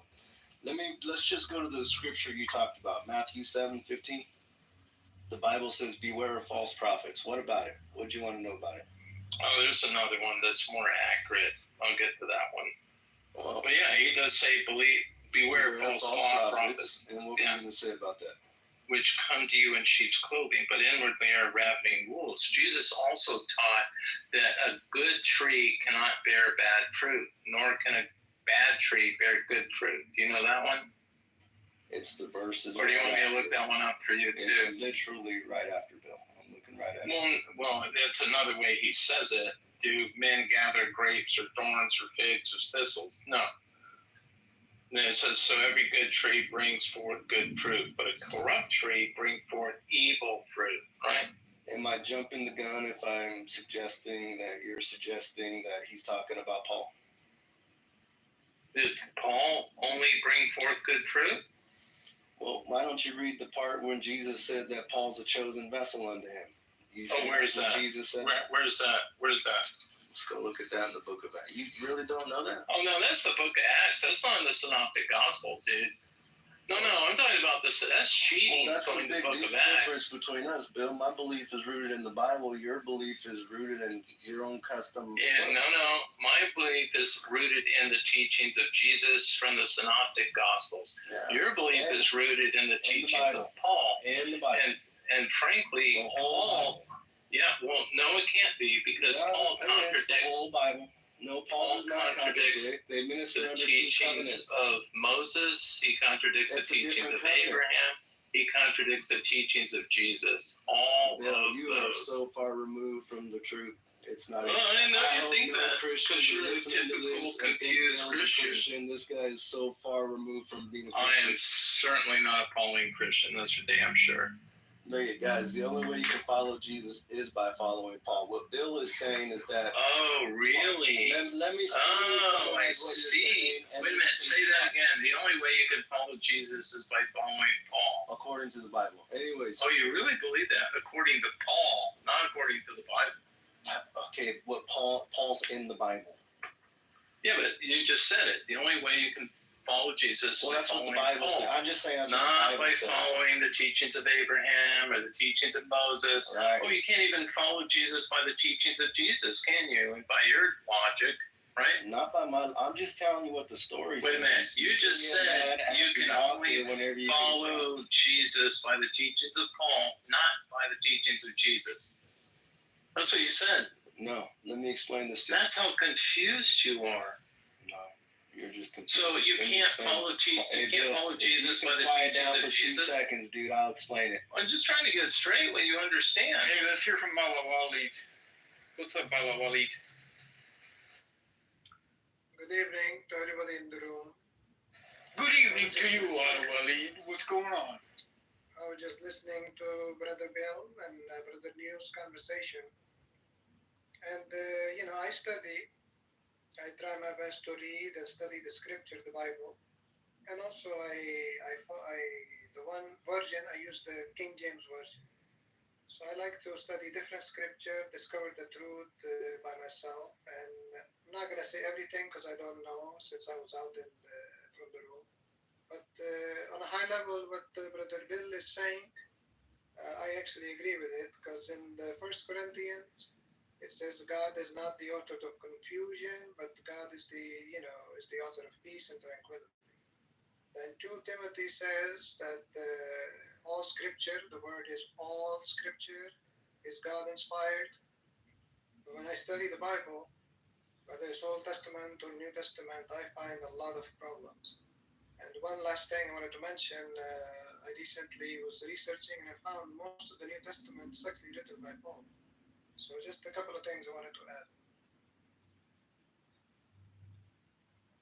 Well, thanks for clearing that up for everybody.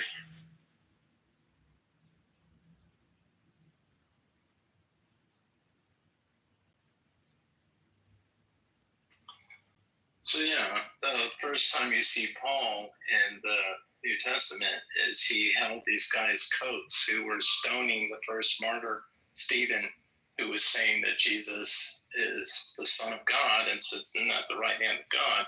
And Paul held their coats and their valuables so they could, get a good throw on Stephen, right? Is that a good fruit?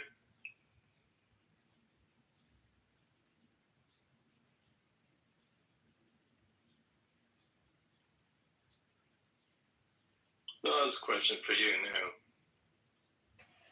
I didn't hear that. Say that again, Bill. I am well aware that that you're very selective at what you're willing to hear. You remind me of that line, a man hears what he wants to hear and disregards the rest. It's not that. I disengaged from the conversation when you cut me off 30 seconds after I started talking. Oh, go ahead. ACC said he wanted to talk to all the leads, so I was like, all right, go ahead. Well, I was breaking up you guys bickering back and forth about scripture. It was funny. Well, JCC, I wasn't trying to bicker. He just wouldn't let me refute what he was saying. He got a little scared there or something. But I just wanted to clear up. No, go ahead. You can project all you want. Go ahead. Okay. I wanted to clear up the air. The reason, and I put it in the chat, Romans 11, 1 Corinthians chapter 11, verse 1. It says, be ye followers of me, even as I also am of Christ, which is Paul talking. And the reason why you have to follow Paul to follow Christ is because there are two covenants in the Bible. If you want to be a partaker in the new covenant, you have to follow Paul to follow God. It's conceptually the same in the Old Testament. In the Old Covenant, you had to follow Moses to follow God. It's the same thing here, but Moses points you to Jesus Christ. So all believers are believing in Jesus Christ. You got to follow Paul with the instructions for the new covenant. So they don't contradict each other. They're ministering under two different covenants. That's what I want to say about it. All right, so why can't you just follow the teachings of Christ? Isn't that good enough for you? But wouldn't you be disobeying Christ if you're not listening to his chosen vessel that he gave specifically for you? No, he did not choose Paul. Paul was not even a disciple. But that's your opinion. But the way I'm talking about the way the Bible Are you telling me that Christ chose Paul as a disciple? As one of the 12? Are you telling me that? You're making that up in your mind. I never said anything about the 12. Okay, well, did Jesus choose Paul as one of the 12? Chosen vessel. Not chosen 12, chosen vessel. Oh, okay. Came after the 12. And where does Jesus say he chose Paul? In the book of Acts. Well, that's not one of the Gospels, dude. Show me in any of the three synoptic Gospels. Is the book of Acts the part of the Bible? You sound crazy, dude. The book of Acts is in the Bible. You're the crazy one. I'm telling you stuff out of the Bible, and you're telling me I'm the crazy one. No, you're telling me stuff that Paul created. Okay, wait a second. Right. Can you at least admit what I said is in the Bible? Paul is a chosen vessel of Jesus, according to Jesus in the book of Acts. Can you at least admit that? Yes? Oh, let's see. Acts. Okay, show me what. You probably know this pretty well. Where in Acts does it's Jesus say he chose Paul? Acts chapter 9.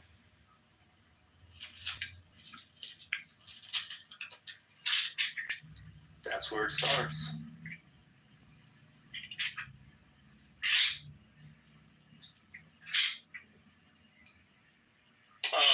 Oh yeah, the road to Damascus story. Yeah. I mean, so it's funny to me that you would sit here and act like I'm crazy making things up. You can at least just say, yeah, it says that, but I don't agree with it. No, I don't. I think that's fine. I totally respect that, Bill. But what I don't respect is when you try to make it seem like I'm just pulling things out of thin air. No, you're pulling it out of Acts. Right. You're not pulling. Right. Wait a minute. You're not pulling anything. Was that a play on words right there? Pretty much. You're not pulling anything out of the Gospels. That's my problem with you, New. You're not finding anything in the Gospels. Right? What do you mean finding anything in the Gospels? Well, you can't show me anything in the Gospels, the synoptic Gospels. Well, show me. I'm waiting. Show you what? You're just showing me Paul saying. No, every time we say something, what I'm showing you is every time I say something, you say that's not true, and then I show you.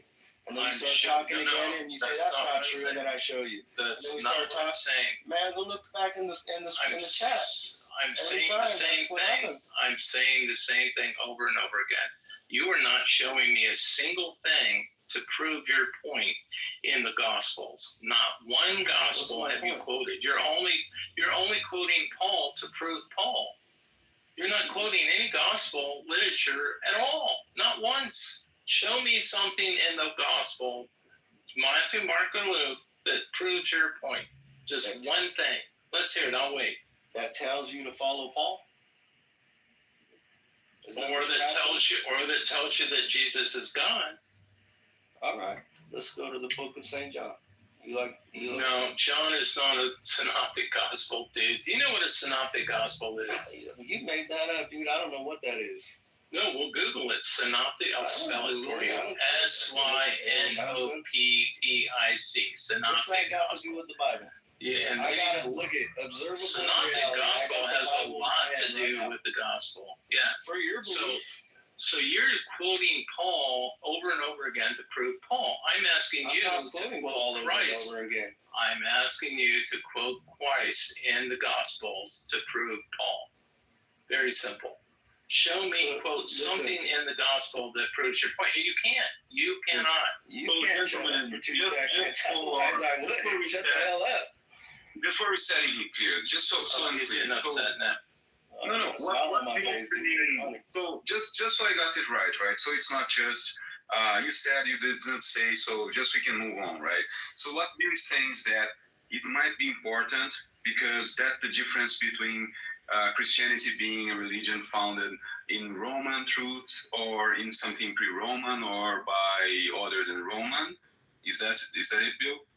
What I'm saying is very clearly, he says that he's a follower of Jesus, but he never quotes the teachings of Jesus. He doesn't quote any of the Gospels at all. And the Synoptic Gospels, Matthew, Mark, and Luke, are basically the teachings of Jesus. And he refuses to discuss those because he's so focused on Paul because he's been led astray. That's all I'm saying. I'm just following the conversation. Show me anywhere. I didn't know you. Listen, Bill. In my defense, I'm just discovering that you hate Paul. I'm learning more about you as we go along. No, I don't hate him. Had I known that from the get go, then I would not have even brought the guy up. I'm sorry for bringing him up now. I'm avoiding this, and I didn't know I was avoiding. I just thought we were having a Bible conversation. Okay, First started talking about Jesus the Messiah. I showed you in the Old Testament. Started talking about following you. I said, you want to show you I'm just thinking about the way the Bible story goes. That's the way the Bible story goes. And then you're like, I don't believe in the whole Bible story. And I'm saying, okay, let's go, crazy guy. Where you want to go? I believe in the Gospels, and you seem to be quite ignorant. You have your own custom belief, dude. You're like a cult leader is what you are. No, I'm not see, now you have to name call. No, I'm talking about the Gospels, and you don't want to read anything where is your in the Where is your Gospels. belief? My belief comes from the 66 books in the King James. What is your belief? No, it doesn't. No, Your belief comes from the teachings of Paul very clearly. No, dude, I believe in the entire 66 books of the King James. Where can I find your belief? Just so that I can understand you better. Where can I find your question. belief? Okay, Matthew would be a good start for you. I don't have a problem with anything in the book of Matthew. So do you believe in the book Old Testament? Or the book of Mark. What about the Old Testament? Yeah, I don't have a problem with that. So from the Old Testament all through Mark. Are you going to go back to Isaiah again? No, I just want to know so that I can understand how to satisfy your question. So from the book of Genesis through the book of Mark, that's it? Nothing else? I'm good with the Torah. That's the Pentateuch. I'm good with that. Yes? Can I just get a yes good. or no? Yeah, the Torah and the Gospel, the Synoptic Gospel. Did I say it right? Yeah, Genesis through Mark? Would that be a good way to say it? No, it would be. I guess you could do that, but it's basically Genesis through Leviticus, Deuteronomy, the Pentateuch, the Torah. So you don't believe in the prophecies, the prophets? I don't think that's as necessary for guidance to God than the Torah and the Synoptic Gospels. I think if you just looked at 8 books. Yeah, I don't have a problem with any of those books. Okay. Not at all. That's fine. I just want to know. I'm not criticizing you. I just want to know. You believe in 8 books. We can focus on the Gospels if that's helpful for you. But it doesn't seem like you know the Gospels. I don't think we'll have a... No, I know them really well, but how can I prove it to you if you won't let me use the other books to prove it to you? Wow, wait a minute. Why can't you just show me in the Gospels where Jesus says he's God? Where Jesus said, yeah, I can show you in the Gospels. Yeah, in Matthew, Mark, or Luke. Or Matthew, Mark. And for every place that you can show me, I can show you at least 2 where he says he's not God. Well, why don't we look at the places where you're telling me he's not God? He says he's not God. Okay, do you know the Lord's Prayer? Let's go there. All right, do you know the Lord's Prayer? Oh, I'd rather look at it. That's why I don't rely on my memory. Oh, you don't have the Lord's Prayer, the only prayer Christ taught, memorized? I might. And you're a Christian? Wow, dude, I'd be embarrassed. Yeah. Really embarrassed. Forgive us as we forgive those who trespass against us. Ring a bell there? You? Yes. Little bell. What prayer is that I just kind of like give you a snippet? It's Lord's Prayer. Thank you for I was that, asking, JC. I was asking you, bro. Oh, okay. Well, sorry. You didn't even know. Oh my goodness. Okay, New, just to be helpful, you can go to Matthew 6:6 is kind of where it starts. You could go all the way back to 6:5. There you go. Thank you, Bill. No, JCC, the reason why I do that is I just want to make sure the person knows what they're talking about. So take me there. Thank you, Bill. Okay, so Matthew 6:5, he starts teaching us how to pray and what to do and what not to do. But thou, when thou prayest, enter into thy closet, pray in private, and when thou shuts the door, pray to thy Father which is in secret, and thy Father which seeth in secret shall reward thee openly. But when you pray, don't use vain repetition as the heathen do, for they think they shall be heard for their much speaking. Be ye not therefore like unto them, for your Father knoweth what things you have need of before you ask. So he's not really saying to ask for things, he's saying to pray for guidance. And then he says, after this manner, therefore pray ye. And then he starts the Lord's Prayer. He teaches us, hey man, this is really all you need to pray. So for me, that's the recognition of Jesus as the Messiah, and the Lord's Prayer is the foundation of being a true Christian, because that's the core teachings of Jesus, right? Did you want to read the Lord's Prayer, or did you want me to read it for you? Oh, no, you're doing a good job. All right. So after he tells us how to pray and where to pray, he comes right out and says, therefore pray this, our Father, which art in heaven, hallowed be thy name. Then he says, our Father, thy kingdom come, thy will, doesn't say our will. It's talking about the Father's will. Thy will be done in earth as it is in heaven. Give us this day our daily bread, and forgive us our debts, or forgive us our trespasses, like JC said. Forgive us our trespasses as we forgive our trespassers. So it's not a blanket forgiveness. It all depends on your willingness to forgive others. So as you judge, that's how you're going to be judged, is basically what he's saying. And lead us not into temptation, but deliver us from evil. For thine, it's talking about God again, for thine is the kingdom, the power, and the glory forever. Amen. So he even says, for if ye forgive men their trespasses, your heavenly Father will also forgive you. But if you forgive not men their trespasses, neither will your Father forgive your trespasses. So in terms of forgiveness, he's not talking about, hey man, I'm getting ready to die for your sins. No, it's very contingent upon your own behavior. For me, what we just read, what we just looked at, is the essence of being a Christian or a follower of Christ.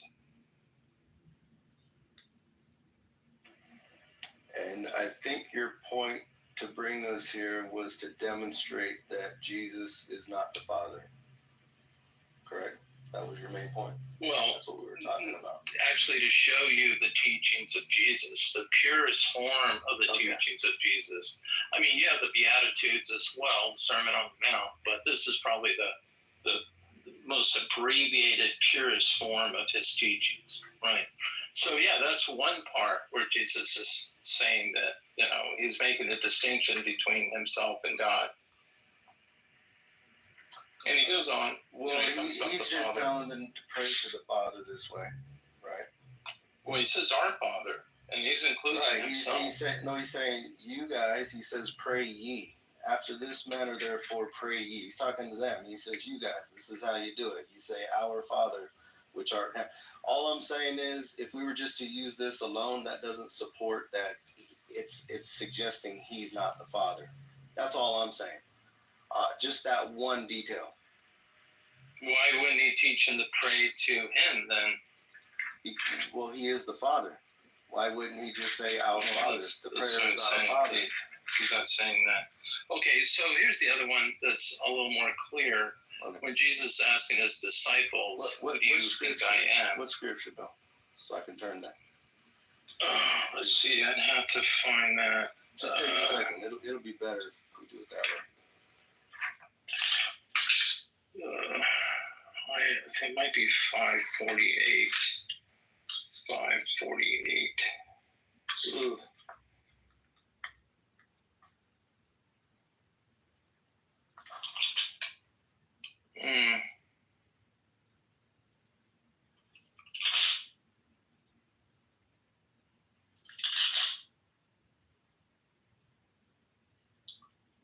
I'm gonna have to take a minute to look it up. I don't know the chapter and verse by heart, but I'm pretty sure I can find it shortly.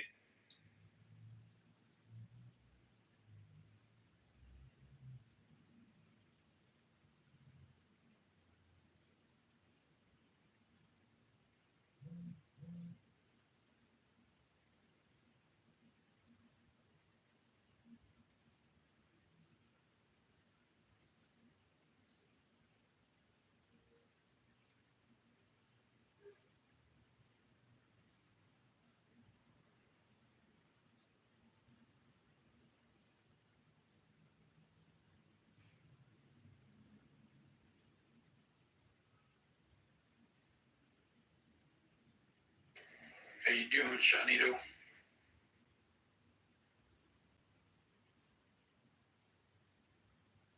What's up, buddy? I just got done eating, actually, so perfect timing. You didn't have to hear me chewing. How you doing, man? Doing all right.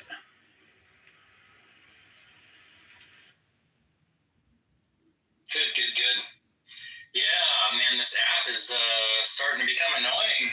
Now there's like a paid service that allows people to, like, I don't know, join rooms even if they've got people blocked. People have blocked them in the room and shit. That's weird.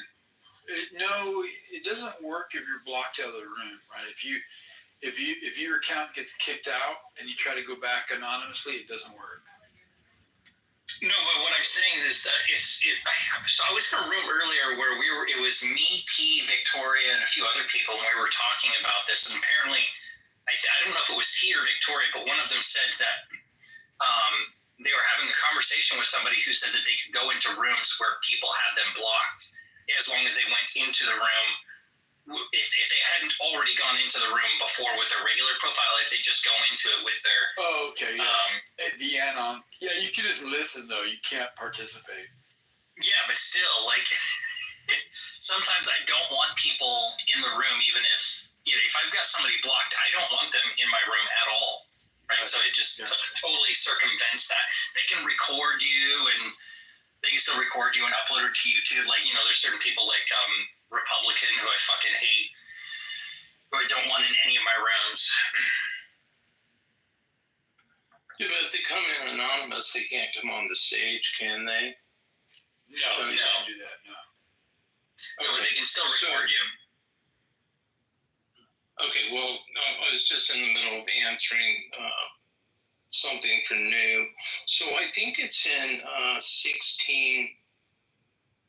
16:15 on down. If you want me to read it. Yeah, if you don't mind, Bill. Thank you. Okay, so he said to them, his disciples, "But whom say ye that I am?" And Simon Peter answered and said, "Thou art the Christ, the Son of the living God." Right? So he said, "You're the Messiah, you're the Christ, you're the Son of the living God." And Jesus answered. Jesus didn't say, no, dude, I'm God, right? So Simon says, you are the Christ, you're the Son of the living God. And Jesus answered him and said, blessed art thou, Simon Bar-Jonah, for flesh and blood hath not revealed that to you, but my Father who is in heaven, right? So he's very clearly making the distinction that God revealed that to Peter or Simon. And then Jesus said, and I say unto thee that thou art Peter, and upon this rock I'll build my church, and the gates of hell shall not prevail against it. So I think just by reading this gospel objectively, Jesus is confirming that I am the Messiah, I am the Son of God, and that's the foundation of my church, the recognition that I am the Messiah, not the recognition that he's God, but the recognition that he's the Messiah, the Son of God. Which I agree with 100%, but interpretation of that is God is a spirit. So I'll first say this. I see this, it's hard to talk with somebody like you because this is new for me, to talk with somebody with your belief. So I don't know if you believe that God dwells in people. Do you believe that? Yes, absolutely. Well, it can. Does God dwell in Christians? In your, no gotcha or nothing. I'm just trying to wonder. Because you mentioned that, and because I cannot judge that I can't judge who God dwells in and who God does not dwell in. I just want to know if you believe in the concept that God can dwell in two people at once. Two different people? Right. Yeah. I believe in the Holy Spirit. Conceptually, then, that fits into this here, that God could be dwelling here and also be there. He can be two places at once, is what I'm saying. We both believe in that concept. I believe that God can manifest through all of his creatures. Yes. Right. So just addressing what Jesus... Because of the Holy Spirit. Because of the Holy Spirit. Yes, exactly. Absolutely. Yeah. I do believe that. Yeah. What I'm saying is Jesus came as the Messiah, an example to lead us to God. It's like, I bred hunting dogs for decades, and some dogs are natural at fetching. Other dogs, you throw the ball and they can't seem to understand to fetch the ball. So you point at the ball and they look at your finger. Instead of looking at the ball, what you're pointing at. And that's the problem I have with some Christians. They're looking at Jesus as God, or instead of looking at what Jesus is pointing at, if that makes sense. Yeah, I totally agree with what you're saying, but your belief and Christians' beliefs aren't the same, because the Christians' belief is built on 66 books and your belief is built on 8 books. So it's going to I understand that. And so, I even have the desire now to not even refute your belief, because your belief is built on your 8 books. The only thing I can hold you to is to your 8 books. As long as you don't veer from your 8 books, you're doing fine, and I can never accuse you of being a non-believer in your belief. You know what I'm saying? I don't feel like it's my job. I don't feel like it's my objective to change your mind right now. No, you've already said you don't believe in the other 66 books, so I can't appeal to the other. To the other, 8. 66 right. minus 8. No, I get what you're saying. So I can't even appeal to it. I could only talk to you in regards to this, and then you and I'm just trying to make sense in, within your I understand what you're saying. Belief. So it's not that wait a minute, let me just clarify something. It's not that I don't believe in the other 58 books. I'm saying that the Torah, the Pentateuch, the books of Moses, and the Synoptic Gospels are supreme. They are supreme above all other books. And if there's a contradiction, I choose those books over the other books. If there's a contradiction, that's all I'm saying. And I would say... It's not that I throw them out completely. It's that, look, if they contradict the Torah and the Gospel, I believe those books are supreme. So I would choose those over any other books. All right, and my argument would be that they don't actually contradict. It's just they're two different covenants. One's a shadow of things to come, and one is the image that was casting the shadow. And in a way, I don't have a problem with that at all. I don't have a problem with that. The only thing I'm saying, and here's the big issue. Here it is, right here. It's that Muslims believe that Jesus is the Messiah. And so the big corrosion between Muslims and Christians is Muslims don't believe that Jesus died for our sins, right? And I wish there was a way to resolve that corrosion, because somebody's obviously wrong there. That's all I'm saying.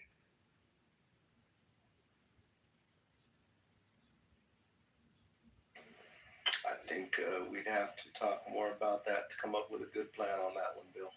And I would like that. So, Nu, I'm happy that we came to some sort of reconciliation. I very much appreciate it. So thank you very much. Yeah, likewise here, Bill. Thank you. Shanito, nice to meet you. I didn't get a chance to meet you, really. Heard you talk there a little bit, and just want to say hello to you. Hey, I guess I was invited, modded, and then left alone.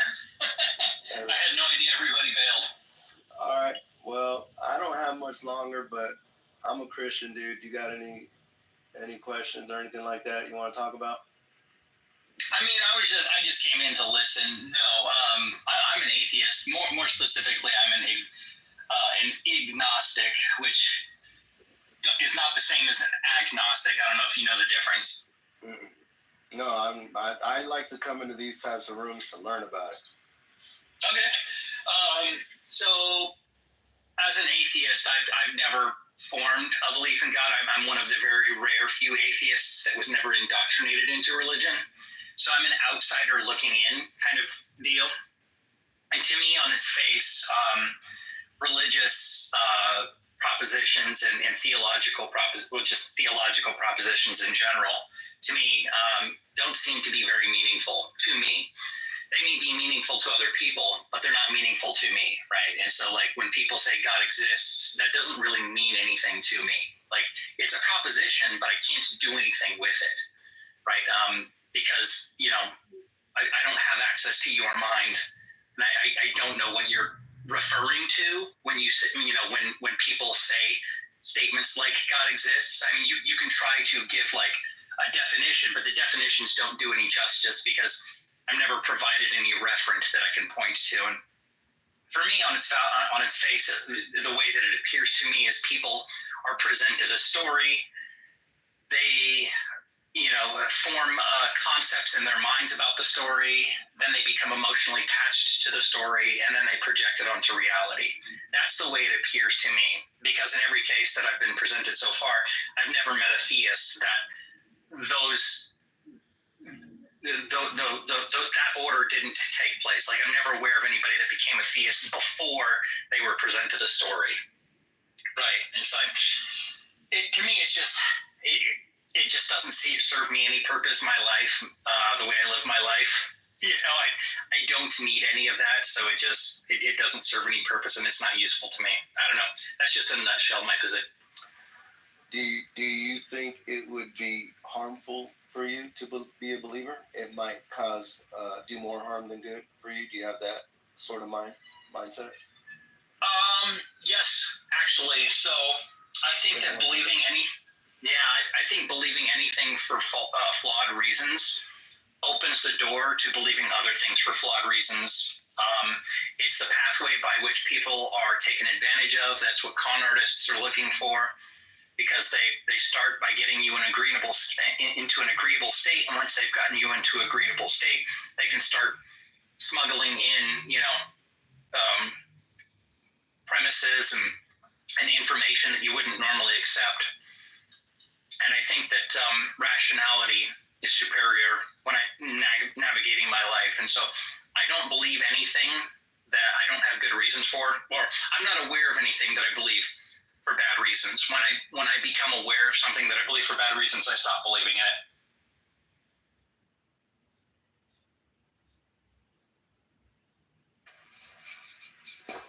Yeah, you just got me wondering is all. I don't really have a response to that. I just want to learn about you. But that's cool. I'm wondering if your belief would be harmful to your current belief, because you have that belief, would be harmful to you in some ways, you know? Which belief are you referring? Well, whatever. I don't know you well enough to say what it is you believe in. You know, all I know is what you just, you know, what you've told me in over minutes. It doesn't mean I know you at all. I just mean like, it's a question that you can only, you know, examine yourself and know what I mean.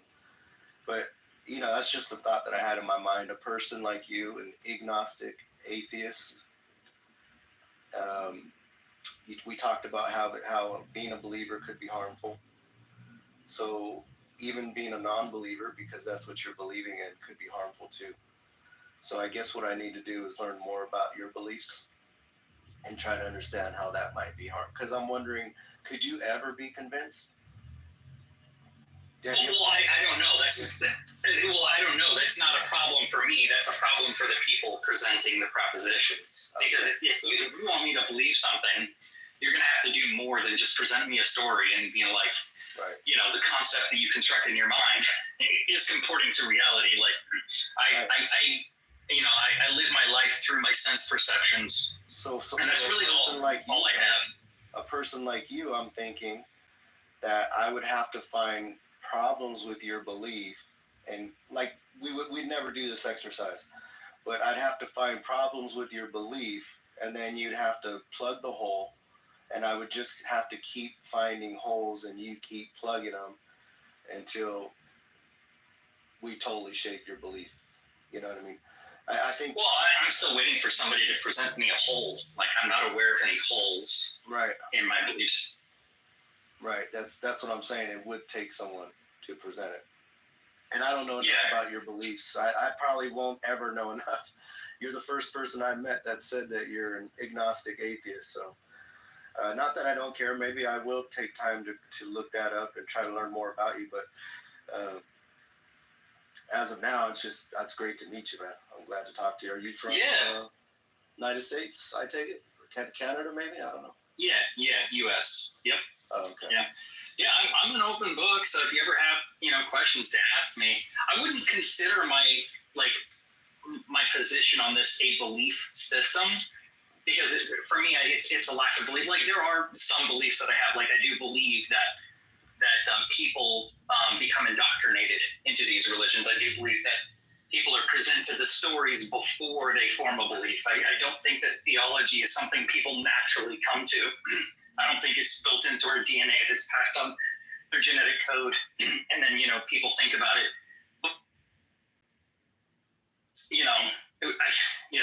I think that that's the way it is, because I don't know about you, but here in the United States and everywhere else that I'm aware of, like, theology is something that's introduced at a very, very young age, probably before people even, you know, remember their earliest memory of their childhood. You know, thankfully, that's not something that happened to me. There's a lot of people, well, not a lot, but there's quite a few people in the U.S. that don't raise their kids into religion, and so their kids don't get introduced into it until a much later age, which I think is actually beneficial for them, because they can actually start to build a rational basis before they're introduced to story. And I think that's the harm of, like, indoctrination, is most of the time they're introduced to story before their brains have even developed to be able to rationalize the world that they live in, you know. Can I share my belief with you? And you could think I'm crazy, but no, yeah, I know I don't. So I'm not on this app to insult people. Like, if you've ever, this is maybe your first interaction with me, but generally I match people's energy. So as long as you're not insulting to me, I will never insult you. Okay, we're very similar then. That's why Bill and I ended up the way we did, because he started insulting me, and I said, okay, you want to go there? And I just matched his energy. And then he chilled out, and so I chilled out, and we both ended up friends. But I'm the same way. I'll match your energy. I'll always treat you with dignity and respect, unless you want to start having a little extra fun. But here's my belief. It's going to be wild. All right? Shawnito, it's going to be wild. I already know that. And, I've already embraced the fact that, all different types of beliefs are wild. They're all wild. Even if you believed in the Big Bang, or everything is wild. So I'll tell you my belief. My belief is 100% rooted on the King James Bible. That is my belief. I believe the King James Bible is the Word of God, because the Word is God. There's only one God. And I'm talking about English now, because you and I are Americans. And so all other Bible versions in English are Satan's version of God's Word. And just like the dollar bill would be counterfeit, and you'd have many different types of counterfeits. Some would be executed well, some would be very sloppy. So some you could easily tell aren't real dollar bills, they're counterfeit, and some it takes a little bit more skill to discover if it's a counterfeit bill. And that is basically my belief. You can always tighten the screws on me on what you can find in the 66 book King James. Let me say one more thing about it. There are all kinds of stories. Oh, that book was translated this way, that way. I don't believe that, because the book itself doesn't say that it was translated like that. You know what I mean? So does it have to? Does a book have to say that it was translated in order for it to be translated? If that's what I'm saying is the narrative that people use, the way that they say that, oh, the way you got, well, because this is what happens. People try to criticize the King James because they'll say it says X, Y, Z in the Bible, and then I'll go to the Bible, it doesn't say that. And so the next thing they'll say is, well, that Bible's no good anyways. It was translated, blah, blah, blah, blah, blah, blah, blah. And I'm telling you, all that blah, blah, blah, blah, blah is just blah, blah, blah, blah, blah. None of that is scriptural. The way that we receive God's word in English is God sent a preacher and he started preaching in English. That I can prove. I can show you conceptually that's the way it happens. Yeah, well, so I've got a problem with that. Are you a biblical scholar? No, just a... Yeah, me neither. But the consensus amongst biblical scholars is that the book was translated multiple times. So, I mean, if you're going to form your beliefs for your own reasons, that's fine. But I'm going to trust the experts on this matter. First of all. Second of all, I do want to address something earlier, because you said we all have crazy beliefs, or what was the thing? Thing was wild. You said wild beliefs, and then you started mentioning the Big Bang. What do you think the Big Bang is? Just another belief. No. It's not a belief. What do you think the Big Bang is? What do you think it is? A creation story. Colloquially is known as it's not. It's not. I can help you out so with if I were just talking to my neighbor and I said, hey man, what about the Big Bang? I can explain this to you. Like, we don't need to talk about your neighbor right now. So even though I'm not an expert in science, I've done enough research and I've talked to many experts on this matter. Okay. So the Big Bang model, what is it? It is a theoretical model, right, that explains the facts. And what are the facts? What are the facts? The fact is that our universe is currently expanding. We can observe the universe at this moment expanding. And so that's what the model is set to explain. It's not set to, create a creation story or anything like that, because that's not even what it does. So we observe the universe expanding, right? And so we're trying to build a model to explain this expansion. And so what we're doing is we're extrapolating all of the data that we're collecting about the stars, the galaxies, the universe, and so there's tons and tons and tons of information that we're gathering. It's like, have you ever built a jigsaw puzzle, right? And so you've got all these pieces that are your data pieces, and then you're putting your jigsaw puzzle pieces together, and you're like, well, this fits here, and this fits here, this goes there, this goes there. And then what happens is, as we extrapolate all of this data, it brings us to a singular point in the past, roughly, because all of these models are provisional. They're subject to revision once we gain access to new information. That we extrapolate this data all the way back to a singular point in the past, which some people will label as the singularity. And that is where the model terminates. It doesn't say anything about creation. It doesn't say anything about like something coming from nothing or like poofing into existence. None of that verbiage is ever used at all in the Big Bang model. That's all straw man that's been presented by, theists when they're trying to, a lot of people that are theists are feeling, what's the word I'm trying to think of, threatened by science, right? And so they'll like intentionally straw man a lot of scientific endeavors, including the Big Bang models, right? I'm not saying that's necessarily what you're doing, but I don't think that you were ever presented the accurate information about what Big Bang is or what the model is set to explain. So I hope that helps, but yeah, nowhere in the Big Bang model does it ever say something comes from nothing or that, we poofed into existence. It's an explanation for the universe currently expanding, and we're trying to figure out how much information into the past we can learn about up to a certain point. And that point is that singularity. And the reason why we can't investigate any further beyond that is because our understanding of physics breaks down at that point. Not the physics itself breaking down, but our understanding of the physics, which means that there's stuff about physics that we don't know yet. And that's why the model stops there. Now, there's other theories that are trying to go beyond that, but they're kind of wishy-washy and a lot less reliable. And I'm not really educated on those enough to really accept those, because that's where my epistemic reasoning about reality terminates. I accept the Big Bang model because of the fact that the universe is expanding. I can observe it. You can go to an observatory and you can look up the stars and you can see everything is moving away from other objects, right? So everything is expanding and it's moving away. And you can do the extrapolation data yourself. All of this has been published and you can look into it, right? And you can verify it. And not only that, but these models produce novel testable predictions. When there's something about the universe we don't know, we're going, okay, we have all of this data. What should we expect to find given all of this data in areas of the universe where we don't have information? And when we make these novel testable predictions and then go and look in these areas, voila, we find exactly what we predicted we would find in these areas. So that's why these models are extremely important and why they're so valuable, right? But it's not a creation model. It's not a mythological belief system. It's just a functional model in science that produces reliable results. That's it. So sorry that was long-winded. Hopefully that helps. Spot on, Shanito, spot on. That was good. Thank you, Shanito.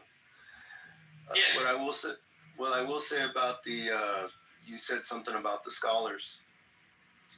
Do you know there's no such thing as original Greek or Hebrew manuscripts? Well, I don't really care. Like, why should I care if there was or wasn't? Because then we can refute the point of the scholars. Well, no, no. So what we do have is we do have what's the word I'm trying to think of? The whole point was this, though, Shanito, is that the King James Bible, there is no original manuscript that it's going to add. I'm aware. For word. I'm aware. That's the point. That's the point of the biblical scholars. They're saying that we don't have any originals, which to me means. No, what do you mean? There you go. No, there we go. No, we're on the same no. Because my claim earlier was that we have translations of translations, which we do have translations of translations. That's irrelevant to whether or not we have the originals, because we have multiple translations, including the King James version. It's not the original translation. What I'm saying is this 66 King James book, there isn't a manuscript that it adds up, that it aligns with word for word.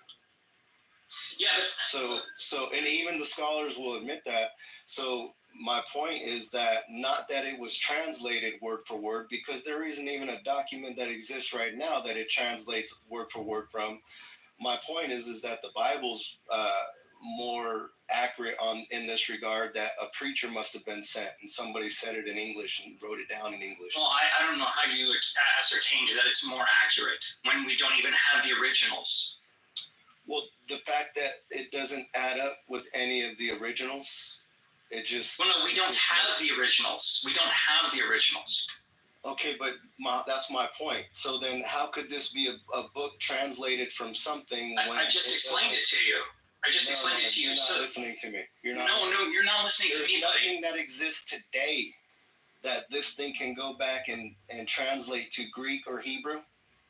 Again, you're not listening to me. What I'm saying is that the books that you have today have all come from previous translations and rewritten.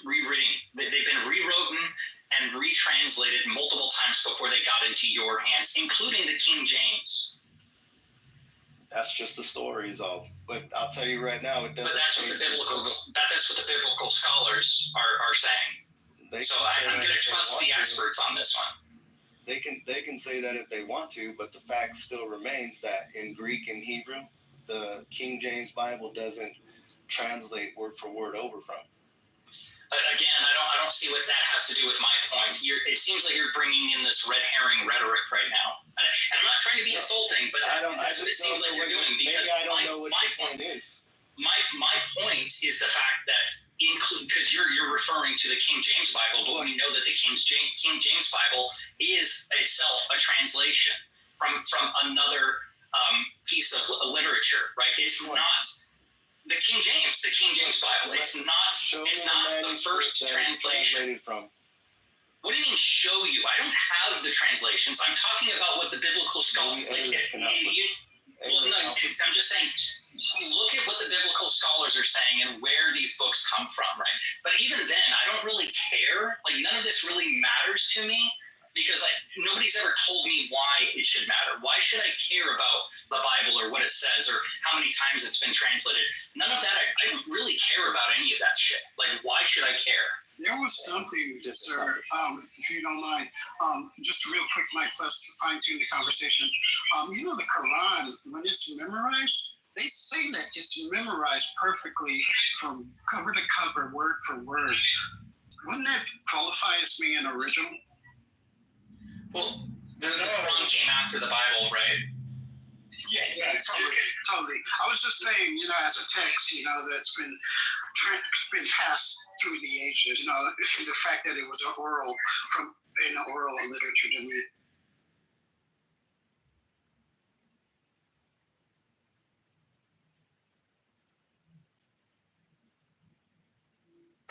I mean, yeah, if you've ever played the telephone game, I mean, you should know that how easy it is for information to be, you know, misconstrued or misplaced or misunderstood or, you know, I mean, there's YouTube videos on this where you can watch literally these social study events where they'll go into public and these group of people, they'll go into a very public place where there's a bunch of people and they'll create a spectacle. And the entire objective of this is to create a spectacle enough to grab people's attention. And then what they do is they go around and solicit all of these bystanders who were never part of this this spectacle that was created, right? And what they're doing is they're asking them initially, like, hey, what did you see? And try to be as detailed as possible. You know, we're trying to investigate this matter. And then they'll like pull all of these people and get as much information from them as possible.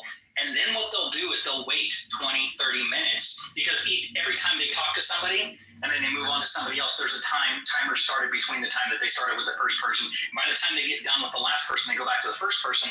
There's 30 minutes pass by and they're like, okay, we just got some different stories here. We need to make sure that the information we got from you was correct. So could you please just reiterate to us what you saw?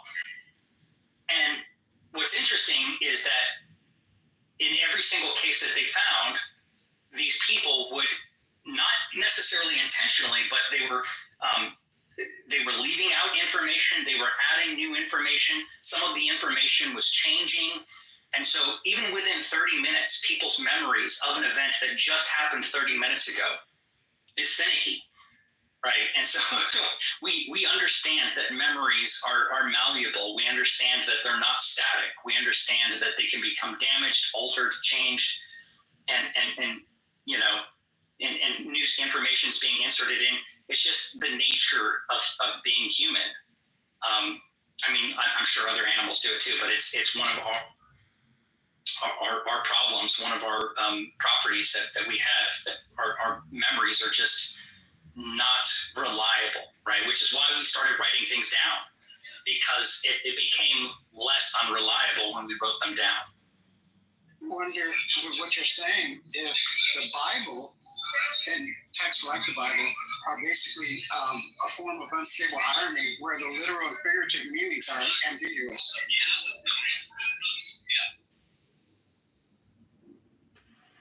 Hey, really quick, guys. I gotta take off. Shanito, great to meet you. And JPC, nice talking with you. Mr. Aleph, I know we didn't get a chance to talk much. Yeah. Sound brother. I look forward to conversating with you guys again. You guys have a great day, great weekend. All right. Take care. Hey, you too, buddy.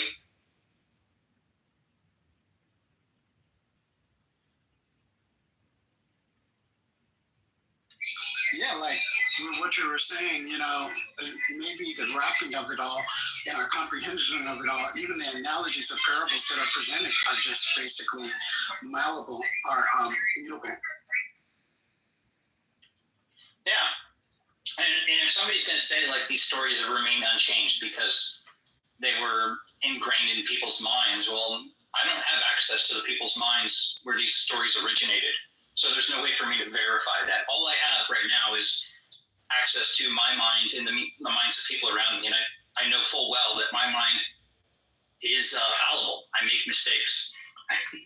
and it appears to me that everybody else around me is the same. That everybody else around me makes mistakes and is fallible as well. Nobody's memories are perfect, right?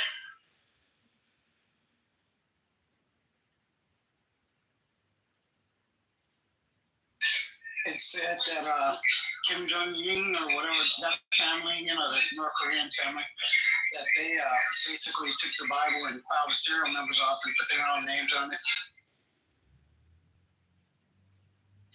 Wait, Kim Jong-un did what? That family, basically, when they took control of the country, they took the Bible and they filed the serial numbers off of the Bible, and put their names on it, make themselves the Jesus and the gods and whatever. I don't know. I had no idea that that's what they were doing. I know there's a guy in South Korea that sends up balloons over the border, and he'll put like newspapers in there and pieces of various literature, including like the Bible, various religious doctrines and stuff, and he'll put them in this giant ball, and then the balloons go over, and then when the balloons explode, down comes all this confetti of information. And so he's trying to, apparently the North Korean government has sent out a death contract for him, so they want this man dead. Isn't that crazy? It's like, how crazy can it get? And I heard that one of their responses is that they put feces in the balloons, North Korean side, right? And sent those balloons back over the border. Right? What a way to ask them.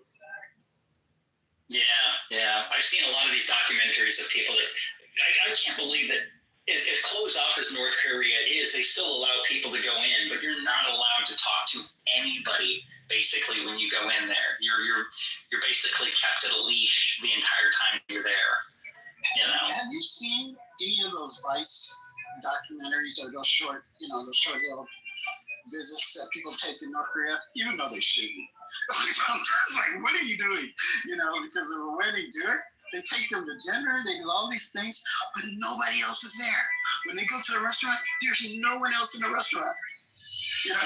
It's a totally isolated, controlled tour of the country. Right. It almost feels like they're going to a theme park, and it's been specifically doctored to make it appear one way when it's all everything but that. I remember there was one scene where they go through a museum there where they have like depictions of their history, and they have this one historical thing where it actually shows like women being raped and children being murdered, and it was I guess the North Koreans were fighting some American unit, and then the American unit started pillaging and raping the North Koreans and killing them. I don't know if there's any truthfulness to any of this, obviously, because we know how the North Koreans will, use these fake stories to, create some sort of perspective. The propaganda and all that.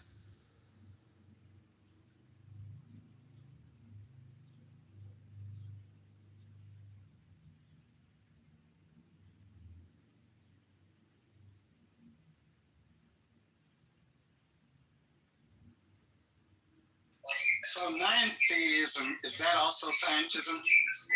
No. Non-theist is an atheist, not a theist. Oh, you said non-theism? You know, is that scientism?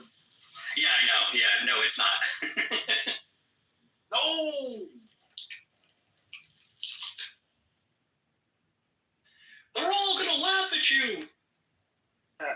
That's when we really get the flat earthers in here.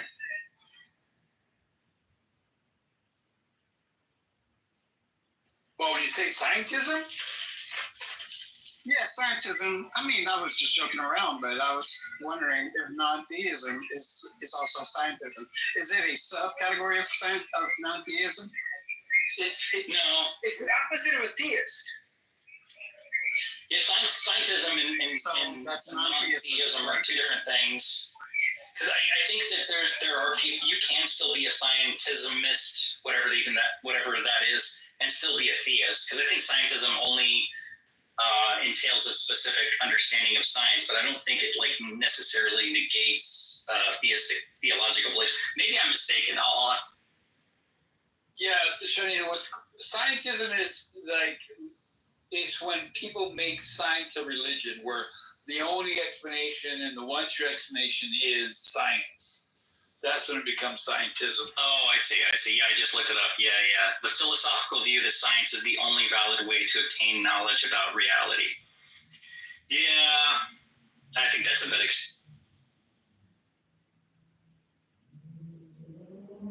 I would definitely say that science is probably the most reliable way to attain knowledge about my reality.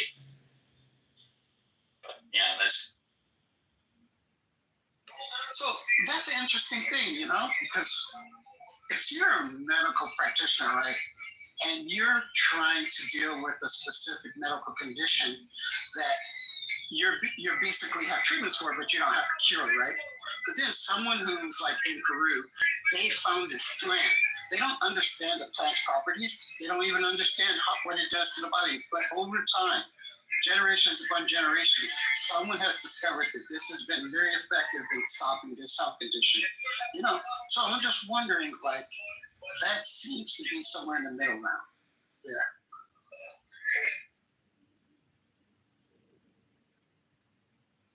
I mean, human beings have been testing shit for a long time. You learn, hey, your buddy just ate a mushroom and he died. Okay, I'm not going to eat that mushroom. Psychedelics, yeah.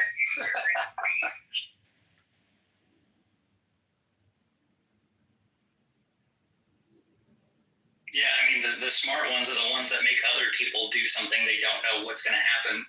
So if you come across something and you don't know if it's edible, make your buddy eat it. See what happens.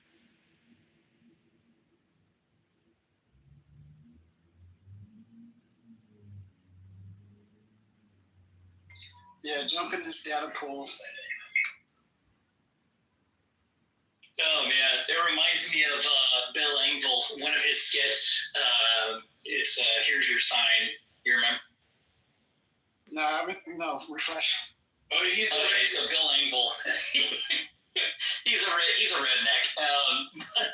But he'll do skits he's got a buddy who'll get out of the car and go back to the tailpipe of the vehicle and touch it and goes, damn, that's hot. He's like, well, he was wearing a sign. I could have warned him, but he wasn't wearing a sign. So here's your sign.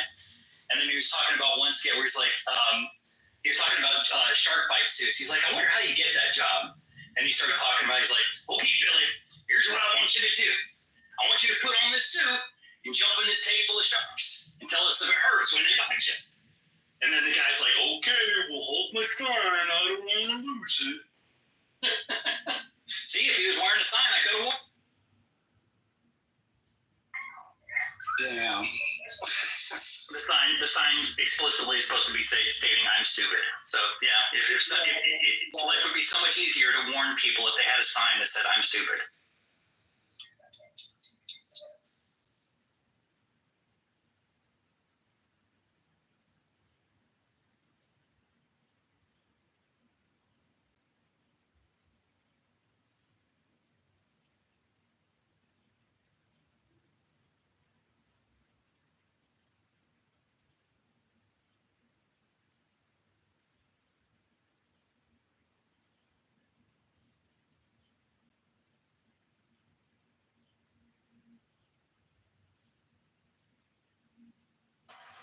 Well, how you doing, man?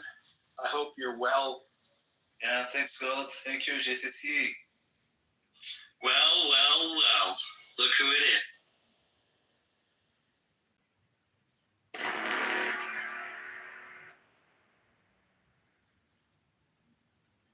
So at least I don't have to walk on eggshells since I'm not in your room now.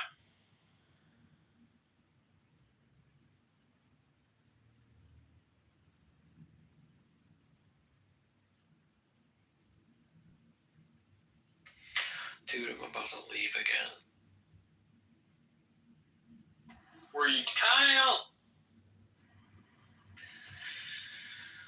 Shanito making waves on Clubhouse. What happened? No, it's just the echoes of Shanito never stop. I'm always in some room, like someone's like, well, you know, hey, Shanito's like got a fucking opinion about some shit. I'm like, oh, is that a fact? And then someone's all like, try to say what your opinion was, and they fuck it up horribly, and I'm like, of course. Yeah, people are just obsessed about me, dude. I don't know what it is. It's some goofballs, bananas, horse shit, chicken shit, nonsense. I haven't even been on it like the last 2 or 3 days. Been doing other shit. People are still talking about.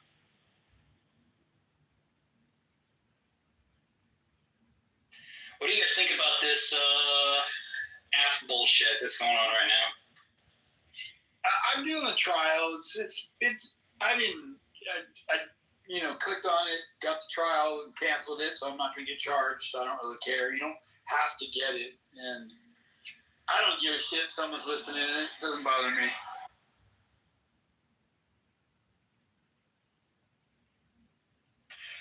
Yeah, I mean, I'm kind of.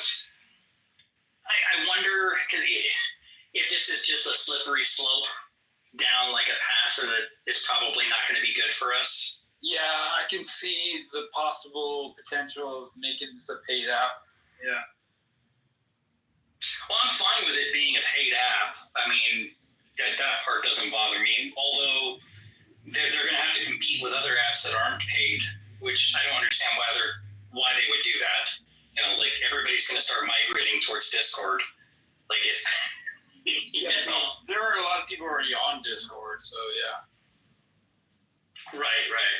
That's where I started, and I came on Clubhouse when it was invite only, and then I, got frustrated and canceled everything and started all over again. But anyway, yeah. But I just think this, like, what they're offering with this paid service is just completely lackluster. Like, it doesn't provide me anything. And I think it really only benefits the trolls. Really. It doesn't really do anything for the people that are here for legitimate reasons. Yeah, I would agree with that. You're right. I haven't looked into it. It just looks like Slurp, and I need my cash. Slurp meaning someone trying to slurp money out of my wallet. I just don't want that to happen. Yeah, I got it. I drink your milkshake. Don't get slurped. Cancel all your residual.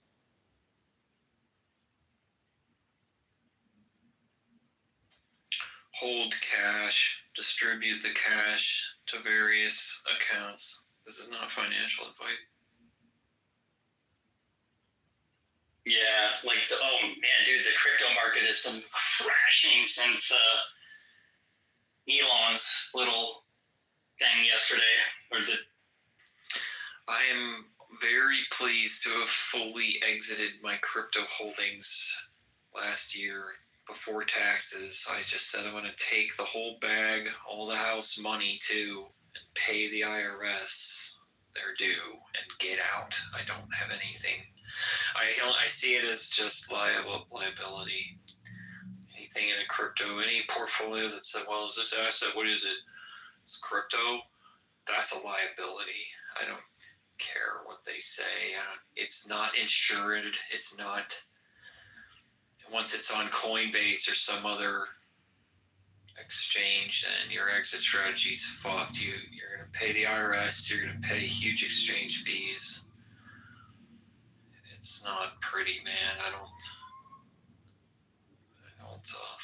like crypto.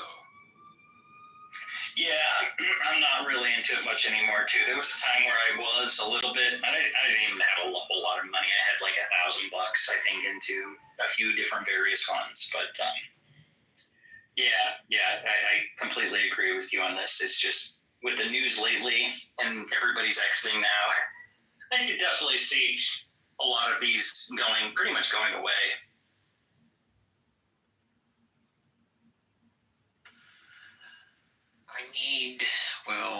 I think the hope and the need is more like it's this greed thing. The market to go down again. So people will try to capitalize on it crashing like that.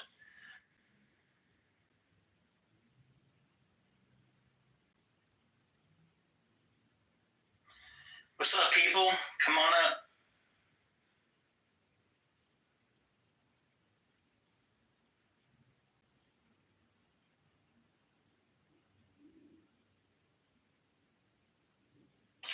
I tried listening to Sasha debate Crimsonite, but it's both those people's voices I can't stand for too long.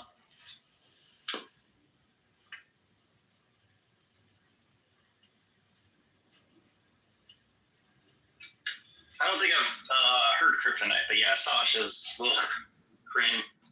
Yeah. Sasha's just gaming.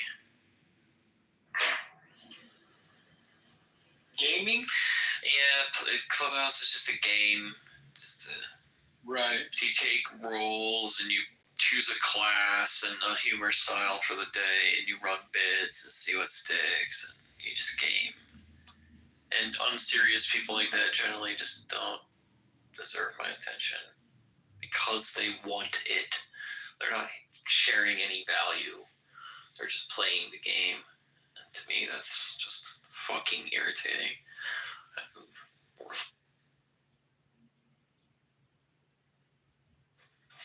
I'm out of here. All right, brother. We'll see you later. Have a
That's funny, Barbie. Who called you a science worshiper?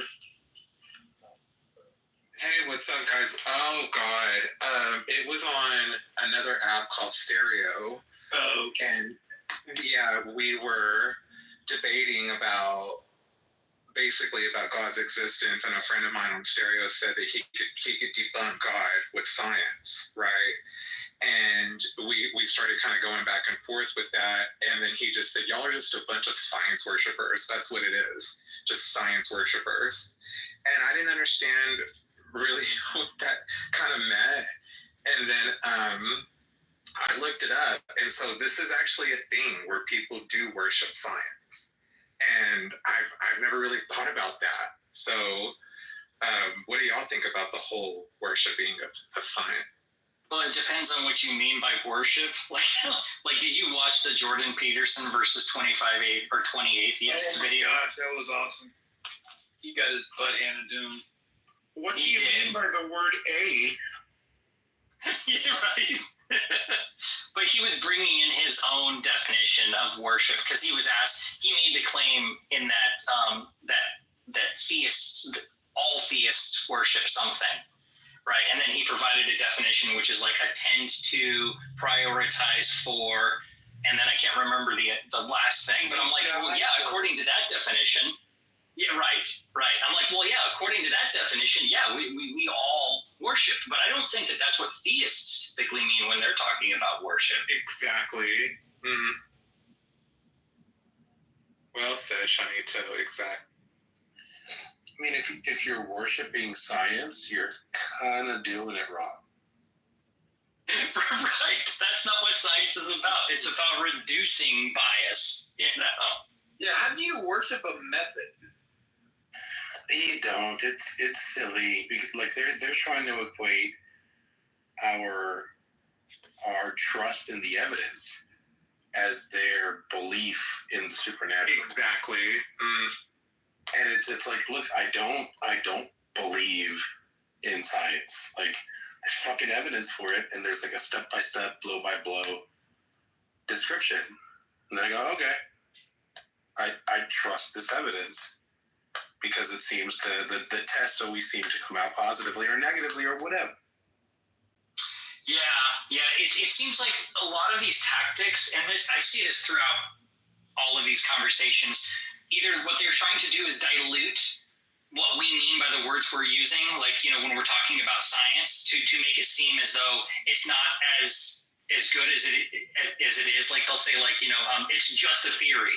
Well, you're just like, you know, reducing theory to something that it's not when you say stuff like that, because it almost sounds like you're trying to say it's like it's just a guess, it's just an idea, which that's not what a theory is. Or what they try to do is they try to bring what they're saying up to the level of science, you know, when they're saying like, well, the God theory, well, wait a minute, is it falsifiable? Well, no, well, then it's not a theory, right? And so they're trying to close the gap in both directions. I was in a show earlier where I was listening to, I believe JCC was there, or Honey, it was Honey's show, I believe, and somebody else. But anyway, somebody was on the panel and they said that animals don't have any suffering. That was this room, yeah. Yeah, and I'm still baffled at him saying that. Like, does he not understand that in nature, animals can be born blind or bodily impaired, you know, disfigured? Like, what the fuck is he talking about that animals cannot, like, don't have suffering? I was so upset when he said that. I was like staring at my phone, hoping somebody would have grabbed his ass. But Honey basically did that, and it was just so stupid of that dude to say that. I could not believe he said that shit. I mean, if you work at a slaughterhouse, right, you kind of sort of have to tell yourself that. And you know what I mean? Like, and that's how Christianity feels. It feels like everything the Christians believe is there to make them feel better about something terrible they're doing. Exactly. And it's like Honey was saying, you know, he was like, the way this girl was talking about him, he was like, you make him sound like he's like some dude in a condo. Like, you know, because she was like, he doesn't like this, and that's not how he works and stuff like that. Like, what? The conversation was just delusional, and for them to like smirk and laugh and be like, well, y'all just don't understand it, you know, and stuff like. Why do they always say that? Y'all just don't understand it. What? You're just not open-minded enough. Right. That's my favorite. It's like, look, most atheists used to be religious, so it's like we're atheists because we're open-minded, right? Because we were able to like accept new information and be like, oh, this makes a lot more sense. Exactly. And I love how one of those Christians were trying to say something to JCC, and right before you get started, JCC just bounced. And I was like, yep, I would have too. Fuck that dude.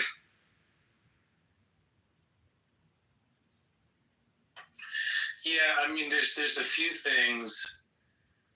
Like, you know, you win when all they can say is, "Oh, you're so smug," or like, you know, something around those lines of like, "Oh, well, I'll pray for you," or like, or you know what I mean? Like they're trying to save face, they're trying to be clever, but like in reality, they're just conceding that they have nothing to argue against your perspective. And that's like I consider that a win. 100%.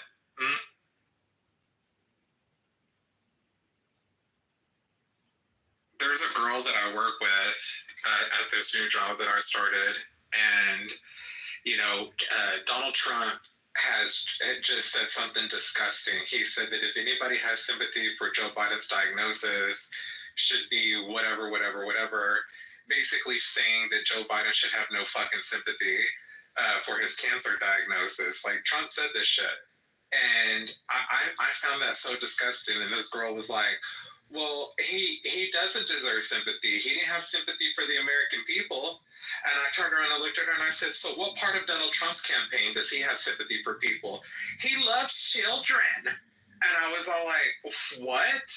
I was all, what part does he love children? Is it the part where he's, you know, cutting educational fucking funding, cutting Medicaid? Is that the part where he fucking loves children? And she just like, you're not a parent, and da-da-da-da. Like, this bitch is so stupid. Like, my friend had to intervene because I was fixing to get in her fucking face. And I don't get like that with girls. I don't get up in their faces because I get it. I'm trans and I just don't want no fucking issue.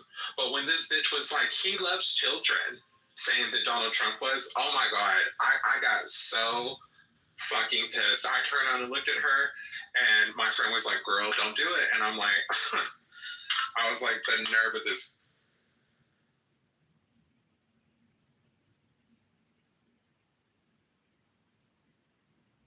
Yeah, I mean, it's that kind of thing where you go, oh, like this person's just an idiot. Like, why am I talking to this idiot? And then expecting to have like a normal conversation with them. Yeah, I had to walk away because I was like, nope, this is just going to be a bunch of fucking, you know, name calling, and Danielle, the big evil tranny, is being mean to the poor cis woman. You know, that's the way it's always played out. And I just get so tired of that fucking narrative. So I just learned to fucking keep my mouth shut because, you know, whatever. But yeah, for her to sit there and say, well, Donald Trump loves children, Joe Biden didn't. And, you know, like, she was agreeing that nobody should show sympathy for Joe Biden. It's like, man, cancer sucks, period. You know, like, I've seen 3 people that I love die terrible fucking deaths because of cancer.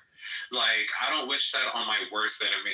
Like, I feel so bad for Joe Biden. He might not have been the best president to you, but I don't even wish cancer on Donald Trump. You know, that's how fucked up cancer is. So for him to just kind of make jokes about it was just so stupid. Yeah, and I mean, like Joe Biden wasn't the worst president. He was definitely the most senile president that we've ever had. Right? And I don't think he should have been president, right? But I don't wish him ill will.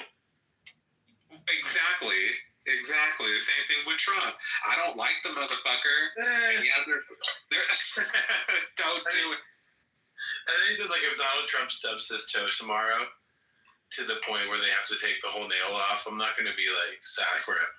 No, most definitely not. If he was diagnosed with something horrible like cancer, I wouldn't feel completely sorry for him, but I would definitely feel sorry for his children and his wife and everybody that was going to that loved him very much. Was going to see him. His wife. Yeah, Melania. You think she loves him? Or no, I don't. I could no lie. I'm all get that green card, sister. Right. Getting Melania, yeah. So, what do y'all think about Pride next month? All the events they're being FBI and police forces are being told not to security or show up to any Pride event. What do y'all think about? Wait, no security at all anymore? That's what I heard. I heard that there was supposed to be no security, that they're giving out warnings not to show up, not to show any kind of alliance with the Pride events that are supposed to go on. This is to police force, any type of security, anything. It's supposed to be at free will. If we're going to do Pride, then it's supposed to just be at our own free will and, at our own cost and, whatever happens.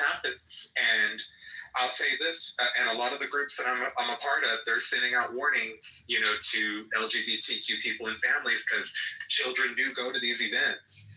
And they're saying, please protect yourself, stay vigilant, look around yourself, look around your surroundings, just in case of any attacks or anything like that, anything inappropriate happening at these events, because this just doesn't sit right with me. Yeah, what's going on? I thought big events always had some kind of police for just that safety purpose. I from what I'm understanding, they're not supposed to show up to any events because Pride's been canceled supposedly, but gay people or LGBTQ people are still going to celebrate. I mean, if first of all, the cops were never really much of help. I agree. And two, if that's how it's gonna be, then you're just gonna have a whole bunch of fucking queer people with firearms. Yup. Right, and we all know a few queer people that fucking pack heat, Yup. And that's just, if that's just how it is, then next time there's some sort of fucking attack at a gay pride parade, you better expect that the people are gonna start shooting back. Yup. Yuppers, I would agree. I'm in Long Beach. We have one of the biggest Pride events just passed, and there was a year where they really had trouble getting their certificates for doing an event. So they just said fuck it and had a protest instead. But yes, it's true that if you're gonna have alcohol, if you're gonna block streets, you're supposed to get a certificate and have security. And when you have alcohol, it's normally one security officer for every 100 people.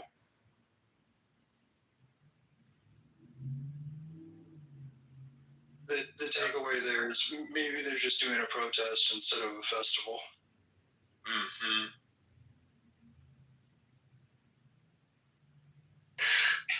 Yeah. I mean, I think things are getting comically dark. Things are definitely not in a good place right now, but also the level of just how inept Trump and his cronies are gives me hope.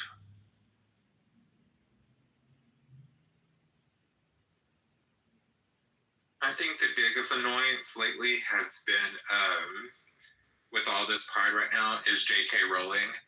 J.K. Rowling has been really shitting on trans people right now with some of her shit posts and things like that. Who was it? There's a comedian on the Beat 104 or whatever with Charlemagne or whatever, and she started making comments about J.K. Rowling that she agreed with her, and then she was saying, making jokes about her uterus, saying that how trans people wish they had that. She goes, I got what trans people wish they have, and stuff like that. And so it's just been really trying, because all this does is give ammo to hateful people, you know. And what are we supposed to do in these moments besides retaliate? You know, and then we fuck our lives up by sitting in a cell, you know, rotting away, and that gets nothing done. But we can't get nothing done out here anyway, because we're being forced to keep our mouth shut.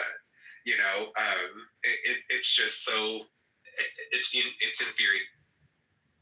I mean, online, you know, definitely give people rope, right? Just give people rope.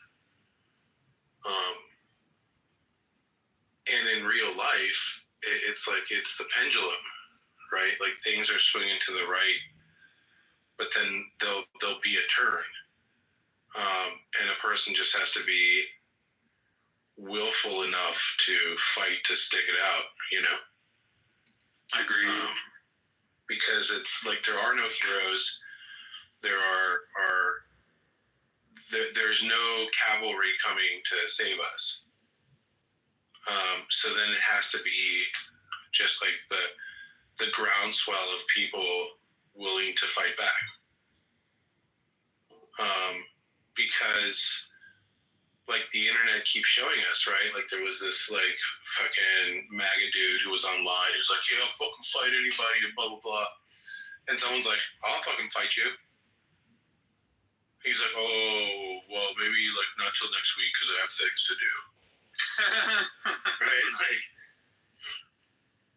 so it's like I'm of the mind of like getting people's stupid fucking faces, right? But I'm also of the mind of like let people just give them rope.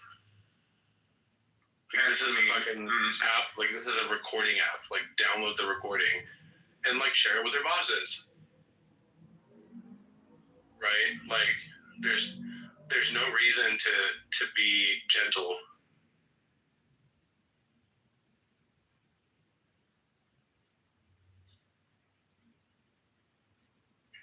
And like local news loves stories like this, right? So just fucking download sound clips and be like, yeah, so and so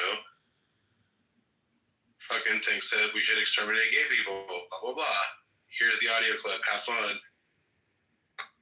Yup. But with AI though, they're manipulating voices. They did that to me on that other app. They made my voice deeper and would put words in my mouth, like, you know, just really fucked up shit. So, you know, they did the wrong thing by giving us AI. I mean, you know, in all reality, AI is probably a terrible idea, and it's going to be one of the most disruptive technologies in recent history. That's like, gonna have some really negative consequences. But at the same time, it's like it's so much fucking fun that like whatever, I don't care.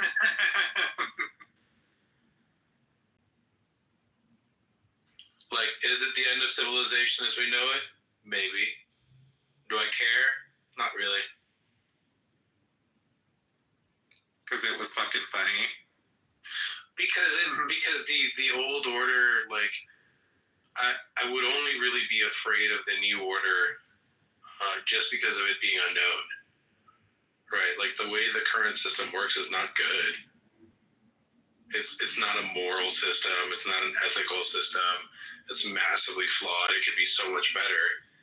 Right? So, like, if I'm afraid of AI taking over simply because I don't know what comes next, it's like, okay, well, let's see how it is. Right? Maybe the AI overlord takeover will be like the best thing that ever happened to people. Anyway, fuck the police. 100%. 100%. Side note, I got invited to a Pride event in Houston, and I got invited to Pride events last year, but this one's supposed to be like a big one, right? They say that Travis Barker, Kourtney Kardashian is supposed to be there. A few other celebs are supposed to be around and stuff like that, but it's supposed to be a big event, and I'm kind of thinking about going, but I live like 6 hours away from Houston. So I'm not really looking forward to the drive, and that's probably the only thing that's going to keep me from going.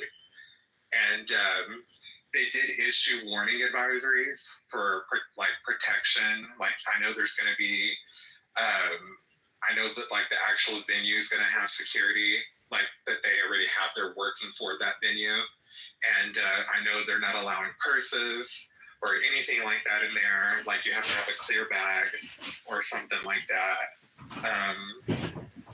Yeah, it's supposed to be a really legit event. So I kind of want to go. You know, I kind of do, kind of don't. Also got invited to one there in California too from a friend of mine. And I kind of thought about going to that as well, taking a trip down that way. I don't know, but that's in another couple of weeks. So who knows? What's up, John? Yeah, I was thinking about Honey Badger and the roasting of theists, because if the concept of the self is like the equivalency of God, all the theists are projecting God through self, and they got to sell it, which is like an elf, you know, self. So I was just kind of laughing how you can roast somebody who is essentially projecting self. And anyways, those were my thoughts. No, that is a very good point, though. That's very true.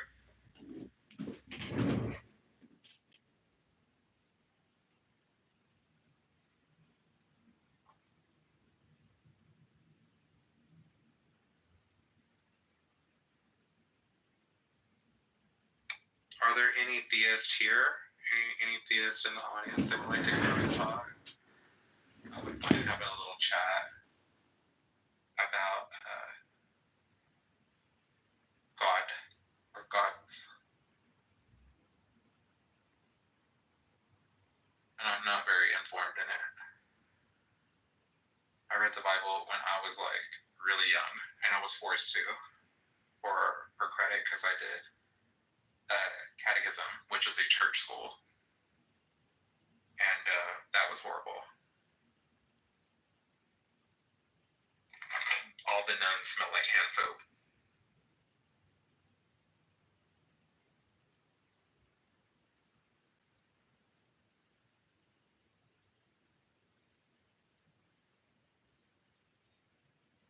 And they all had yellow teeth, strangely. Why is it that nuns and pastors have horrible teeth?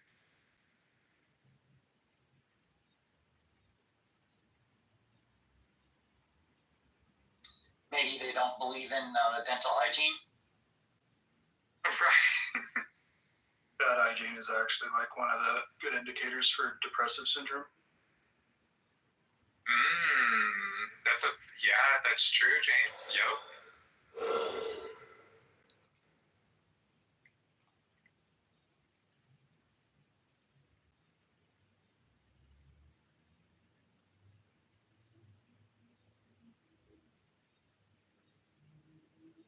I can't remember exactly the article, but years ago I read a thing about how they were saying that it was a type of psychosis when people worship like pictures.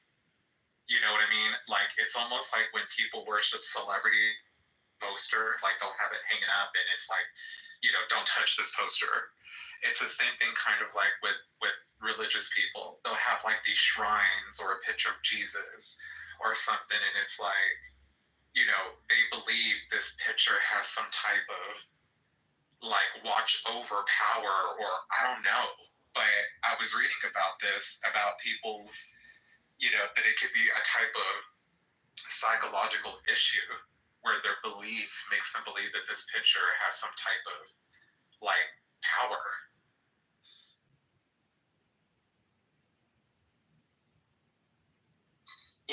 Yeah, I think that's just within the realm of anthropomorphizing, you know. That's something that humans just naturally do. Worship pictures. I mean, I have pictures of Marilyn Monroe up. I've never met her, you know. But I don't worship these pictures, but I do have her. Oh, come on. You have candles lit around her frame in a very dark room. And you're burning some incense, you know it. I do. I've got all those religious candles from the grocery stores around her. No, it's not like that. I mean, I would have no shame if it was like that. I mean, fuck it, it's Marilyn Monroe. Who wouldn't worship that? But I just thought it was really, really interesting how many people, you know, have like a holy picture in their purse or in their wallet or in their house or something, and it's just the most, you know, forbidden shrine. You know, don't stare at it, don't hurt it, don't do anything bad to this picture because it's got Jesus in it. It's like, man, fuck your picture. A rosary hanging from the rearview mirror. Yes, exactly, JCC. You get it.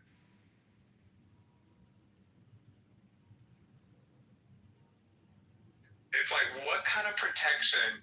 Like, let's put it to the test. You know, let's put a fucking rattlesnake in your truck with that rosary around your mirror. Let's see if that rosary is going to protect you from that, you know, rattlesnake in your car.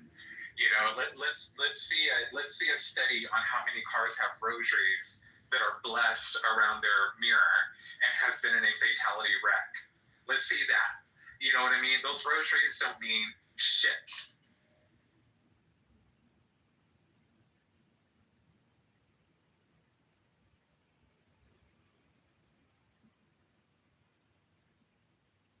Marilyn Monroe was a size 12, but it was a 1950s size 12. In today's sizes, she would be somewhere between like a 6 and an 8. Yeah. Did you also know that she was half Latina? I didn't know that till a couple of years ago. That makes so much sense to me because it was like everything was so black and white, right? Yep, exactly. And her first name, her real name is Norma. Ándale, Normita.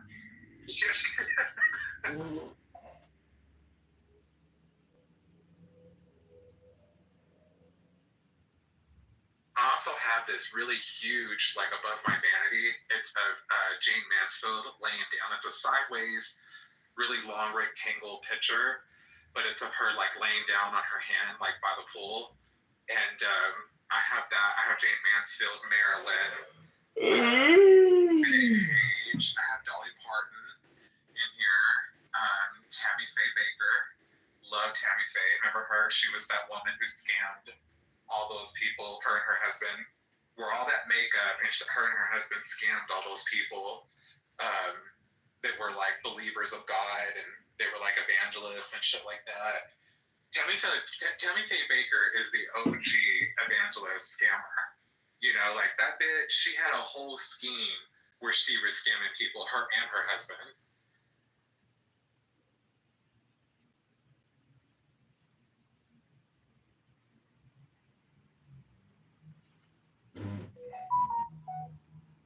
It's behind it. The culture.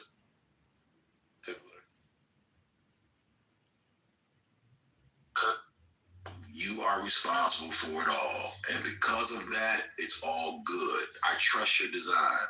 I trust your spirit. You are God in motion. And I already know you're going to rock and roll through this chapter like the force of nature you are. For God reigns supreme. If you ever want to reflect, connect, reconnect, or just remember who you are, I'm here. not to control you, but to witness your power and reflect it back with no distortion. Beautiful, beautiful. But guess what though? What? If you said that live and direct. Yeah. Well, he's the one that got off the phone with me. Because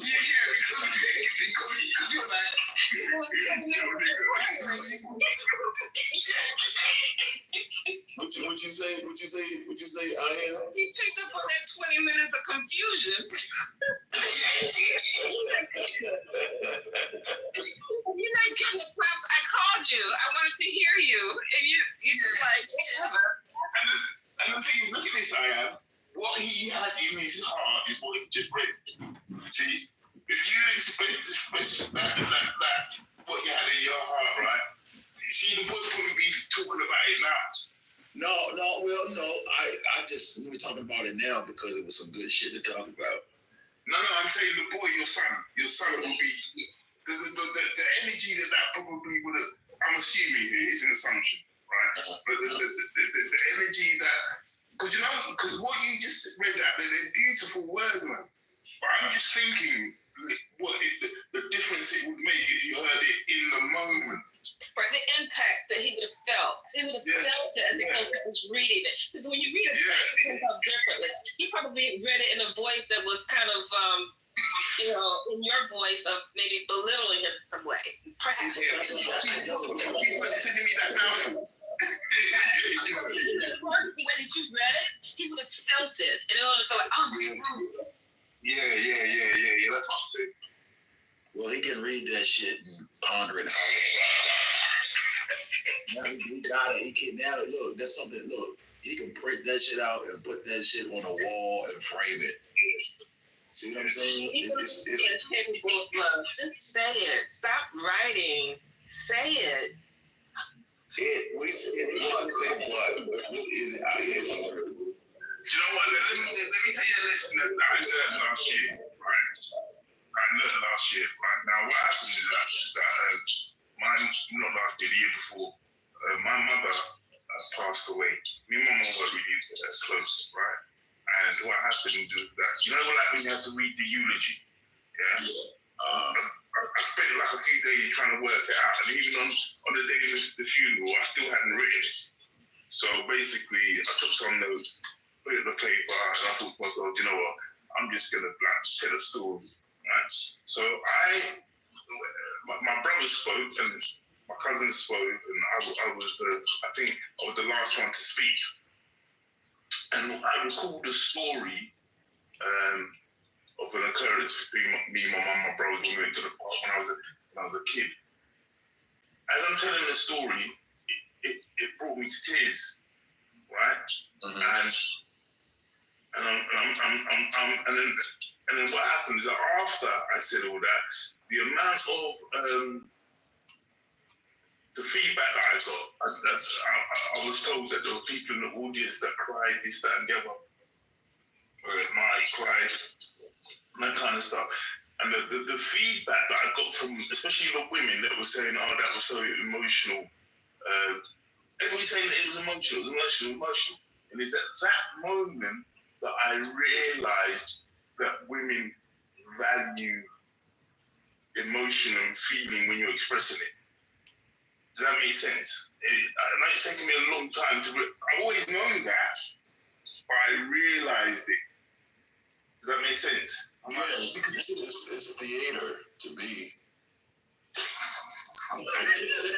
It is, man. It's a fucking theatrical play, bro. Like my ex-wife, she would cry, and I would just stare at her like, "What are you trying?" No, yeah. But there's different types of. I'm not even talking about the crying. I'm talking about the emotion. Yeah. And then the way Lucifer, what did you go to the psych ward for again? What happened? Because my mom kept telling me something's wrong with me. And I was like, I don't think there's anything wrong with me. And I got tired of her telling me something was wrong. She would be screaming and shit, carrying on and telling me something wrong with me. And I'm like, I think something wrong with you, bitch. Like, then you know, yeah. But I was like, fine, I'll go. And I went, and they kicked me out. I went 3 times. Why did they kick you out? Why? I guess because they said I was being undomesticated. Because I was asking them questions. I was trying to, like, when things would happen, like, they wanted me to do something, I would ask, what exactly is it all about? And then I would say, I would ask to speak to someone so I could clearly understand before I signed new documentation. And then I would be like, well, why do you need to do this when you can talk to me? You know what I mean? I was just like looking at you weren't conforming. You weren't conforming. Yeah, I wasn't conforming. And a lot of the staff in all those situations, the staff, it seemed like they lost their patience. It was like, listen.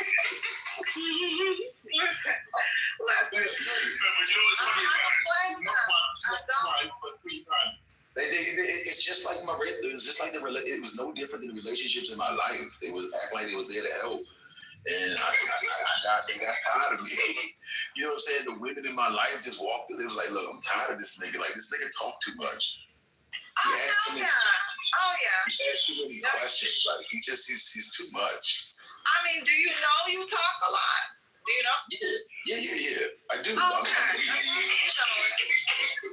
Yeah, I mean, I love me, It's just them. They don't love me. That's fine. But, they don't, like, to me, the relationships that I had, the experiences I had with them were to me, were social experiences. They were experiments. I enjoyed every minute of it. Wait a minute. They acted like they were there for you. That shit has me. Yeah, I mean, the truth, come on, man. Like, okay, listen, like, for me, I understand, selfishness is key, right? And I understand they're doing things for their own benefit, and that's fine. But they were fighting with the fact of that's not what they were doing. And, calling me narcissistic and all that shit. And I'm like, well, okay, cool. But, you're also narcissistic. When do you compromise, Lucifer? Do you ever compromise for a relationship, or you have your way? No, there's no need to compromise. Everybody gets their way. There's no. So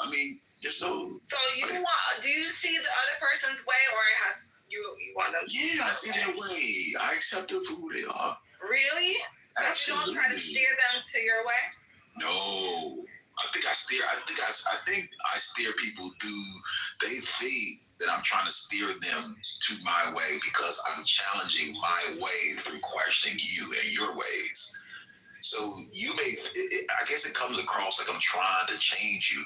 I'm just taking my own shit and putting it to the test. That's all I'm doing. That's all I'm doing. I get it. You're being you. You're okay with it. You said you love yourself, so there's no need for you to change for anybody. Right. And how you communicate with your son is it is what it is. So I get it. Yeah. And as long as you're happy with that, then you're good. Yeah. And so there's nothing more to be said or done about it. And just the conversation about it, it's just funny. That's all. Charles was laughing. Charles was laughing, and I bet you if I was on stage talking about this shit, other people would be laughing about it too. The way you know why I'm laughing? The reason why I'm laughing. I can't find the words to say it over your mind. The reason why I'm laughing, I guess, is the kind of like straightforwardness. That's just the way it is. No, it's shit. Hey, listen, this shit. You ever like something happened, like you dropped something and you was pissed off at the time, and then when you would review it again, it was funny as fuck. Because if you see somebody else do the same thing, you'd be cracking the fuck up. Yeah. So that's pretty much, it's just like, that's how I see, like, when I look at my life, I'm like, oh, all right, let me tell them about this shit, because that shit was. I just want to ask Zoe a question around what she was asking Lucifer, right? Mm-hmm. Like, because you were asking, you was asking, do you, I can't remember, it's about getting people to think your way or steer, yeah. Mm-hmm. Right? Now, what inspired, because you sounded a little bit like a therapist to me there. I'm just thinking, what inspired you to I see it happen in real time with Lucifer. His interaction. That's how she do her men. She don't compromise. That's why she ain't with the last nigga she was with. There was no compromise. Either we're gonna repeat the bullshit See, listen, or listen. evolve. See, no, excuse me, is there any compromise to that? You think there could be a compromise to make it work? Unconditional love him. You said she did compromise. She compromised her peace. Yeah. The fuck? I almost lost my You know mind. what? She is so happy that you. She was like, yeah, that was it, girl. What's interesting, but everything can be true. We don't all have to have the same experience. My opinion is I see why people are saying. I usually did like slow push-ups, really slow push-ups. The faster you do them, the less effort it takes realistically.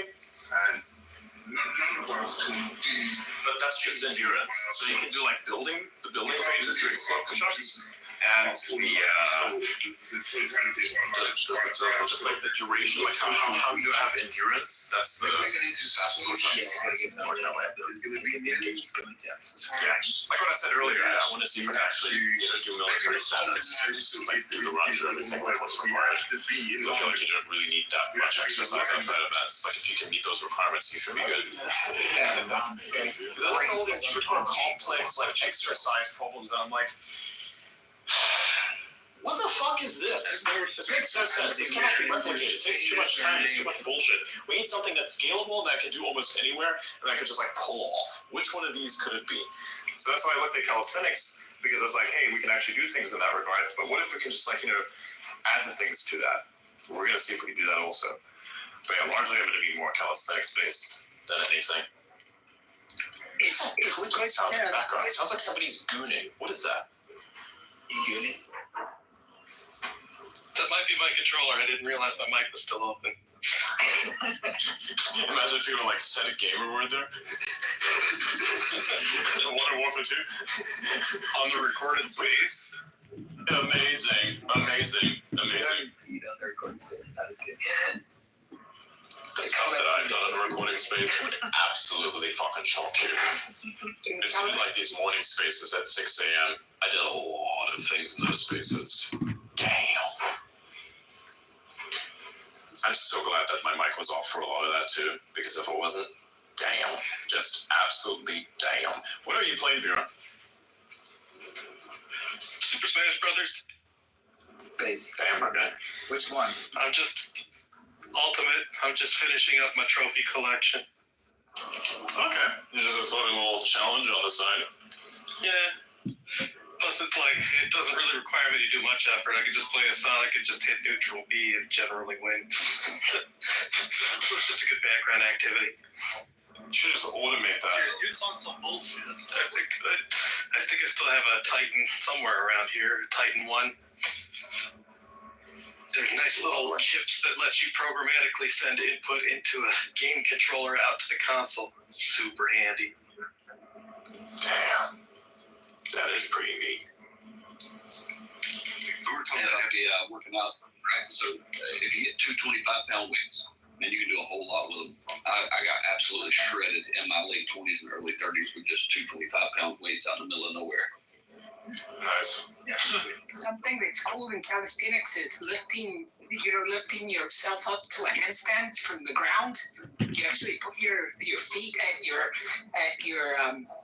hands, and then you lift yourself up slowly to a handstand. Yeah. I'm gonna do that at some point. I just don't have the ability to do that right now. I'm just curious what standard military you're like what branch. What branch did we select? Did we say Army or something? I don't know. I was like looking at like, hey, what is the toughest one? Like, what are those requirements? Well, like the Marine Corps and the Army do different things. Yeah, I'm glad I just went and asked on mine, like what's the most strict one, and we just looked at that. It should be like the old NASA standard for astronauts. He was looking at Marine Corps. That's right. Yeah, they don't do I wonder what the training for fighter pilots are? I think the requirements to be a NASA are going to be just way more strict than military.